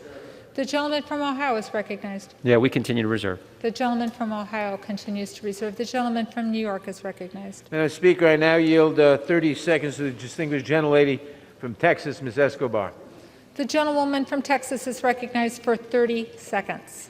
Thank you, Madam Speaker. On January 6th, terrorists attacked the United States of America. It was an attempted coup and an insurrection, but what I hope Americans understand is that it was a terrorist attack against our country. Those who came and participated must be found and prosecuted. Those who aided and abetted must be found and prosecuted. And the man who incited it, President Donald J. Trump, our greatest national security threat, must be impeached, held accountable, and never be allowed to hold office again. I yield back. Gentlewoman yields back. The gentleman from New York reserves. The gentleman from Ohio Yeah, Madam Speaker, we reserve. reserves. The gentleman from New York is recognized. Madam Speaker, I now yield 30 seconds to the distinguished gentlelady from California, Ms. Eshu.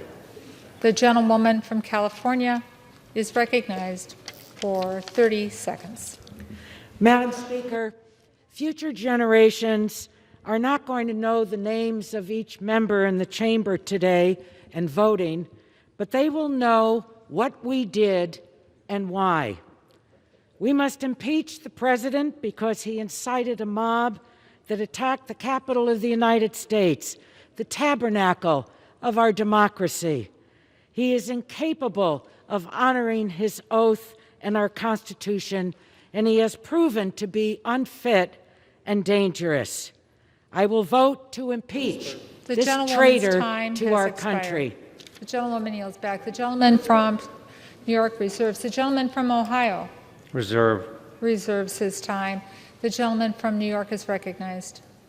Madam Speaker, I now yield 30 seconds to the distinguished gentleman from New York, Mr. Espaillat.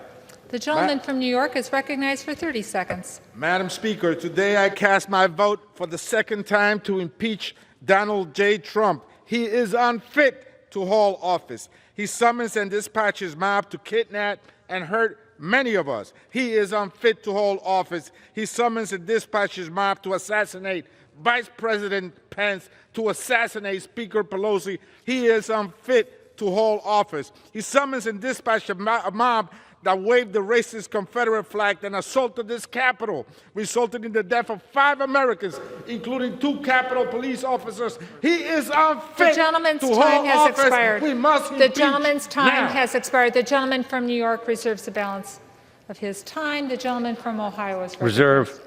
The gentleman from Ohio continues to reserve. The gentleman from New York. No. Madam Speaker, I now yield 30 seconds to the distinguished gentleman from Illinois, Mr. Garcia. The gentleman from Illinois is recognized for 30 seconds. Madam Speaker, I rise today in the strongest possible support for the impeachment of Donald J. Trump. When Trump made a last desperate attempt to steal the presidency, to reject the will of the people by encouraging insurrection, he became the first president to incite an attempted overthrow of the institutions he is sworn to protect. That is a horrifying first, and his actions necessitate another. He should be the first president impeached and removed from office in the history of our country. I voted to impeach him once, and I'm ready to do it again. I yield back. The gentleman's time has expired. The gentleman from New York reserves. The gentleman from Ohio. One more, and then we'll go to you. Reserve. The gentleman from Ohio continues to reserve. The gentleman from New York is recognized. Madam Speaker, I now yield 30 seconds to the distinguished gentlelady from Texas, Ms. Garcia. The gentlewoman from Texas is recognized for 30 seconds. Madam Speaker, this president took an oath to protect and defend the Constitution. Instead, he has chosen to betray and attack our sacred democracy. This president violated his oath. He abused the power of his office, attempted to betray the will of the American people, and incited insurrection against this very House. During the last impeachment trial, I reminded all Americans that democracy is a gift that each generation gives to the next. We must do all to protect it. For our children and our future, we must impeach him. Thank you. The gentleman from New York reserves. The gentleman from Ohio is recognized. Thank you, Madam Speaker. I yield 2 minutes to the gentleman from Florida, Mr. Stubbe. The gentleman's yielding 2 minutes, is that correct? 2 minutes. 2 minutes to the gentleman from Florida. Thank you, Madam Speaker. For 3 years, Democratic members of this body and the mainstream media lied to the American people that the Trump campaign colluded and conspired with Russia. For years, after an exhaustive investigation, it was found that there was no evidence that the Trump campaign colluded with Russia. Should Democratic members of this body resign for lying to the American people repeatedly and sowing division and dissension all across America? And it was all a lie. You have brought one article of impeachment to the floor, and your one allegation alleges, and I quote, Donald John Trump engaged in high crimes and misdemeanors by inciting violence against the government of the United States. In D.C., it's a crime to, quote, intentionally or recklessly act in such a manner to cause another person to be in reasonable fear and to incite or provoke violence when there's a likelihood that such violence will ensue. There was no language in the president's speech that incited or provoked violence. In fact, at around the 18-minute mark, he stated, and quote, peacefully and patriotically make your voices heard. You may think that he's inciting violence because he believes there was election fraud. That's his opinion, and he's entitled to that opinion, just like all of you were entitled to your false and fraudulent opinion that the Trump campaign colluded with Russia. The legal elements of incitement are based on the Supreme Court case Brandenburg v. Ohio, in which the Supreme Court set the standard for speech that could be prosecuted without violating the First Amendment. Brandenburg's speech called for violence against groups of Americans, and the court found that Brandenburg's comments were not directed to inciting or producing imminent lawless action. The court found that it was protected speech, and he was calling for violence. That's the current law of the land. The president didn't even mention violence last Wednesday, much less provoke or incite it. There was no crime committed, and therefore no basis for impeachment, as you need a high crime or misdemeanor for a basis. You have created a mockery out of the impeachment process, and I urge all my colleagues to stand against it and fight the latest fraud being perpetrated against the American people by the radical left. The gentleman yields Nice job. back. The gentleman from Ohio wishes to reserve. Yes. The gentleman from New York is recognized. Madam Speaker, I now yield 30 seconds to the distinguished gentleman from Nevada, Mr. Hursford.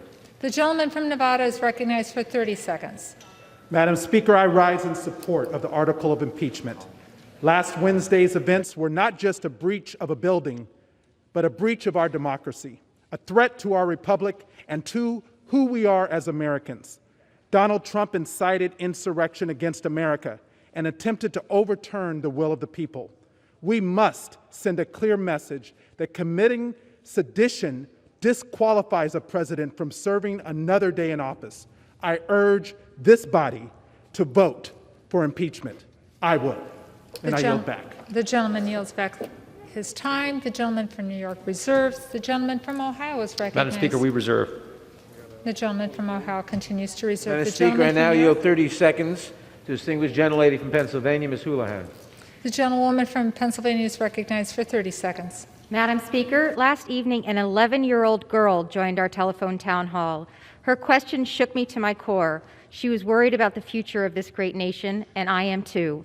That is why I must move forward with impeachment of this president. He has endangered this nation. He has betrayed his oath. I do this now for all of us, for our Constitution and for this republic. I do this to tell the world that this great democracy will stand and no one is above the law. And I do this for our future generations. I urge us all to unite and to vote yes on impeachment. I yield back. The gentlewoman yields back. The gentleman from New York reserves. The gentleman from Ohio is recognized. Madam Speaker, we reserve. The gentleman from Ohio reserves. The gentleman from New York is recognized. Madam Speaker, I now yield 30 seconds to the distinguished gentleman from California, Mr. Huffman. The gentleman from California is recognized for 30 seconds. Madam Speaker, history is watching and saving the receipts. Today, my colleagues across the aisle must choose which side of a very bright line they want to be recorded on for all time. On one side, lies, sedition, inciting and supporting insurrection, and domestic terrorism. The other side, your oath of office, the Constitution, democracy, decency. There is no middle ground. Today we make history forever. So choose well. A vote to impeach Donald Trump means years from now you can look your grandchildren in the eye and say, I did the right thing. The gentleman's time has expired. The Yield gentleman back. from New York continues to reserve. The gentleman from Ohio is recognized. We reserve, Madam The Speaker. gentleman continues to reserve. The gentleman from New York is recognized. Madam Speaker, I now yield 30 seconds to the distinguished gentlelady from California, Ms. Jacobs. The gentlewoman from California is recognized for 30 seconds. Madam Speaker, the response to political violence must always be accountability. Without accountability, more violence will follow.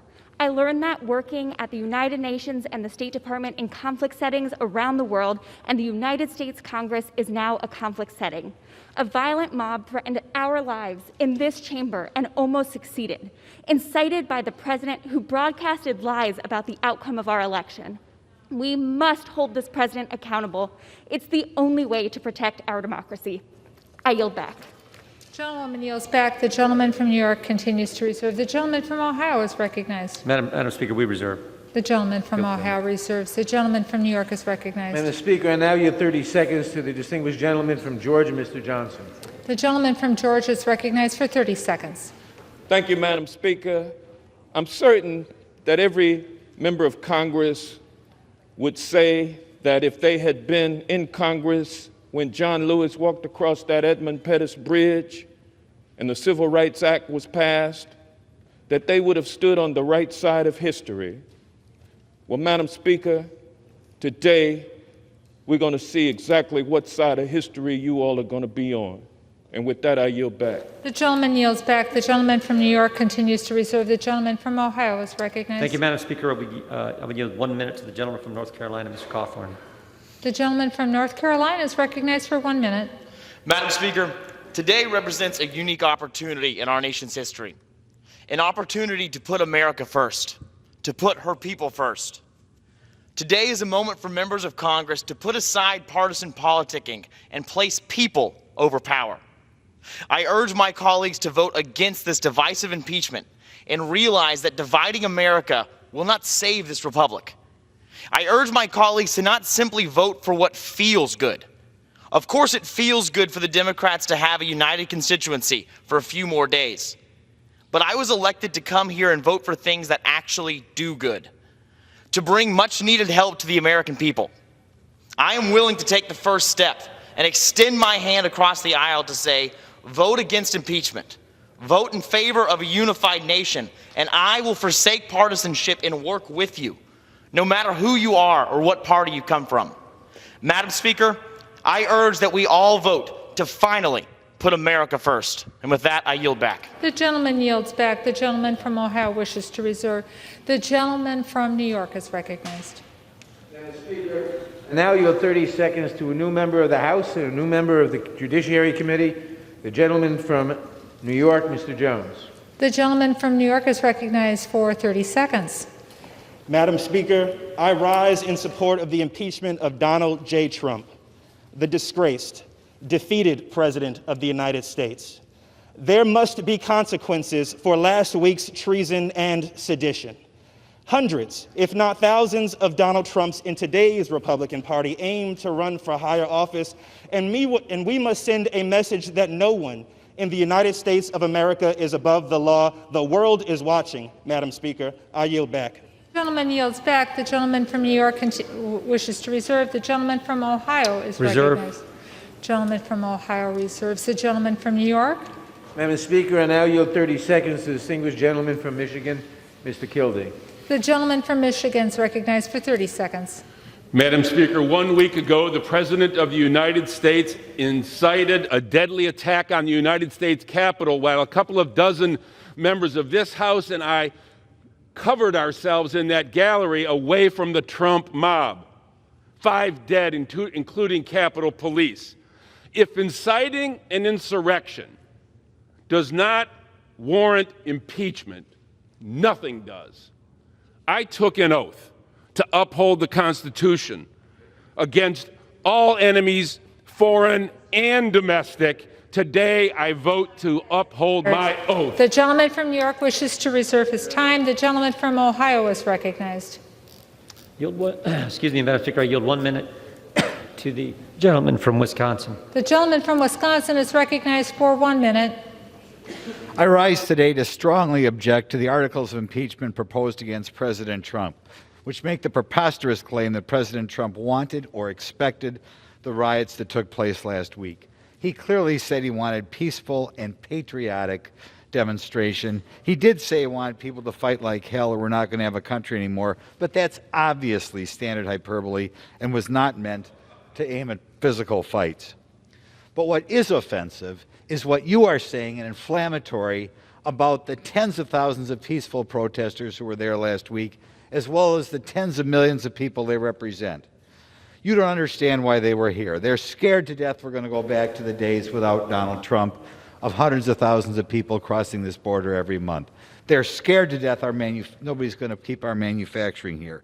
They're scared to death that nobody else will fight the cancel culture as we head towards an era when some things can't be said.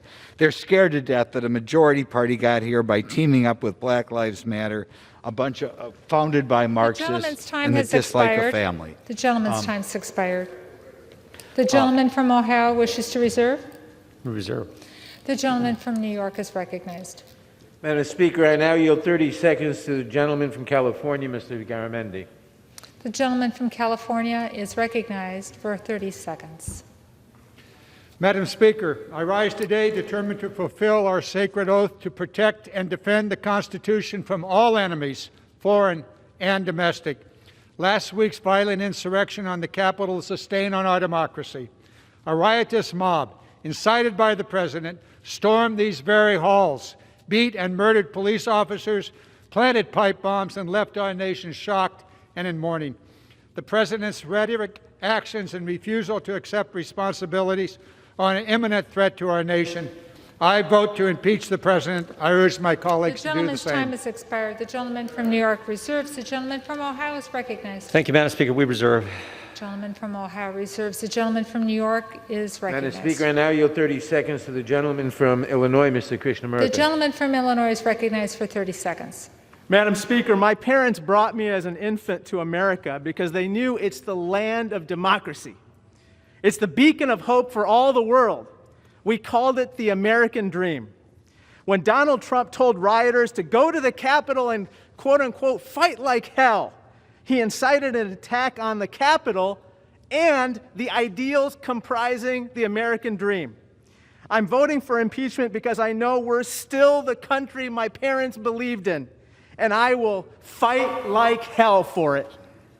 I yield back. The gentleman yields back. The gentleman from New York reserves. The gentleman from Ohio is recognized. Reserve. The gentleman from Ohio reserves. The gentleman from New York. Madam Speaker, I now yield 30 seconds to the gentlelady from Michigan, Ms. Lawrence. The gentlewoman from Michigan is recognized for 30 seconds. Madam Chair, on Wednesday the 6th, Democrats and Republicans hid on the floor, put on gas masks, and was ushered out of this room. We in this country cannot begin healing in unity without accountability and justice. The President of the United States incited a violent insurrection against Congress, you, me, and the Vice President of the United States. This cannot be ignored. Impeach now. Thank you, Madam Chair. The gentlewoman yields back. The gentleman from New York continues to reserve. The gentleman from Ohio is recognized. Reserve. The gentleman from Ohio wishes to reserve. The gentleman from New York is recognized. Madam Speaker, I now yield 30 seconds to the distinguished gentlelady from California, Ms. Lee. The gentlewoman from California is recognized for 30 seconds. Madam Speaker, on January 6, Donald Trump incited his white nationalist supporters to initiate an attempted coup against the heart of our democracy, the United States Capitol. This heinous act of domestic terrorism demands that Congress act to remove this president. Donald Trump has been and remains a threat to our national security and our democracy, and wholly unfit to serve as president. He and his supporters must be held accountable for inciting violence against the government of the United States. Congress must act immediately to remove this clear and present danger to our country. It's time to impeach Donald Trump again. The gentleman's time has expired. The gentleman from New York reserves. The gentleman from Ohio is recognized. Thank you, Madam Speaker. I would yield 1 minute to the gentlelady from Georgia, Ms. Taylor Greene. The gentlewoman is recognized for 1 minute. Madam Speaker, I am against the impeachment effort by the Democrats. President Trump has held over 600 rallies in the last 4 years. None of them included assaulting police, destroying businesses, or burning down cities. Democrats have spent all this time endorsing and enabling violent riots that left billions in property damage and 47 dead across the United States. Democrats are on record supporting violence when it serves their cause, in their own words, on social media, on interviews, and on fundraising platforms. Act Blue. Democrats support defunding the police when it's someone else's city, someone else's home, and someone else's business. Democrats will take away everyone's guns just as long as they have guards with guns.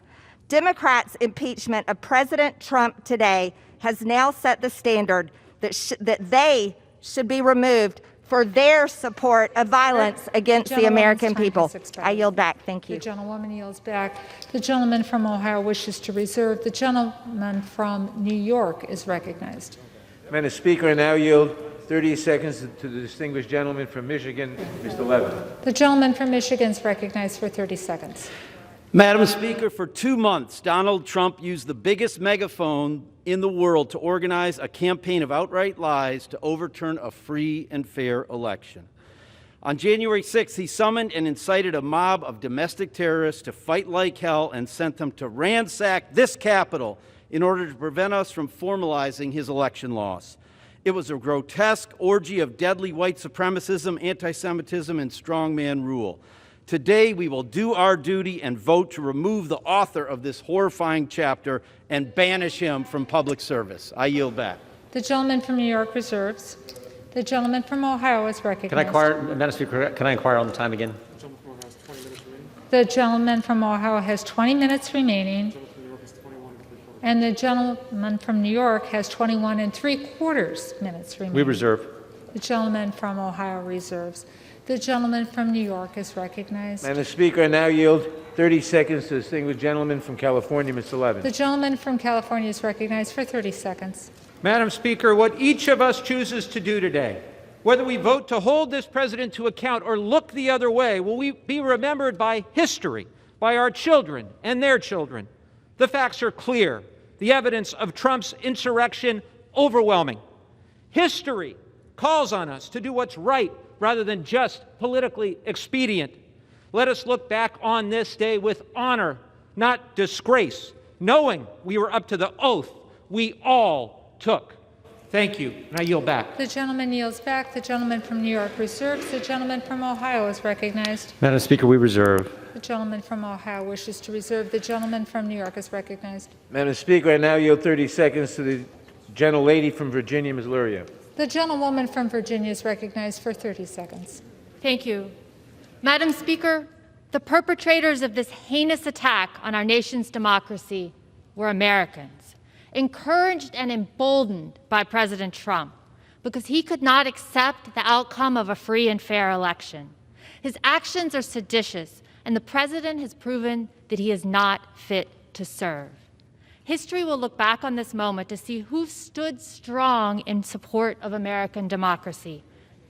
As my colleagues have said, we must come together, but our nation cannot begin to heal until there is accountability. The gentlewoman's time has expired. For the atrocity. The gentlewoman's time has expired. I yield back. The gentleman reserves. The gentleman from Ohio is recognized. Thank you, Madam Speaker. I would yield 1 minute to the gentleman from Georgia, Mr. Clyde. The gentleman from Georgia, is it? Yep, gentleman from Georgia, 1 minute. Is recognized. Madam Speaker, I rise today in opposition to the effort to impeach President Trump. This course of action will only increase dissent and disunity across our country, and it flies in the face of all efforts to heal our nation. Quite simply, it is a shameful final act of political retribution, retribution this president has weathered since day one. I have no doubt that those who breached the Capitol will have due process and their day in court. However, there will be no investigation in the People's House into whether the allegation against the president meets the criteria for a crime worthy of impeachment. No evidence was presented, no witness testified, no cross-examination was conducted, no due process was afforded, and that sets an extremely dangerous precedent for the future. If my Democratic colleagues were serious in their efforts to get to the truth, they would convene the House Judiciary Committee and investigate, but they are not. And so I am proud to stand before you today to defend our president from the injustices my Democratic colleagues are so giddy to pursue. I oppose this effort to impeach the president and ask all members of the House to do the same. I yield back. The gentleman yields back. The gentleman from Ohio wishes to reserve. The gentleman from New York is recognized. Madam Speaker, I yield 30 seconds to the distinguished gentlelady from Georgia, Ms. McBath. The gentlewoman from Georgia is recognized for 30 seconds. Thank you, Madam Speaker. I rise with a heavy heart for what our nation has endured. All those who've incited an attack on these halls of freedom must never forget that in every generation, Americans of all colors and creeds have laid down their lives in the struggles against tyranny, the fight against fascism, and the defense against those who would betray the values upon which this nation was founded. It is our duty to shoulder that defense of our democracy here today.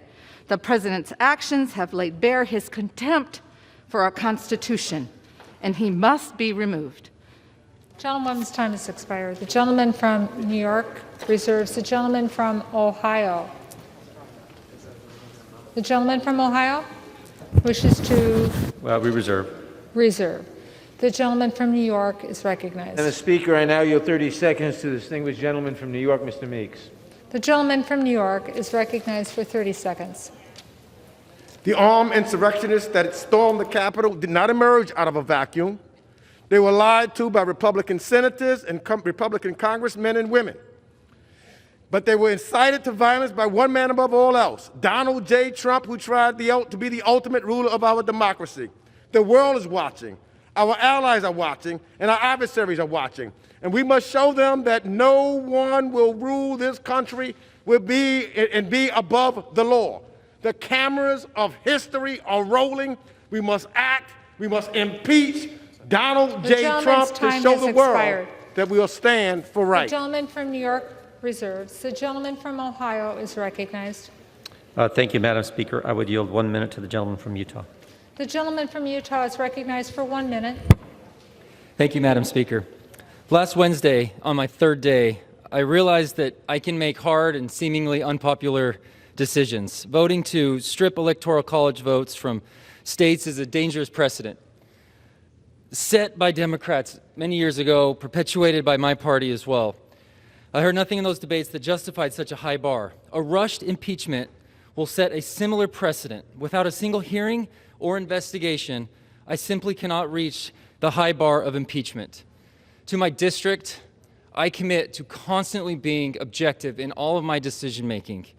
And And as I abandon the remainder of my remarks, as I listen to this debate, it's no wonder our nation is divided. We are on an absolute race to the bottom. And I was hoping that last week we could have hit rock bottom. I commit to doing better, and I hope that we all can dig in and find a way. Thank you. The gentleman yields back his time. The gentleman from Ohio reserves. The gentleman from New York is recognized. Madam Speaker, I now yield 30 seconds to the gentlelady from Ohio, Ms. Beatty. The gentlewoman from New York is recognized for 30 seconds. Thank you. Domestic terrorists attacked our democracy, urged on by a sitting president. These insurrectionists believe Donald Trump's lies about the stolen election. They obeyed his call to attack. They literally carried his banner while storming the Capitol. Last week's insurrection was shocking and tragic. It was a culmination of 4 years of assaults on our democracy. We must impeach this president, and the Congressional Black Caucus stands ready to join in a bipartisan message to the likes of Donald Trump. The gentleman from New York reserves. The gentleman from Ohio is recognized. Madam Speaker, we reserve. The gentleman from Ohio reserves. The gentleman from New York. Madam Speaker, I now yield 30 seconds to the gentlelady from Wisconsin, Ms. Moore. The gentlewoman from Wisconsin is recognized for 30 seconds. Madam Speaker, the president radicalized American citizens, and as his vice president fled from a lynch mob, the speaker cowered while people died. He watched with glee.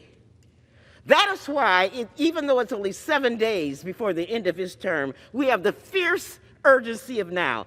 7 days is too long for him to be in power. He could declassify state secrets. He could monetize national secrets to foreign adversaries, and he could even pardon. The gentlewoman's time has expired. The person. The gentlewoman's time has expired. The gentleman from Capitol New York reserves. The gentleman from Ohio is recognized. Thank you, Madam Speaker. I would yield 1 minute to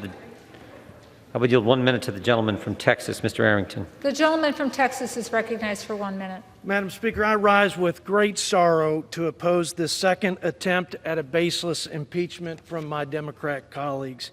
This week's attack on the U.S. Capitol was completely unacceptable, and the people involved should be met with swift accountability. The president didn't incite a riot. The president didn't lead an insurrection, and there are no high crimes and misdemeanors requisite of an impeachment.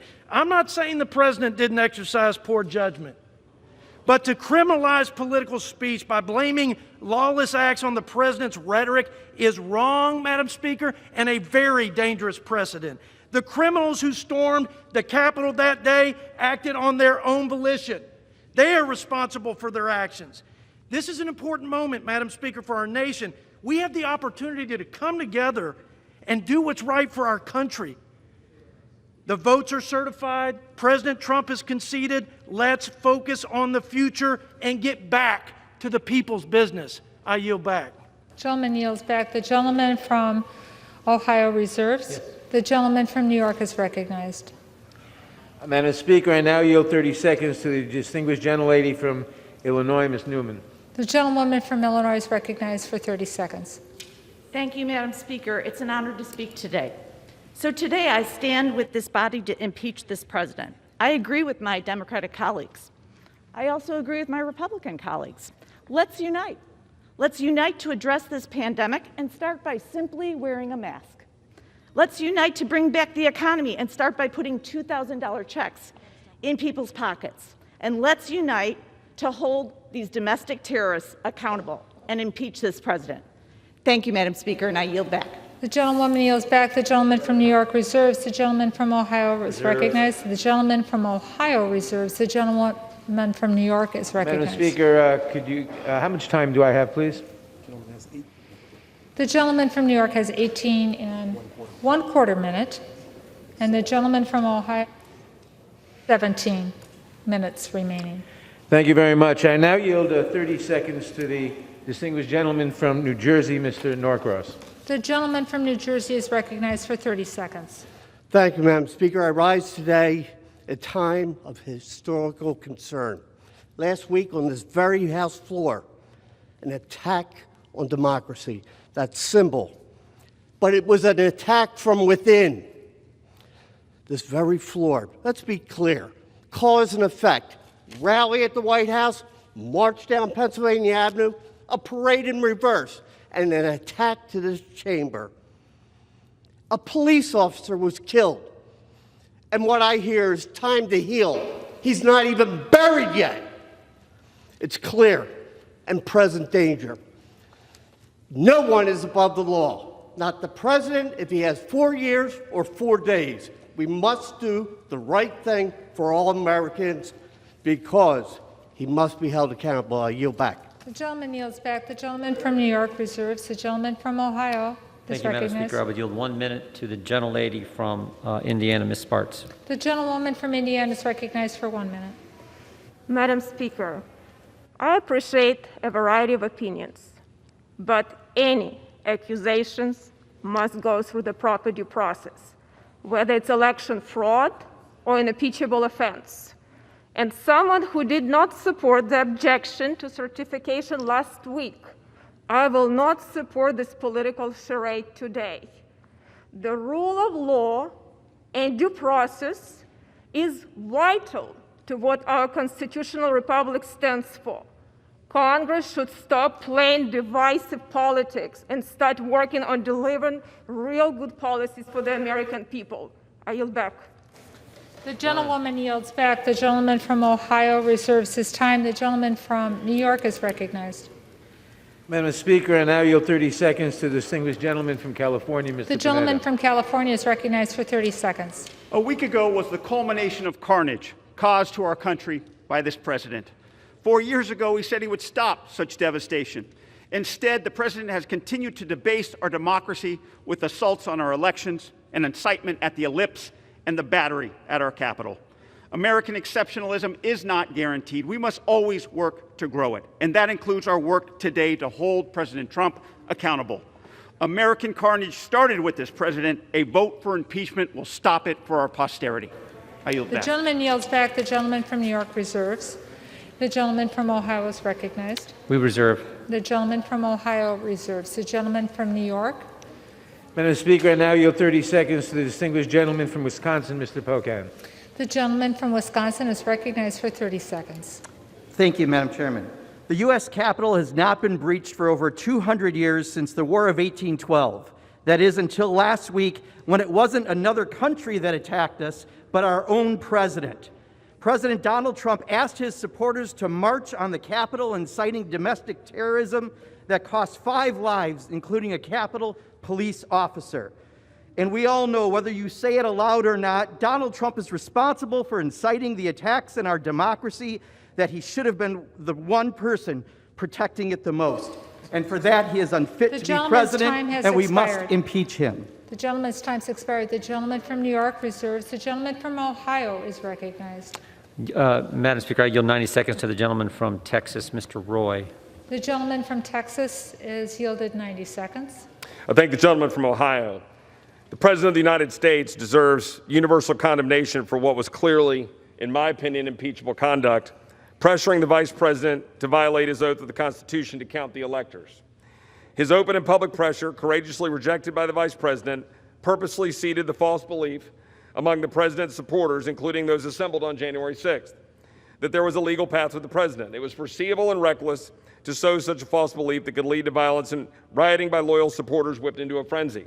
Unfortunately, my Democratic colleagues drafted articles that I believe are flawed and unsupportable, focusing on the legal terms of incitement and insurrection. Even noting impeachment does not require meeting a certain legal standard, that danger for open speech and debate in this body and for the Republic is high if the House approves the articles as written. The language will be used to target members of this body under Section 3 of the 14th Amendment. It will be used to suggest that any statements we make are subject to review by our colleagues and send us down the perilous path of cleansing political speech in the public square. We must end this. Let us condemn that which must be condemned and do so loudly. But let us do it the right way, with deliberation and without disastrous side effects. We must end tearing apart our nation by social media and sound bites. Let us stop. Let us debate. Let us sit down and lead this nation together. I yield back. The gentleman yields back. The gentleman from Ohio reserves. The gentleman from New York is recognized. Madam Speaker, I now yield 30 seconds to the distinguished gentlelady from New York, Ms. Maloney. The gentlewoman from New York is recognized for 30 seconds. Madam Speaker, this vote is not about one man, one party, or even one day. It's about protecting our nation, preserving democracy, and the rule of law. The facts are clear and undisputed. President Trump used a litany of lies about a stolen election and willfully incited an armed insurrection with the intent of stopping the peaceful transfer of power. He attacked not just the Capitol, not just Congress, he even attacked democracy itself. That's why he must be impeached. The gentlewoman's time is and expired. I yield back. The gentleman from New York reserves. The gentleman from Ohio is recognized. Madam Speaker, we reserve. The gentleman from Ohio wishes to reserve. The gentleman from New York is recognized. Madam Speaker, I now yield 30 seconds to the distinguished gentleman from North Carolina, Mr. Price. The gentleman from North Carolina is recognized for 30 seconds. Madam Chairman, the President has engaged in conduct that is criminal, impeachable, and profoundly threatening to our democracy. He pressed state officials and members of this body to overturn an illegitimate election and to keep him in power. And he then invited and activated a violent mob to invade the Capitol and achieve his desired result by insurrection. If that is not impeachable conduct, I don't know what is. The President must be removed from office immediately and never allowed to hold office again. Our democracy The gentleman's requires time it. has expired. The gentleman from New York reserves. The gentleman from Ohio. Thank you, Madam Speaker. I would yield 1 minute to the gentleman from Texas, Mr. Fallon. Thank you, Mr. Chair. The gentleman's recognized for 1 minute. Thank you, Madam Speaker. Last summer, the Antifa and BLM riots swept all over our country. Cities were burnt, businesses destroyed, and lives violently stolen. And it wasn't just for an afternoon like those horrible hours we had on January 6th, but rather they went on for weeks and in some cases even months. So if there's any silver lining in this dark cloud, it's that our friends from across the aisle have come to realize that riots are bad. We conservatives have known this all along. This snap impeachment is a sham, and it didn't go through the Judiciary Committee, and it's not even about the President's actual words, but it's about how our Democratic colleagues want to interpret his words and fashion a particular meaning to them. Now, this is just political grandstanding at its worst. The American people desperately want us to move on and tackle the issues and find solutions to them forthwith. Madam Speaker, let's end this obsession and charade, and let's get to work. I yield back. The gentleman yields back. The gentleman from Ohio wishes to reserve. The gentleman from Ohio wishes to reserve. Yeah, we reserve. The gentleman from New York is recognized. Madam Speaker, I now yield 30 seconds to the gentleman from Illinois, Mr. Quigley. The gentleman from Illinois is recognized for 30 seconds. Madam Speaker, now we hear talk of the President's notion of a peaceful transfer of power, which apparently means what? Minimal casualties? Now we hear talk of healing after the criminal acts are completed. Never as a criminal defense attorney did I say, Judge, yeah, my guy completed the armed robbery, but let's heal now. No, there was accountability. There was accountability then, there should be accountability now, and there should be impeachment now. Thank you, and I yield back. The gentleman yields back. The gentleman from New York reserves. The gentleman from Ohio is recognized. Reserve, Madam The Speaker. gentleman from Ohio wishes to reserve. The gentleman from New York is recognized. Madam Speaker, I now yield 30 seconds to the distinguished gentlelady from North Carolina, a new member of the committee, Ms. Ross. The gentlewoman from North Carolina is recognized for 30 seconds. Madam Speaker, I rise today in support of the article of impeachment. The President's responsibility for the violence and insurrection that occurred last Wednesday cannot go unanswered. The President has had multiple opportunities to modify his behavior to bring this country together. Instead, he uses his power to further divide us. He is unrepentant. Congress must act for the good of this country. Madam Speaker, I yield back my time. The gentlewoman yields back. The gentleman from New York reserves. The gentleman from Ohio is recognized. Thank you, Madam Speaker. I would yield 1 minute to the gentleman from Virginia, Mr. Good. The gentleman from Virginia is recognized for 1 minute. Thank you. I stand today in support of President Trump and against this sham impeachment proceeding with literally 1 week, 7 days remaining in his term. This is merely the culmination of a 4-year effort to overturn the will of the people and the results of the 2016 election. This is simply a political action intended to tarnish the legacy of a highly successful president who led us to an incredible economy, energy independence, reduction of taxes for millions, regulatory relief for businesses, renewed peace in the Middle East, and stronger border security. This action will only serve to further offend the 75 million people who voted for President Trump and further deepen the division within our nation as we try to move forward with a peaceful transition of power. However, the Democrat majority has determined he's already guilty and there's no need of a trial, and they therefore move forward quickly with this phony impeachment charge. Today, I join my Republican colleagues in standing against this further effort to divide our nation. Thank you, and I yield back. And yields back. The gentleman from Ohio wishes to reserve. The gentleman from New York is recognized. Madam Speaker, I now yield 30 seconds to the distinguished gentleman from Texas, Mr. Cuellar. The gentleman from Texas is recognized for 30 seconds. Thank you, Madam Speaker. I rise in support of the impeachment. It's very simple. What we saw on January 6th was a person, the President of the United States, incite a crowd to come and attack the Capitol. We have to make sure that we stand up for democracy. If we don't do this, then what are we going to stand for? We stand for democracy, we stand for American values, and I stand for the impeachment of Donald Trump. I yield back the balance of my time. The gentleman yields back the balance of his time. The gentleman from New York reserves. The gentleman from Ohio is recognized. Madam Speaker, we reserve. The gentleman from Ohio wishes to reserve. The gentleman from New York. Madam Speaker, I now yield 30 seconds to the distinguished gentlelady from Pennsylvania, Ms. Scanlon. The gentlewoman from Pennsylvania is recognized for 30 seconds. On January 6th, President Trump launched an attack against the United States Capitol. I too urge my colleagues to unite, but to unite in love of country and to hold this president accountable. What unites our country is respect for the rule of law.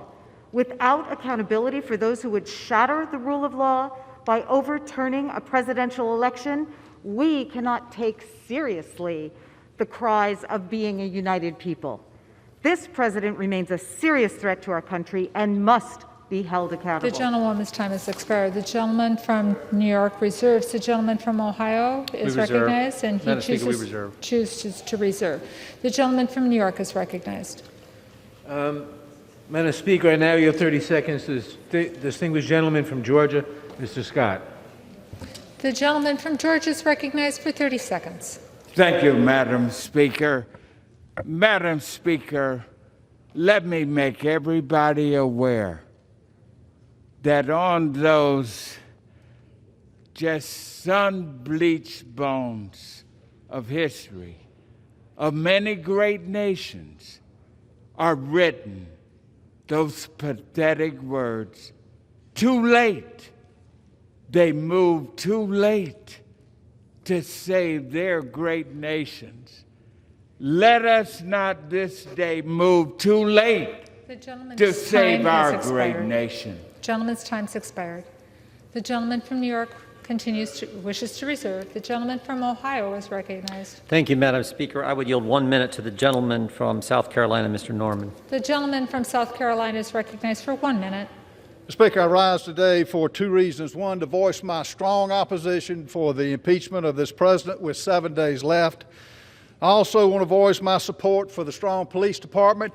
Many of you want to defund. Where was your cries to defund when you were leaving this office, this very room, last on the 6th?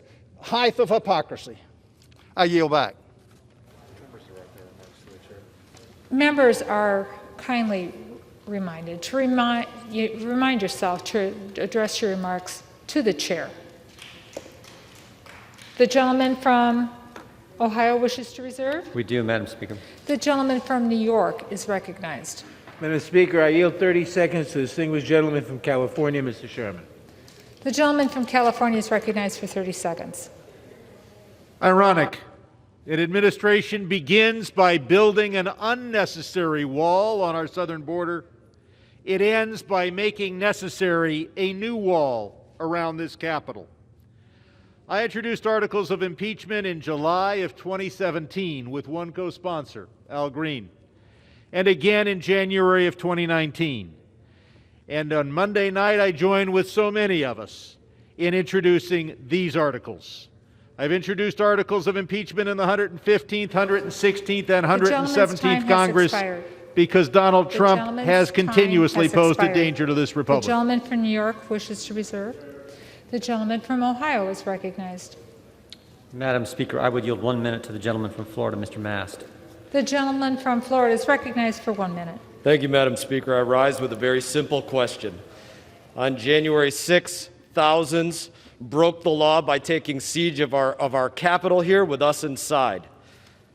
Has any one of those individuals who brought violence on this Capitol been brought here to answer whether they did that because of our president?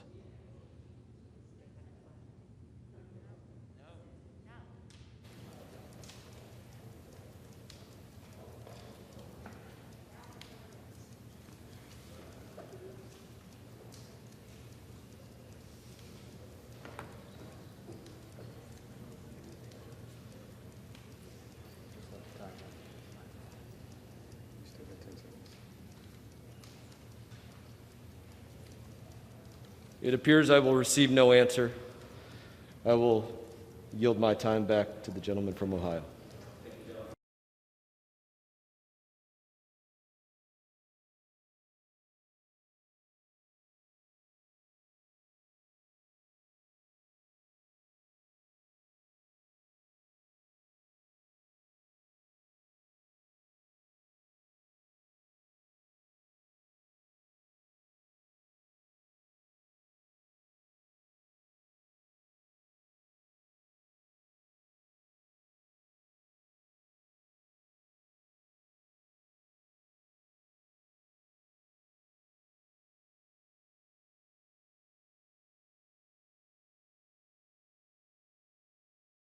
Constitution against all enemies, foreign and domestic, even if that enemy is the president. We must move forward as a nation from these darkest days, but we can't move forward without accountability. We must impeach this president. I yield back. The gentleman from New York reserves, and the gentleman from Ohio is recognized. Madam Chair, we reserve. The gentleman from Ohio reserves. The gentleman from New York is recognized. Madam Speaker, I now yield 30 seconds to the distinguished gentlelady from Michigan, Ms. Stevens. The gentlewoman from Michigan is recognized for 30 seconds. Insurrection, a violent mob. A week ago today, 5 people were killed, many injured, and everyone in this building forced to hide for their very life. The president was called for help, but he did not answer our call while our government was being taken over. He failed to lead and therefore proved himself incapable of doing so. Some may say impeachment is political. Some may cry it is divisive. But, Madam Speaker, our obligation to our Constitution is anything The time's but. expired. The gentleman from New York reserves. The gentleman from Ohio. Madam Speaker, we reserve. The gentleman from Ohio reserves. The gentleman from New York is recognized. Madam Speaker, I yield 30 seconds to the gentleman from California, Mr. Takano. The gentleman from California is recognized for 30 seconds. Madam Speaker, I rise today in support of the impeachment of President Donald Trump. The gravity of the moment demands it, and the fate of our republic depends on it. He committed an impeachable offense by inciting a violent and deadly insurrection at the U.S. Capitol. For this, Congress must hold him accountable to preserve our democracy, our Constitution, and the rule of law. He should serve not 1 minute more and be barred forever from public office. He is toxic to our republic and toxic to our democracy. I yield back. The gentleman yields back. The gentleman from New York wishes to reserve. The gentleman from Ohio is recognized. Thank you, Madam Speaker. So Democrats can say, quote, I just don't even know why there aren't uprisings all over the country, while there are uprisings happening around the country.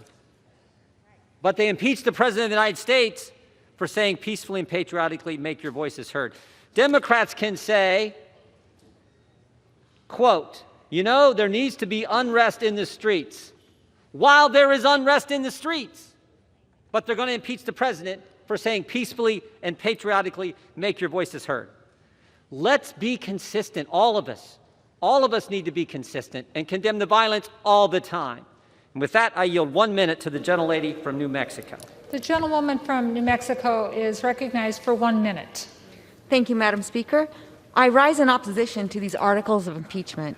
Political violence has no place in our constitutional republic, and those who assaulted police officers and forced their way into the Capitol are responsible for their criminal actions. Leaders in both parties have a responsibility to condemn such violence, whether in the halls of Congress or in the streets of America. I don't believe, Madam Speaker, that the American people have an appetite for this. They are expecting us to do the will of them, those who sent us from each state around the nation.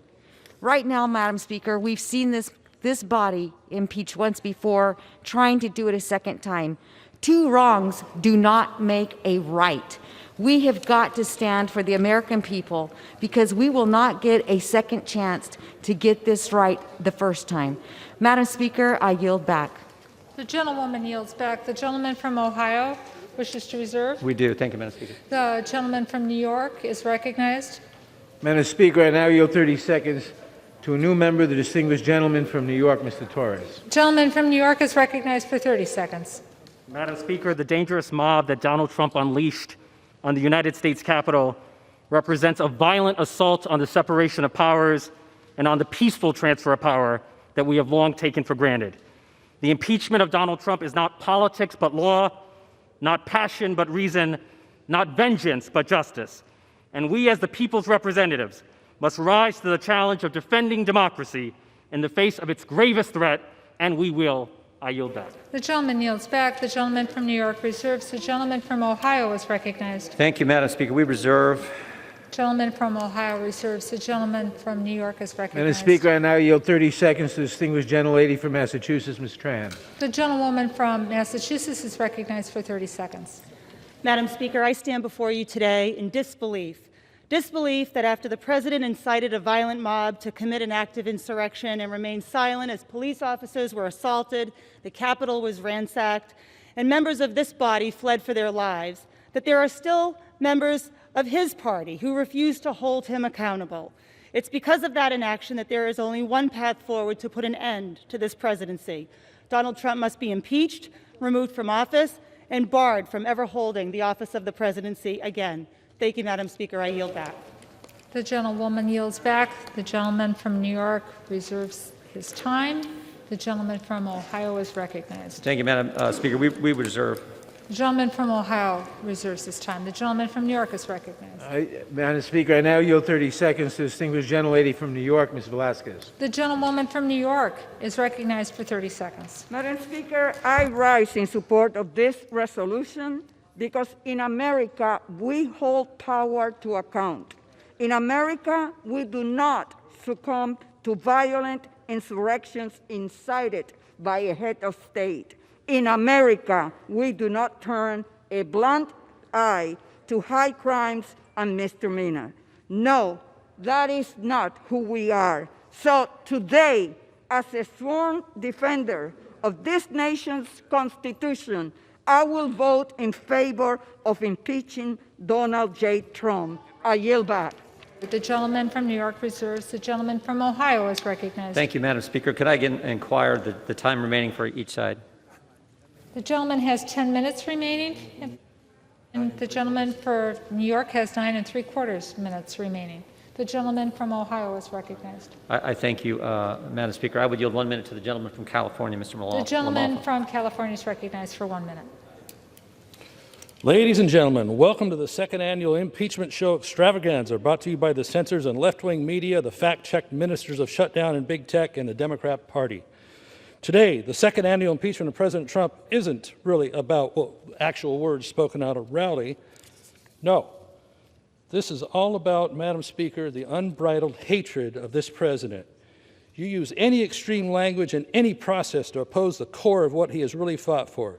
You hate him because he is pro-life, strongest ever. You hate him for fighting for the freedom of our religion to not be persecuted by unfair mandates and limitations on speech. You hate him for not subscribing and shackling us with the religion of climate change and one-sided Paris Accords. You hate him for Israel. You hate him for defending our borders. You hate him for letting families and small businesses keep what they earn, for trying to keep the agents of government off their back. You hate him for putting America first, which is what I thought we do when we swear the oath. No, this shabby show isn't about a threat to our republic. This is the impeachment and muting of at least half of the American people. This is shameful and abuse of a process. Gentleman's time has expired. The gentleman from New I yield the York. gentleman additional 20 seconds. The gentleman from Ohio yields you Madam another Speaker, 20 seconds. 30. I pray people of all stripes wake up to this spectacle and exercise their rights to put a stop to it through free speech and through fair elections. I yield back. The gentleman yields back his time. The gentleman from Ohio wishes to reserve. The gentleman from New York is recognized. Madam Speaker, I now yield 30 seconds to the gentlelady from Florida, Ms. Wasserman Schultz. The gentleman from Florida is recognized for 30 seconds. Thank you, Madam Speaker. I rise to support the impeachment of President Donald J. Trump for seditious acts against America. To overturn the 2020 presidential election, Trump incited a violent assault on Congress, a treasonous betrayal of our nation. This criminal incitement left us with 5 dead, including a police officer, a desecrated Capitol, and a second constitutional crisis. His acts show contempt for the rule of law, the Constitution, and the foundation of any democracy, a peaceful transition of power. President Trump is a clear and present danger to American lives and democracy, and he leaves us no choice but to immediately remove him from office. Thank you. I yield back. The gentlewoman yields back. The gentleman from New York reserves. The gentleman from Ohio Thank you, Madam is Speaker. recognized. Yeah, thank you, Madam Speaker. I would yield 90 seconds to the gentlelady from Tennessee, Ms. Hirschberger. The gentlewoman from Tennessee is yielded 90 seconds. Thank you, Madam Speaker. I urge my colleagues to vote against impeachment of our sitting President Donald J. Trump. You can tell the American people that this is a vote to impeach upon the grounds of inciting violence and insurrection, but the American people see a double standard. They see a standard implied to those on the left who commit violence, and they see a standard to those applied to the right who commit violence. The American people see this, and they understand it. I've been here all of 1 week, and what I see instead of lawmakers who are truth seekers, I see lawmakers who are power seekers. And that's never good, never good. What a shame, what a shame. The American people are watching to see how their elected officials respond at this moment in history. Will you vote to mend, or will you vote to further divide this country? I'm urging you to use this opportunity to be the leaders the American people are seeking for such a time as this. God help us as a nation, and I pray that God will keep his hand upon the greatest nation that the world has ever seen. I yield back. The gentlewoman yields back. The gentleman from Ohio wishes to reserve his time. We do, The Madam. gentleman from New York is recognized. Madam Speaker, how much time do we have, please? The gentleman from New York has 9 1/4 minutes.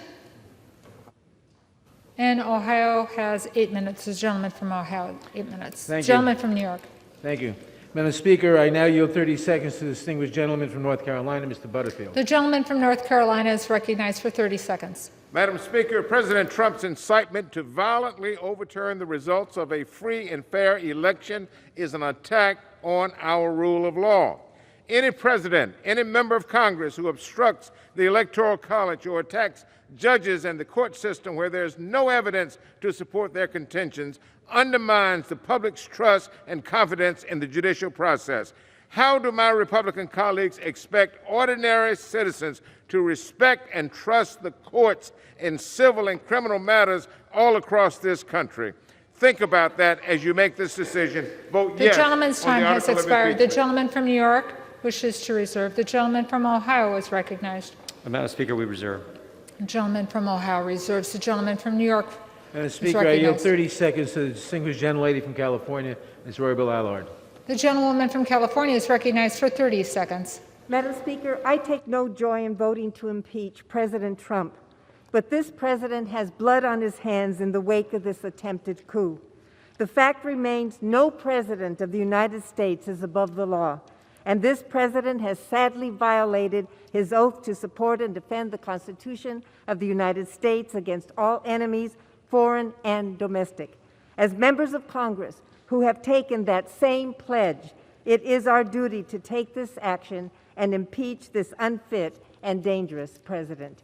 I yield back. Gentlewoman's time has expired. The gentleman from New York wishes to reserve. The gentleman from Ohio is recognized. Madam Speaker, we reserve. The gentleman from Ohio wishes to reserve. The gentleman from New York is recognized. Madam Speaker, I now yield 30 seconds to the gentleman from California, Mr. Cano.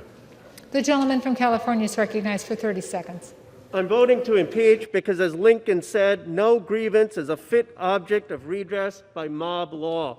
But we must recognize that our hard work begins to address the real grievances and despair in left-behind communities.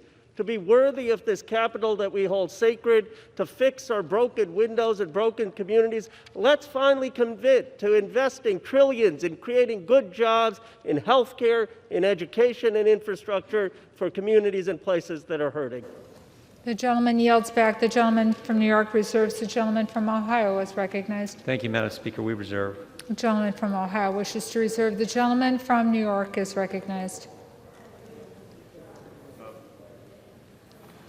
Madam Speaker, I now yield 30 seconds to the distinguished gentlelady from Alabama, Ms. Sewell. The gentlewoman, Ms. Sewell, is recognized for 30 seconds. Madam Speaker, I rise today to support impeachment. I do so with a heavy heart and a lasting and searing memory of being in this gallery, the People's House, right up there, fearing for my life. And why? Because the President of the United States incited others to be violent, a mob of insurgencies in this House. It's unacceptable. It led to the killing of 5 Americans. Blood is on this House. We must do something about it. I ask that we move from stopping the steal to healing, but healing requires accountability, and everyone must be accountable. Who is that? Gentlewoman's time has expired. The gentleman from New York wishes to reserve. The gentleman from New York wishes to reserve. The gentleman from Ohio is recognized. Madam Speaker, I would yield 1 minute to the gentleman from Alabama, Mr. Moore. The gentleman from Alabama is recognized for 1 minute. Madam Speaker, I'm fairly new here. Actually, this is my first floor speech. But I rise to oppose this impeachment. You know, I asked my staff this morning, I said, how many times in our nation's history have we impeached a president? Well, they said up until this president, only 2 times in our nation's history. So here we are, 7 days left in his first term, and we're going to impeach a president for what reasons? For what reasons? There have been no hearings. There have been no committees. We must defend the right and protect the process of impeachment. If we pursue this, from now on, from this day forward, impeachment will always be a political process.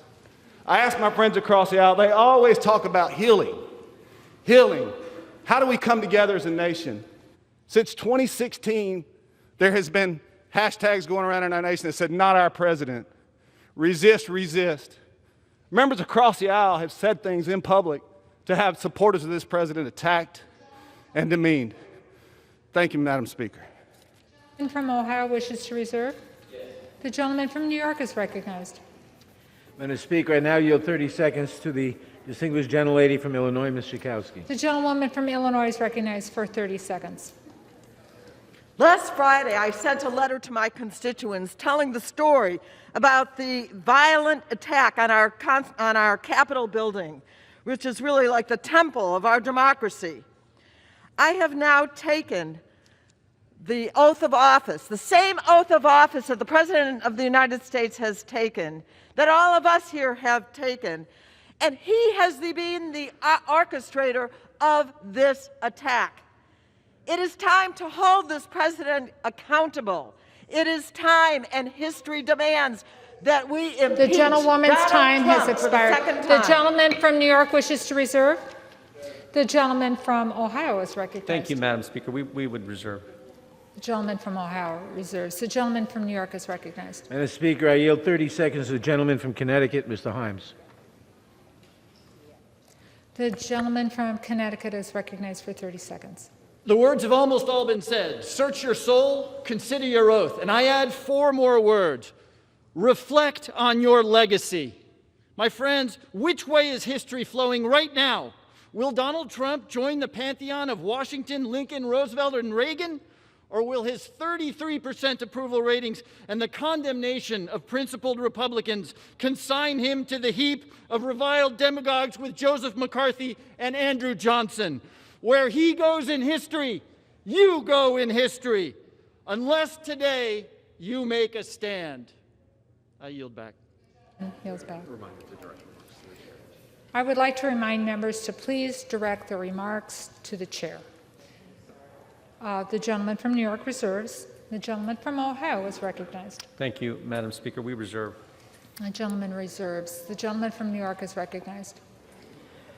Madam Speaker, I now yield 30 seconds to the distinguished gentleman from Hawaii, Mr. Cowan. The gentleman from Hawaii is recognized for 30 seconds. Madam Speaker, as a member of our armed forces, now a member of Congress, I have taken and given the oath of office many times. I will support and defend the Constitution against all enemies, foreign and domestic. On January 6th, the President violated this oath, inciting violent and deadly insurrection. Our sacred oaths are hollow without accountability. We must hold this President accountable, remove him from office, ensure he can never hold public office again. I urge my colleagues to do the same. This oath has to matter. Mahalo, and I yield back. New York. Recognized. The gentleman from Ohio reserves. The gentleman from New York is recognized. The gentleman from Maryland, Mr. Sarbanes. The gentleman from Maryland is recognized for 30 seconds. Madam Speaker, this beautiful Capitol dome is a symbol of freedom and democracy, not just for Americans, but for people the world over. The action we take today, this impeachment, is a declaration to the world that when there is an attack on our democracy, whether it comes from without or whether, tragically in this instance, it comes from within, we will respond to that threat and attack, and we will do what's necessary to strengthen our democracy. I yield back. The gentleman yields back. The gentleman from New York wishes to reserve. The gentleman from Ohio is recognized. Thank you, Madam Speaker. I yield 2.5 minutes to the distinguished gentleman from New York, Mr. Zeldin. The gentleman from New York is recognized for 2.5 minutes. Thank you, Madam Speaker. I am sickened and angered by what we all had to witness last Wednesday and call for the investigation and prosecution to the fullest extent of the law. Every single person who participated in the violence and loss of life in this Capitol building last Wednesday. I, as a member, sit here listening to the entire debate, desperately need to better understand the two standards that are at play in this House. Why is it okay if a House Democrat calls for violence in the streets, but not if you're a Republican? Why can a House Democrat be rewarded with a gavel and a chairmanship if they're calling for physical confrontation of a Trump administration official, but they will be punished if they're a Republican? The double standards that we have seen time and time again, I need to better understand what the rules are of this House. Why is it that a committee chairman can lie to the American public about having more than circumstantial evidence that the president colluded with the Russians in order to win the 2016 election, but of course the Republicans can't and wouldn't lie to the American public about something like that? We need to better understand what these two standards are that are at play and to complete the record. Because the House Democrats are here to make President Trump the first president to have been impeached twice. So I'll complete the record. First off, in the articles of impeachment, it's written that the president gave a speech and he told his supporters to come here and that he incited this riot. And one speaker after another here on the other side of the aisle have repeated that in the article of impeachment. But we all know that this was a pre-planned attack. We all know that there was pipe bombs being discovered while the president was speaking. We all know that the Capitol perimeter was being breached during the president's speech. We know that this was pre-planned and it started while the president was speaking. Why is that not in the articles of impeachment? Why is that not being incorporated into my colleagues' remarks? To complete the record, if you want to make the president the first president to be impeached twice, well, we'll add something else to that. Thank you to the president for his efforts to defeat MS-13 in my district, or to withdraw from the, request 30 more seconds. Expired. The gentleman yields an additional 30 seconds. Did I hear correct? Yes. The gentleman has another 30 seconds. Thank you to the president for his efforts to move the embassy in Israel to Jerusalem and recognize Israeli sovereignty over the Golan Heights, and to take out Abu Bakr al-Baghdadi and Qasem Soleimani, to eliminate the ISIS caliphate, to enter into the historic Abraham Accords, to have an economy this time last year that was stronger than I ever remember in my entire lifetime. Yeah, we'll complete the record. And in all fairness, as the president leaves 1 week from today, let's be honest about the double standards that exist inside of this chamber, and let's also be honest that this president did a lot to make America greater than ever. The gentleman's time has expired. The gentleman from Ohio wishes to reserve. Thank you, Madam Speaker. The gentleman from New York is recognized. Thank you, Madam Speaker. I now yield 1 minute to the distinguished I now yield 30 seconds to the distinguished gentleman from Illinois, Mr. Caston. What happens The if gentleman's recognized for 30 seconds. What happens if we get this wrong is written in Lincoln's second inaugural, when one party would make war rather than let the nation survive. On December 7th, on September 11th, we came together against an enemy from without, but on January 6th, we were attacked by an enemy from within, the president who would make war with malice for all and charity for none. We must come together in unity today against that domestic threat to our Constitution. The alternative is too unbearable to contemplate. We must impeach, bipartisanly, unanimously, if you have the soul. The gentleman from New York wishes to reserve. The gentleman from Ohio is recognized. Madam Speaker, we reserve. The gentleman from Ohio reserves. The gentleman from New York. Madam Speaker, I now yield 30 seconds to the distinguished gentlelady from Texas, Ms. Fletcher. The gentlewoman from Texas is recognized for 30 seconds. Thank you, Madam Speaker. I rise today in support of the article of impeachment and in opposition to the gaslighting that is masquerading as debate in this chamber today. I was in this chamber when the president assembled and unleashed a mob to attack the United States Capitol and the United States Congress, the elected representatives of the people.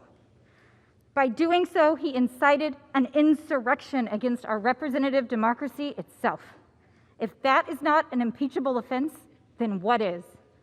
Thank you, Madam Speaker. I yield back. The gentlewoman yields back. The gentleman from New York reserves. The gentleman from Ohio is recognized. Madam Speaker, we reserve. Gentleman from Ohio wishes to reserve. The gentleman from New York is recognized. I now yield 30 seconds to the distinguished gentlelady from Michigan, Ms. Tlaib. The gentlewoman from Michigan is recognized for 30 seconds. Thank you, Madam Chair. In Michigan's 13th, we proudly speak truth to power, even in the face of a racist in chief. Those who incited an attack on the People's House do not get to talk about healing and unity. They have torn this country apart. They have stoked the fire and then handed the gasoline to Donald Trump. Dr. King once said, "True peace is not merely the absence of tension. It is in the presence of justice." Today, we must embody those words, and we must understand that peace must be centered in truth and action. We cannot sit, Madam Chair, sit idly by after a violent attempted coup and allow lies and hate to continue. Today, we stand up for our constituents who continue to be harmed by the suppressive wishes to reserve. The gentlewoman's time has expired. Donald Trump. The gentlewoman's time has expired. The gentleman from New York wishes to reserve. And the gentleman from New York has 3 3/4 minutes remaining. From Ohio has 4.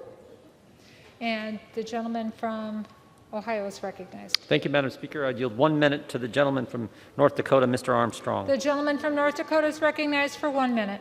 Thank you, Madam Speaker. What happened last Wednesday is an absolute tragedy. And not only are we part of dealing with it now, we were part of it then. But when emotions are frayed and tensions are this high, process matters more. It matters more now than it did before. And the reality is this: there are serious constitutional questions about these articles. And Donald Trump is going to be president until January 20th. And on January 20th, Joe Biden's going to become president. But I'll end with this. I'm going to vote against impeachment, and that's going to give me credibility at home with my base. You're going to vote for impeachment, and that's going to give you credibility at home with your base. It's easy to point at me and blame me. It's easy for me to point at you and blame you. But on January 21st, we're all going to be back here. So use that credibility. Go back and talk some hard truths to your people. I'm going to do it, and we need to do a better job. And with that, I yield back. The gentleman yields back. The gentleman from New York reserves. The gentleman from Ohio reserves. The gentleman from New York. Madam Speaker, I now yield 30 seconds to the gentlelady from North Carolina, Ms. Manning. The gentlewoman from North Carolina is recognized for 30 seconds. Madam Speaker, this president has repeatedly lied to the American people about his election loss. He incited his followers to attack our democracy, resulting in 5 deaths. His dangerous efforts to derail the peaceful transition of power were a violation of his oath of office. This president is unfit to lead our nation and unable to discharge his duties of office. I call upon my Republican colleagues to speak the truth to their supporters and join me in holding President Trump accountable by voting to impeach. I yield. New York reserves. The gentleman from Ohio is recognized. Thank you, Madam Speaker. We reserve. The gentleman from Ohio reserves. The gentleman from New York is recognized. Madam Speaker, I yield 30 seconds to the gentleman from Indiana, Mr. Mervan. I didn't hear where he was from. The gentleman from Indiana is recognized for 30 seconds. Madam Speaker, since the events on January 6th, I spoke with a group of ministers from Gary, Indiana, and they told me how they are praying for unity and justice in our nation. It reminded me of the moment when those of us who were on the House floor on January 6th were huddled together in a secure room after the attack. The House chaplain, Kiblin, led us all in prayer. Let us remember that moment. Let us rekindle that prayer for those 3 minutes when we were all united to preserve our democracy and justice. I support the article of impeachment so that we can move forward to do the work that our constituents sent us here to do. With that, I yield back. Has expired. The gentleman from New York reserves. The gentleman from New York has 2 3/4 minutes remaining. The gentleman from Ohio has 3. The gentleman from Ohio is recognized. Madam Speaker, we reserve. The gentleman from Ohio reserved. The gentleman from New York is recognized. Madam Speaker, I now yield 30 seconds to the gentleman from Massachusetts, Mr. Moulton. The gentleman from Massachusetts is recognized for 30 seconds. Madam Speaker, there are more troops right now in Washington, D.C. than in Afghanistan. And they are here to defend us against the Commander-in-Chief, the President of the United States, and his mob. I would ask my colleagues to look at the faces of those young Americans defending democracy, defending us, and find an ounce of their courage to do the right thing, as several Republicans have, and take a tough vote for the future of democracy, for the future of our country. The gentleman's time has expired. The gentleman from New York wishes to reserve. The gentleman from Ohio is recognized. Madam Speaker, we reserve. The gentleman from Ohio wishes to reserve. The gentleman from New York is recognized. Madam Speaker, I yield 30 seconds to the gentleman from Texas, Mr. Vesey. The gentleman from Texas is recognized for 30 seconds. Madam Speaker, let's be clear about one thing. If we were on the eve of a Republican president being sworn in, and his Democratic predecessor had said the same thing that this president said, and incited his followers, his mob, to descend up on the Capitol, we will be joining them, not making comparisons, because guess what? I don't care about no base. I care about this democracy and this country. And what happened the other day should never happen again. And we need to stand up and say and do the right thing. The gentleman's time has expired. The gentleman from New York reserves. The gentleman from Ohio is recognized. Madam Speaker, the Republican whip is prepared to close for us whenever that is appropriate, so we'll reserve until that's time. The gentleman reserves. Madam Speaker, the gentleman from New York. I now yield 30 seconds to the gentlelady from Texas, Ms. Jackson Lee. The gentlewoman from Texas is recognized for 30 seconds.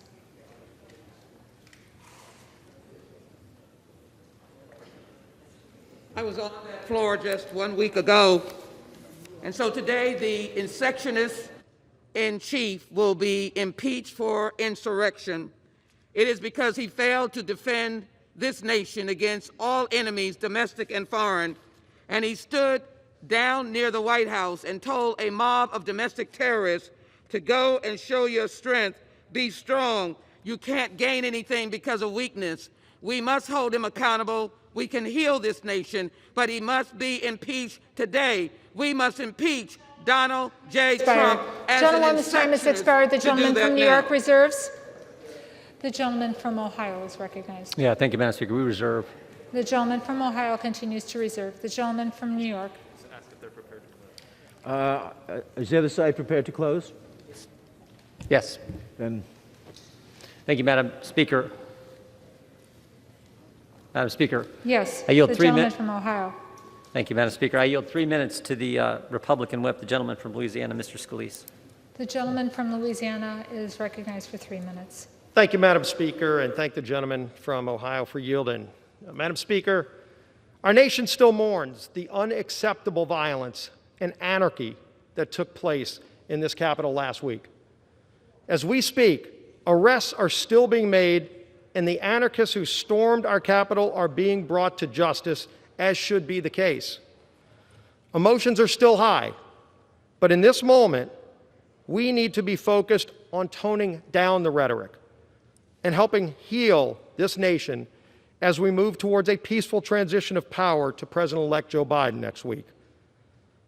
My prayers, Madam Speaker, are still with Capitol Police Officer Sieknick and Liebengood, who we lost, as well as all of the Capitol Police officers who risked their lives to keep us safe. They are true heroes, and they deserve all of our applause today.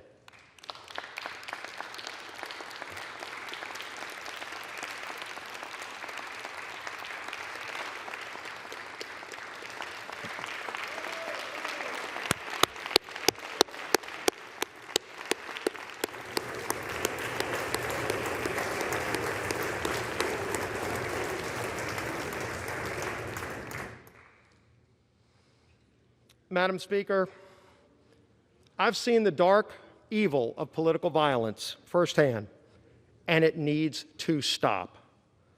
But all of us need to be unequivocal in calling it out every single time we see it, not just when it comes from the other side of the aisle. I oppose this rushed impeachment brought forward without a single hearing. And by the way, the Senate will not even take this up until President Trump is out of office. So let's keep that in mind. It will only serve to further divide a nation that is calling out for healing.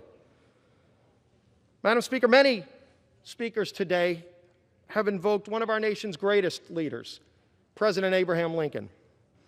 Maybe we should follow some of Lincoln's wisdom that he's imparted upon us in moments like this.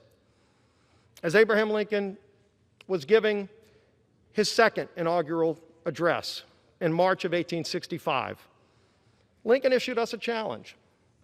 This is what he said: "With malice toward none, with charity for all, with firmness in the right, as God gives us to see the right, let us strive on to finish the work we are in, to bind up the nation's wounds, to care for him who shall have borne the battle, and for his widow and his orphan, to do all which may achieve and cherish a just and lasting peace among ourselves and with all our nations." Madam Speaker, in times like these, let us not reach out to our darkest demons, but instead, like Lincoln, seek the higher ground. May God bless this great United States of America. I yield back. The gentleman from New York is recognized. Madam Speaker, we can have all this, but we have accountability too. I now yield our remaining time, 1 minute, to the distinguished Majority Leader of the House, Mr. Hoyer. The majority of the leaders recognized for 1 minute. I thank the chairman for yielding.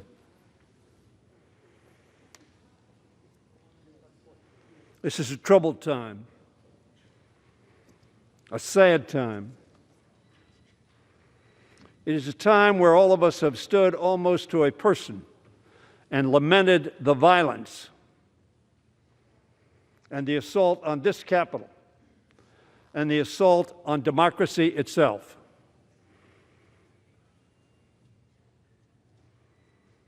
It was right to do that. But this impeachment ought to be put in the perspective of what the Republican chair of the Republican conference said it was.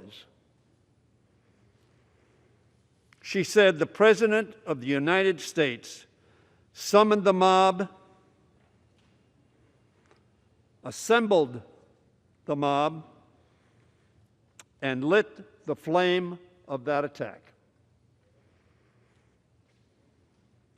There has never been, she said, a greater betrayal by a President of the United States of this office, of his office, and his oath to the Constitution. That is why we are here today.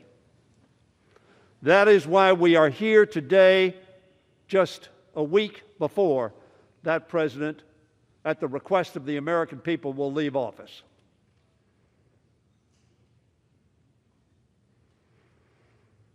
And the issue is, what do we do?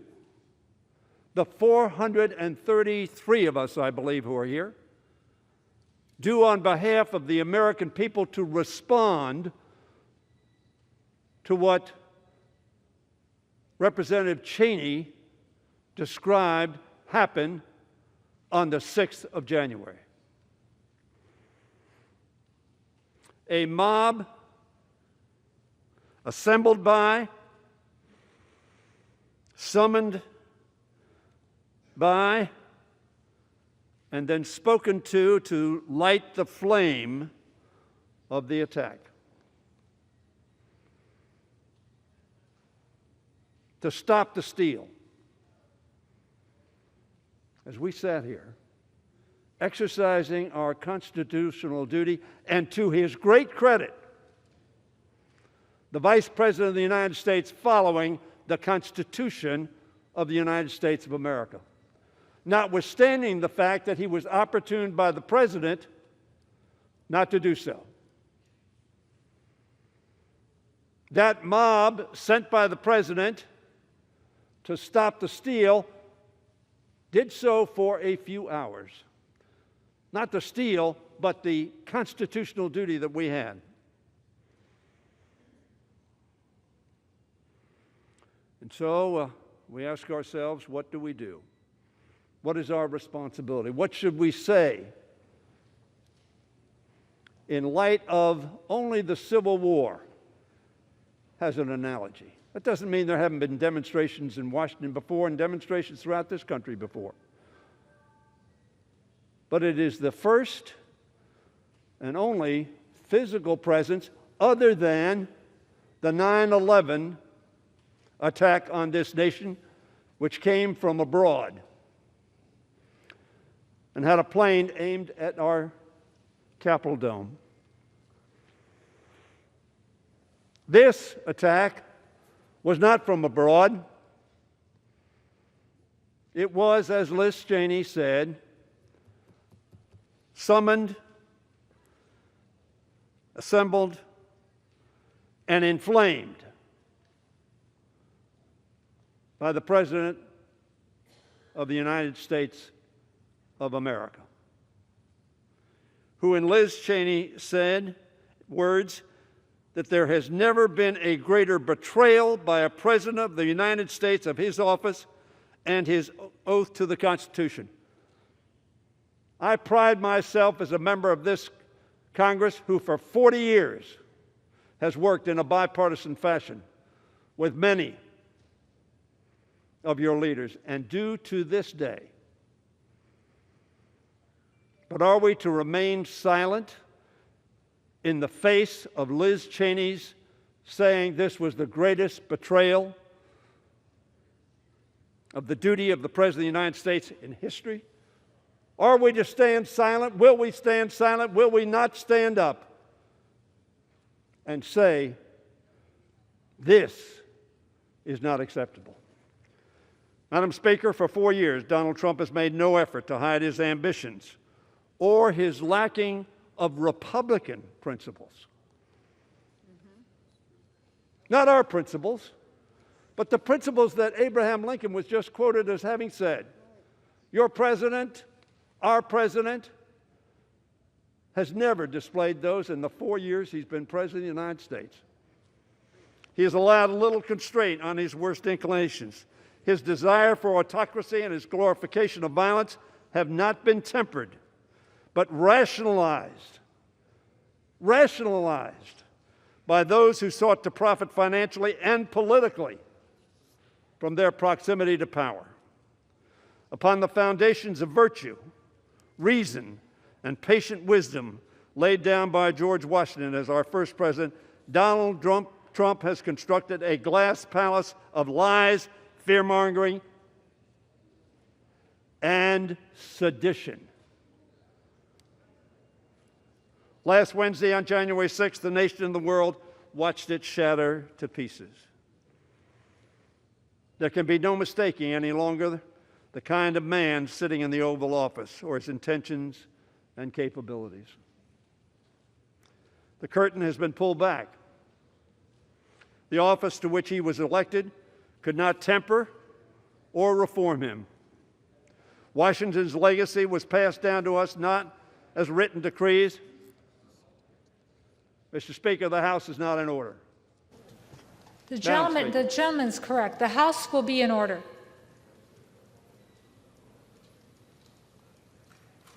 Washington's legacy was passed down to us not as written decrees, but understood norms. How we ought to act, how we ought to conduct ourselves. Term after term, each occupant has observed those norms out of a recognition that our Constitution's articles are not the only preservative of our democracy. For more than 2 centuries, Madam Speaker, whenever those norms were tested and strained, good and virtuous citizens on both sides of the aisle found common purpose in reaffirming those norms. But memory fades, and from time to time it must be refreshed. Madam Speaker, as the framers emerged from the Constitutional Convention, Benjamin Franklin was asked whether they had made America a monarchy or a republic. Probably all of us know this response. A republic, he answered, if you can keep it. That's the question today.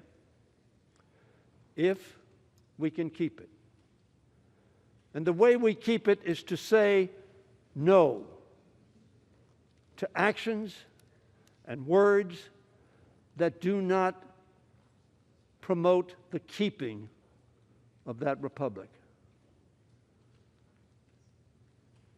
For millennia, people have understood that a republic is only as stable and lasting as the citizens and leaders who commit themselves to its upkeep. This president has shown us he's not committed to that project. His tweets every day have shown he is not committed to that project. Indeed, he openly disdains it and appears to prefer the alternative. But what of the rest of us? Those who have the honor and the great privilege and the weighty responsibility to represent the views of 750,000 of our fellow citizens. We in this Congress have an opportunity, no, a duty, to demonstrate our commitment, both as leaders and as citizens, to keeping America a republic. A republic that resolves its differences not through being ordered to come to the Capitol to prevent them from stealing the election, which was an absurd assertion from the very first day it was made. We cannot erase the last 4 years, Madam Speaker. We cannot turn back the clock, but we can look to the ideals and principles inherited from great presidents like Washington, like Jefferson, and yes, certainly like Abraham Lincoln and Franklin Roosevelt, and from outstanding Americans like Frederick Douglass, Harriet Tubman, Susan Anthony, Cesar Chavez, Martin Luther King, Thurgood Marshall, our beloved John Lewis, and yes, RBG, Ruth Bader Ginsburg, who taught us a lot about equality and inclusion. It's up to us to restore the vibrancy, Madam Speaker, of our democracy by reaffirming our commitment to the norms they passed on to us and entrusted to our care. But to make that possible, Madam Speaker, we must rise to this moment and not only affirm the virtues we cherish, but reject the vices we abhor. That's what I'm asking my fellow representatives on both sides of the aisle to do today. We all stood and we abhorred the violence that occurred and the threat to the very democracy that we hold so dear and swore an oath to protect and uphold. Reject deceit. Reject fear-mongering. Reject sedition, tyranny, and insurrection. Reject the demand for fealty to one man over fidelity to one's country. When I addressed the House during the debate over the articles of impeachment in December 2019, I said the following: we need not ask who will be the first to show our courage by standing up to President Trump. The question we must ask: who will be the last to find it? Senator McConnell, Representative Cheney, a number of other representatives who have spoken on this floor with great courage, Madam Speaker, because there is much fear of Donald Trump. There's much fear of Donald Trump's tweets. There's much fear of Donald Trump's retribution for opposition. In my view, Donald Trump demands absolute loyalty and gives none in return. I hope others will join Liz Cheney. I hope others will be honest with themselves and with their constituents. As Liz Cheney was saying, there has never been a greater betrayal by a President of the United States of his office and his oath to the Constitution. Don't dismiss that. She's the daughter of a Vice President of the United States who was the whip when I came to Congress. As she has taken a stand, I hope others will as well, Madam Speaker. Soon, the clerk will call the roll and ask for our votes. Make no mistake, this will be no ordinary roll call.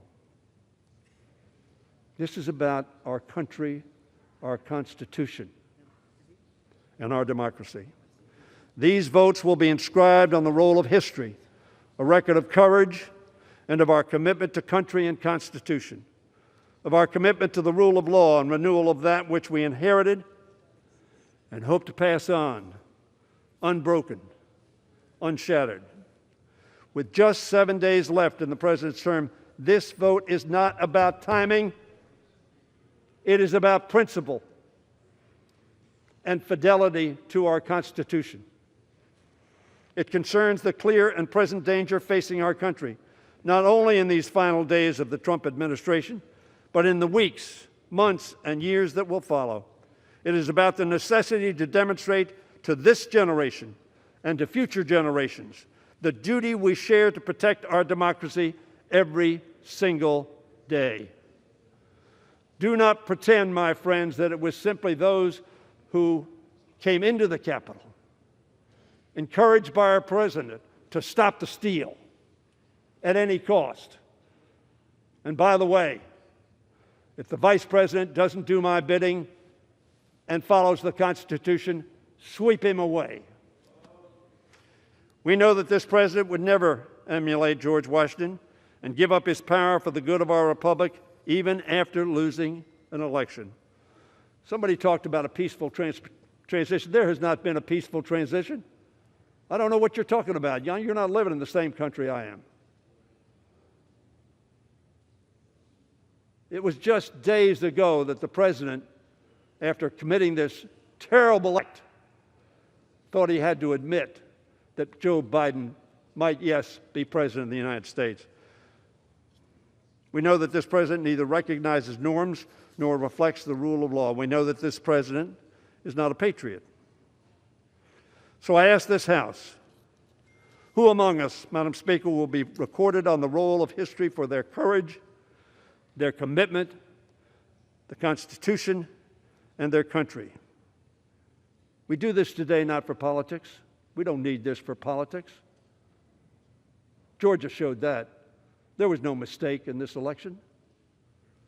We do this today to preserve and protect this great democracy. We do it for the America we love, our America the beautiful, whose founders' sacrifices we praise in song. Oh, beautiful for heroes proved in liberating strife, who more than self their country loved, and mercy more than life. Sadly, Madam Speaker, as our current president, the appropriate words would be, who less than self his country loved, and victory more than truth. Vote for this, for America, for our Constitution, for democracy, for history. I yield back the balance of my time. All time for debate has expired. Pursuant to House Resolution 41, the previous question is ordered on the resolution.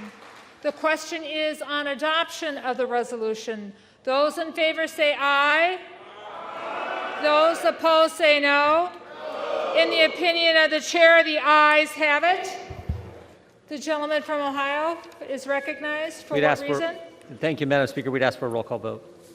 Pursuant to Section 3S of House Resolution 8, the yeas and nays are ordered. Members will record their votes by an electronic device.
You ready, Don?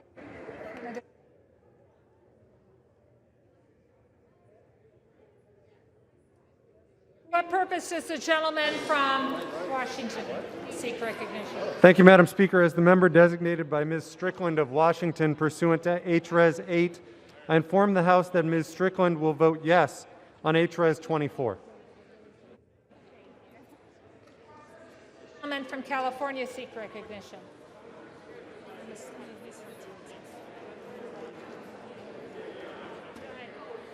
Madam Speaker, as member designated by Congressmember Napolitano pursuant to House Resolution 8, I inform the House that Congressmember Napolitano will vote yes on H Resolution 24.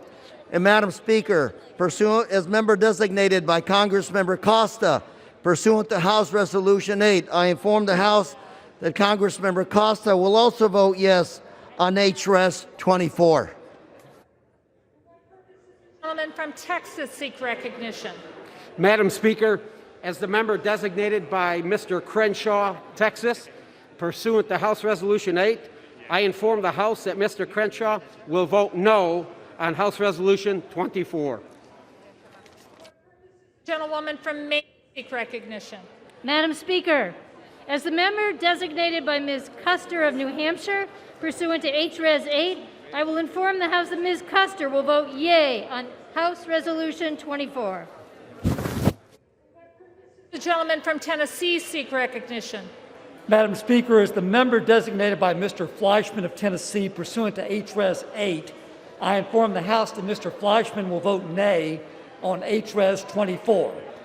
As the member designated by Mr. Desjardins of Tennessee pursuant to H-Res 8, I inform the House that Mr. Desjardins will vote nay on H-Res 24.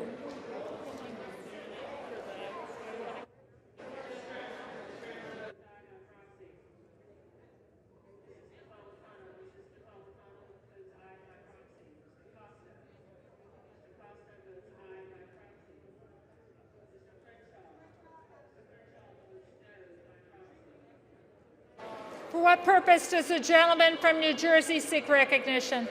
Madam Speaker, as the member designated by Ms. Bonnie Watson Coleman pursuant to H-Res 8, I inform the House that Ms. Watson Coleman will vote yes on H-Res 24. And as the member designated by Mr. Albio Series pursuant to H-Res 8, I inform the House that Mr. Series will vote yes on H-Res 24. And finally, as the member designated by Mr. Paul Tonko pursuant to H-Res 8, I inform the House that Mr. Tonko will vote yes on H-Res 24. For what purpose does the gentleman from Kansas seek recognition? Madam Speaker, as a member designated by Mr. LaTurner, Kansas, pursuant to House Resolution 8, I inform the House that Mr. LaTurner will vote nay on House Resolution 24. For what purpose does the gentleman from Illinois seek recognition? Madam Speaker, as the member designated by Ms. Presley of Massachusetts pursuant to H-Res 8, I inform the House that Ms. Presley will vote yes on H-Res 24.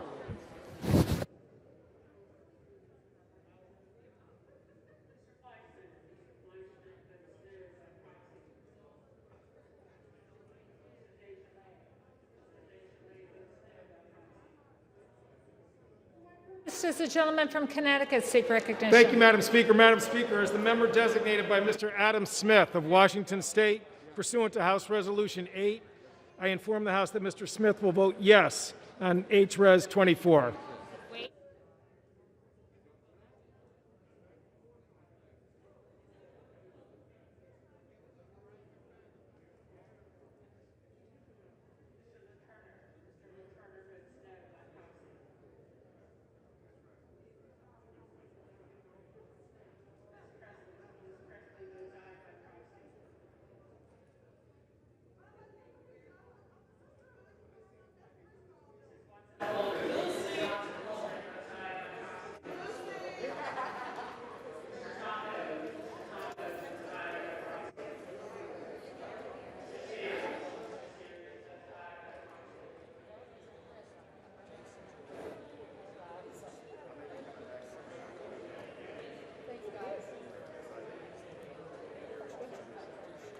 I'll let them do this.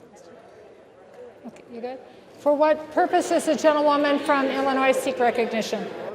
Madam Speaker, as the member designated by Mr. Carson pursuant to H-Res 8, I inform the House that Mr. Carson will vote yes on H-Res 24.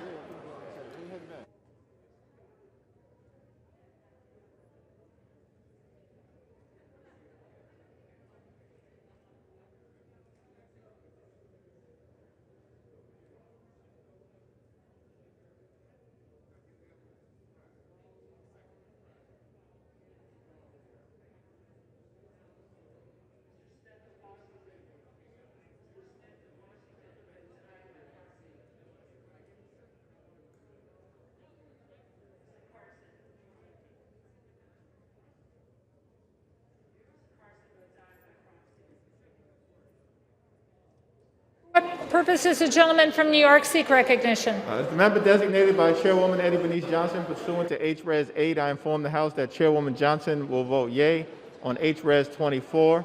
As the member designated by Congressman Brendan Boyle pursuant to H-Res 8, I inform the House that Congressman Boyle will vote yea on H-Res 24.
Oh.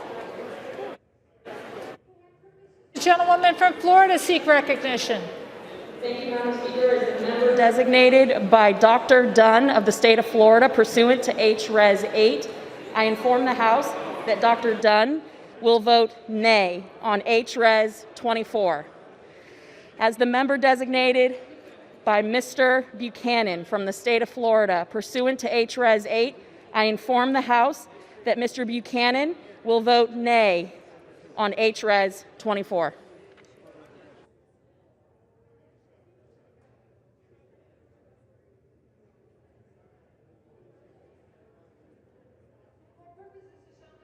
Pennsylvania seek recognition. Madam Speaker, as the member designated by Mr. Lawson of Florida 5th Congressional District pursuant to House Resolution 8, I'm informed that Mr. Lawson will vote yes on H.R. 24. This is the gentleman from California seek recognition. Madam Speaker, as the member designated by Representative Michelle Steele, pursuant to House Resolution 8, I inform the House that Representative Michelle Steele will vote no on House Resolution 24.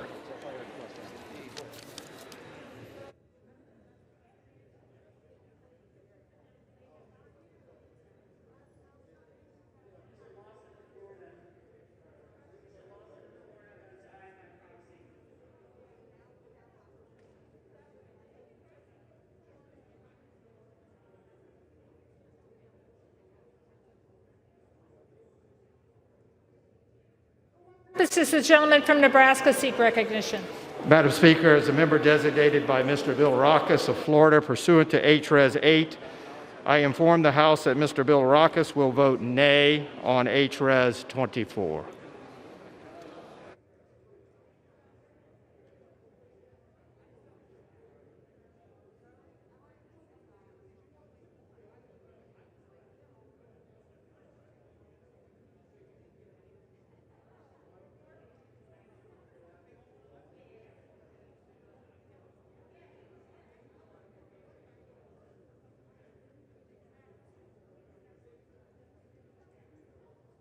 For what purposes the gentleman from Arizona seek recognition? As a member designated by Representative Cardenas pursuant to H.R. 8, I inform the House that Representative Cardenas will vote aye on H.R. 24. As a member designated by Representative Kirkpatrick pursuant to H.R. 8, I inform the House that Representative Kirkpatrick will vote aye on H.R. 24.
This is the gentlewoman from New York seek recognition. Madam Speaker, as the member designated by Mr. Young of Alaska pursuant to House Resolution 8, I inform the House that Mr. Young will vote nay on House Resolution 24. Thank you.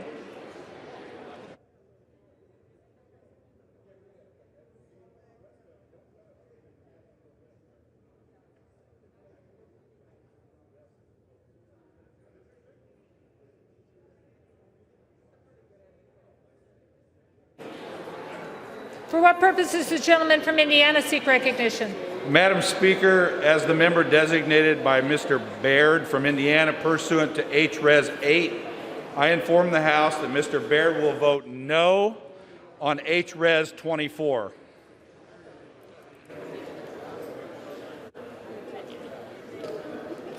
This is the gentlewoman for Virginia seek recognition. Thank you, Madam Speaker. As the member designated by Mr. McEachin pursuant to House Resolution 8, I inform the House that Mr. McEachin will vote yes on House Resolution 24. And as the member designated by Ms. Porter pursuant to H-Res 8, I inform the House that Ms. Porter will vote yes on H-Res 24.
For what purpose does the gentleman from Michigan seek recognition? Madam Speaker, as the member designated by Mr. Bergman pursuant to House Resolution 8, I inform the House that Mr. Bergman will vote no on final passage H-Rev 24. As the member designated by Mr. Lamborn pursuant to House Resolution 8, I inform the House that Mr. Lamborn will vote no on final passage H-Res 24. For what purpose does the gentlewoman from Massachusetts seek recognition? As the member designated by Ms. Franco pursuant to H-Res 8, I inform the House that Ms. Franco will vote yes on H-Res 24. As the member designated by Ms. Bonamici pursuant to H-Res 8, I inform the House that Ms. Bonamici will vote yes on H-Res 24.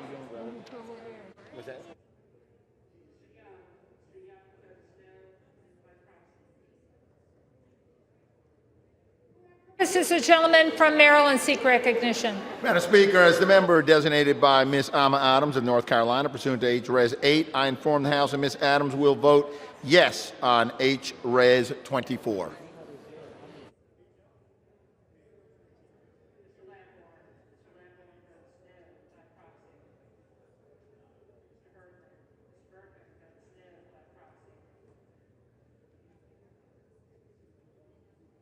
Purposes the gentleman from Virginia seek recognition. Madam Speaker, as the member designated by Ms. Titus of Nevada, pursuant to H-Res 8, I inform the House that Ms. Titus will vote yes on H-Res 24.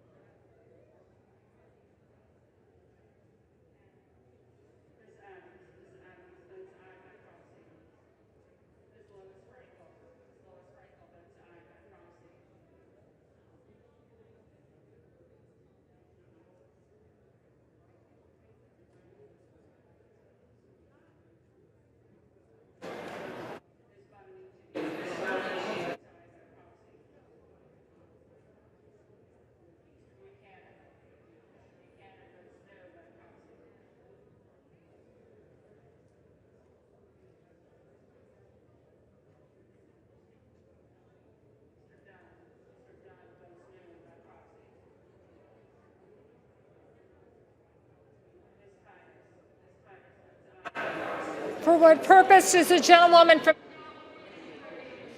Madam Speaker, as a member designated by Mr. DeSaulnier pursuant to H.Res. 8, I inform the House that Mr. DeSaulnier will vote yes on H.Res. 24.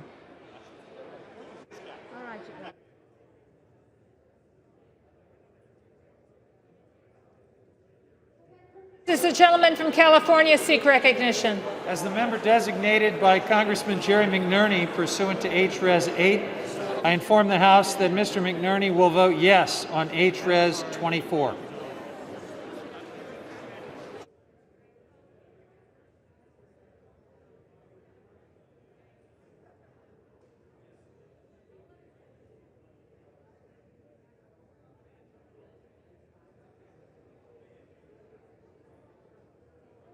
Does the gentleman from Pennsylvania seek recognition? Thank you, Madam Speaker. As a member designated by Mr. Doyle of Pennsylvania, pursuant to House Resolution 8, I hereby inform the House that Mr. Doyle will vote yes on House Resolution 24.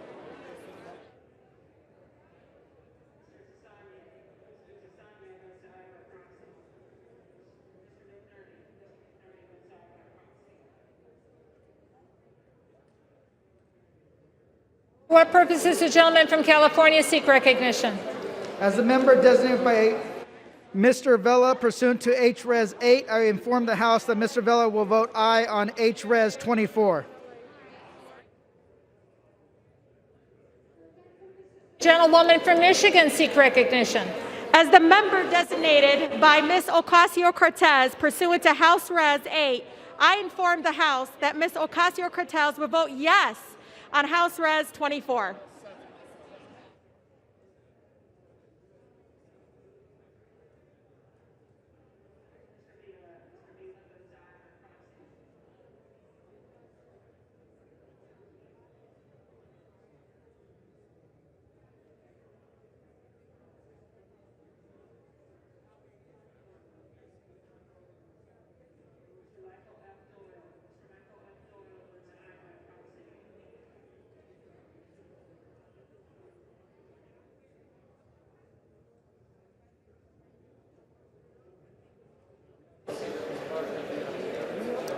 Purposes the gentlewoman from New Jersey seek recognition. Madam Speaker, as the member designated by Mr. Schneider pursuant to H.Res. 8, I inform the House that Mr. Schneider will vote yes on H.Res. 24.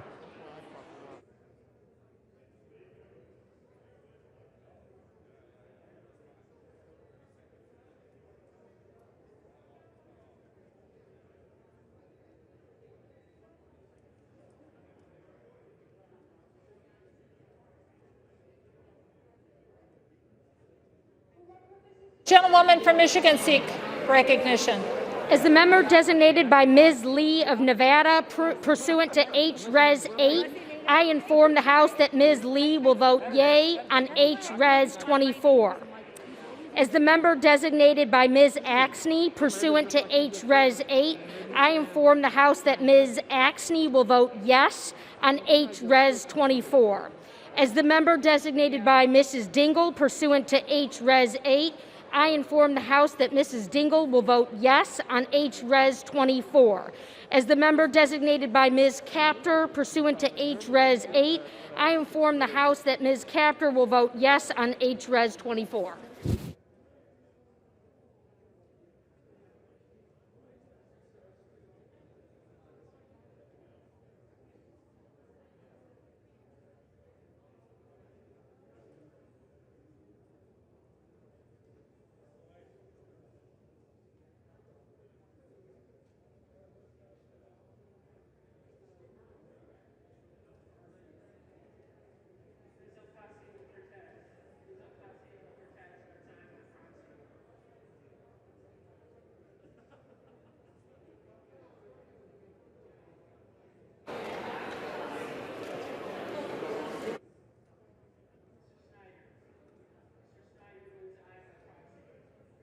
Purposes the gentlewoman from New York seek recognition. Madam Speaker, as the member designated by Mr. Deutsch of Florida, pursuant to H.Res. 8, I inform the House that Mr. Deutsch will vote yes on H.Res. 24.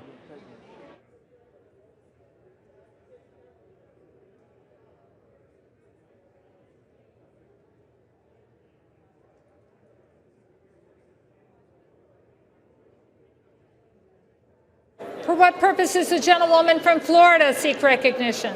Madam Speaker, as the member designated by Mr. Hastings of Florida pursuant to H-Res 8, I inform the House that Mr. Hastings will vote yea on H-Res 24.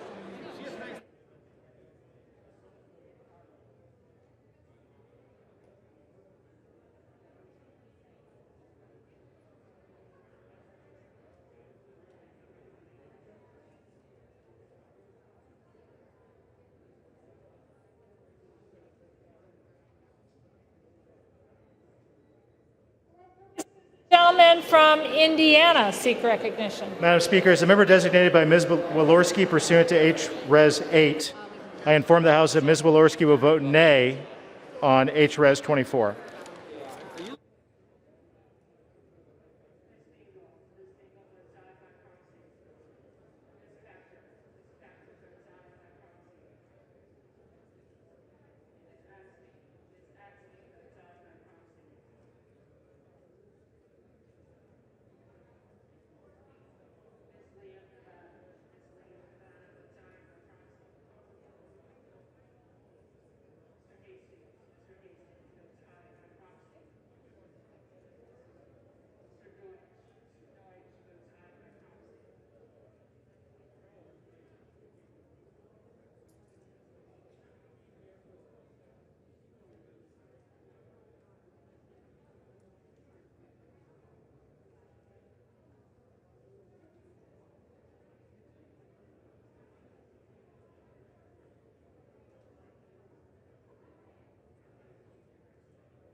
For what purpose does the gentleman from Virginia seek recognition?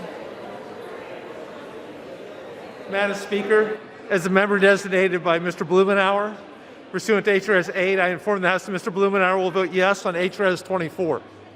As a member designated by Mr. Liu pursuant to H-Res 8, I inform the House that Mr. Liu will vote yes on H-Res 24. As a member designated by Mr. Lowenthal pursuant to H-Res 8, I inform the House that Mr. Lowenthal will vote yes on H-Res 24.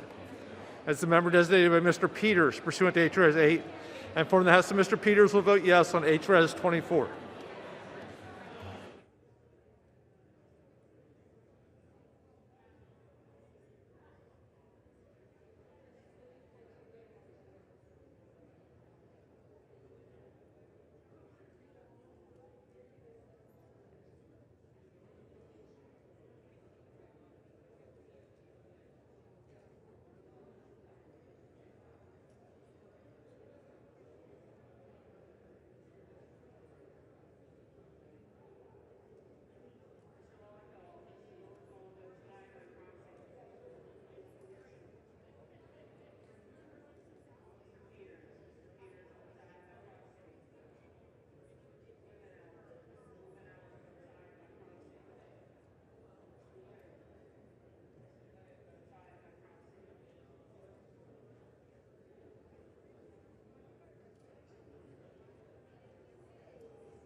purposes the gentlewoman from Connecticut seek recognition? As the member designated by Ms. Wilson pursuant to H-Res 8, I inform the House that Ms. Wilson will vote yes on H-Res 24.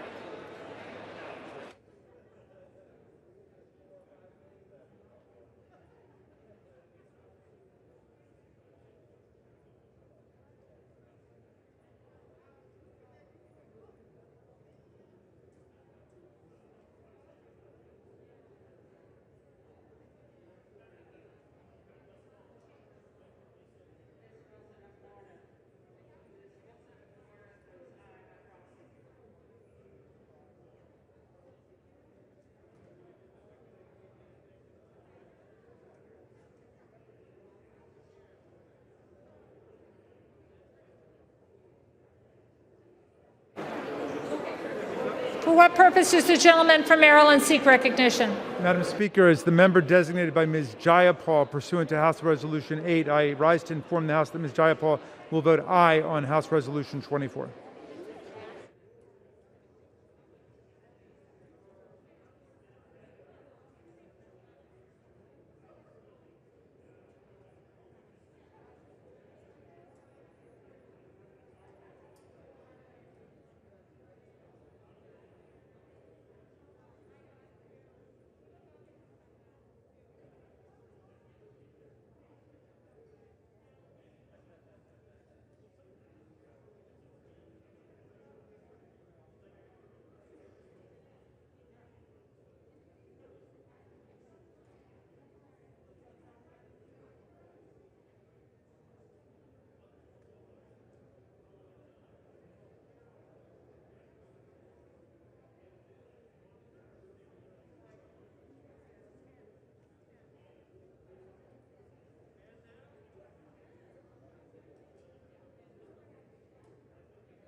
Have all members voted? Does any member wish to change a vote?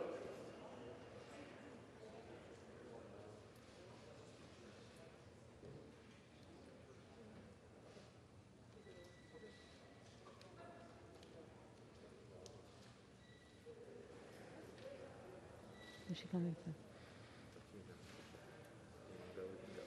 No, can't go.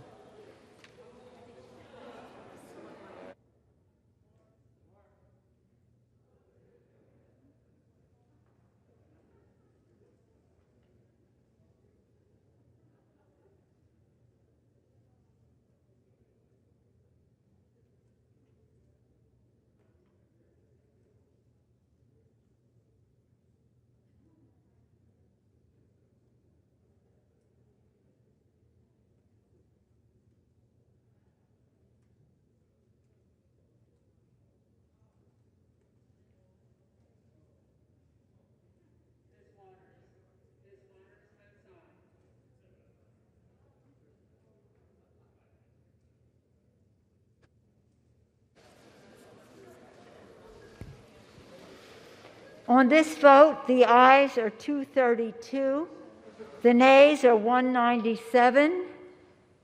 The resolution is adopted. Without objection, the motion to reconsider is laid upon the table. Congratulations.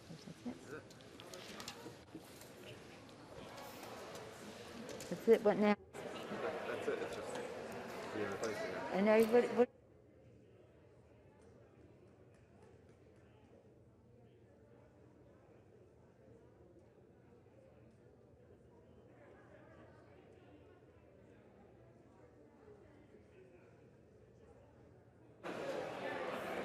The chair announces that pursuant to Section 3A of House Resolution 41, the House Resolution 40 is hereby adopted.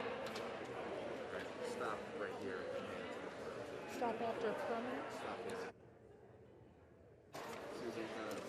The chair announces the Speaker's appointment pursuant to Clause 11 of Rule 10, Clause 11 of Rule 1, in the order the following of the House of January 4th, 2021, of the following members of the House to the Permanent Select Committee on Intelligence. Mr. Schiff of California, Chair. Mr. Nunes of California.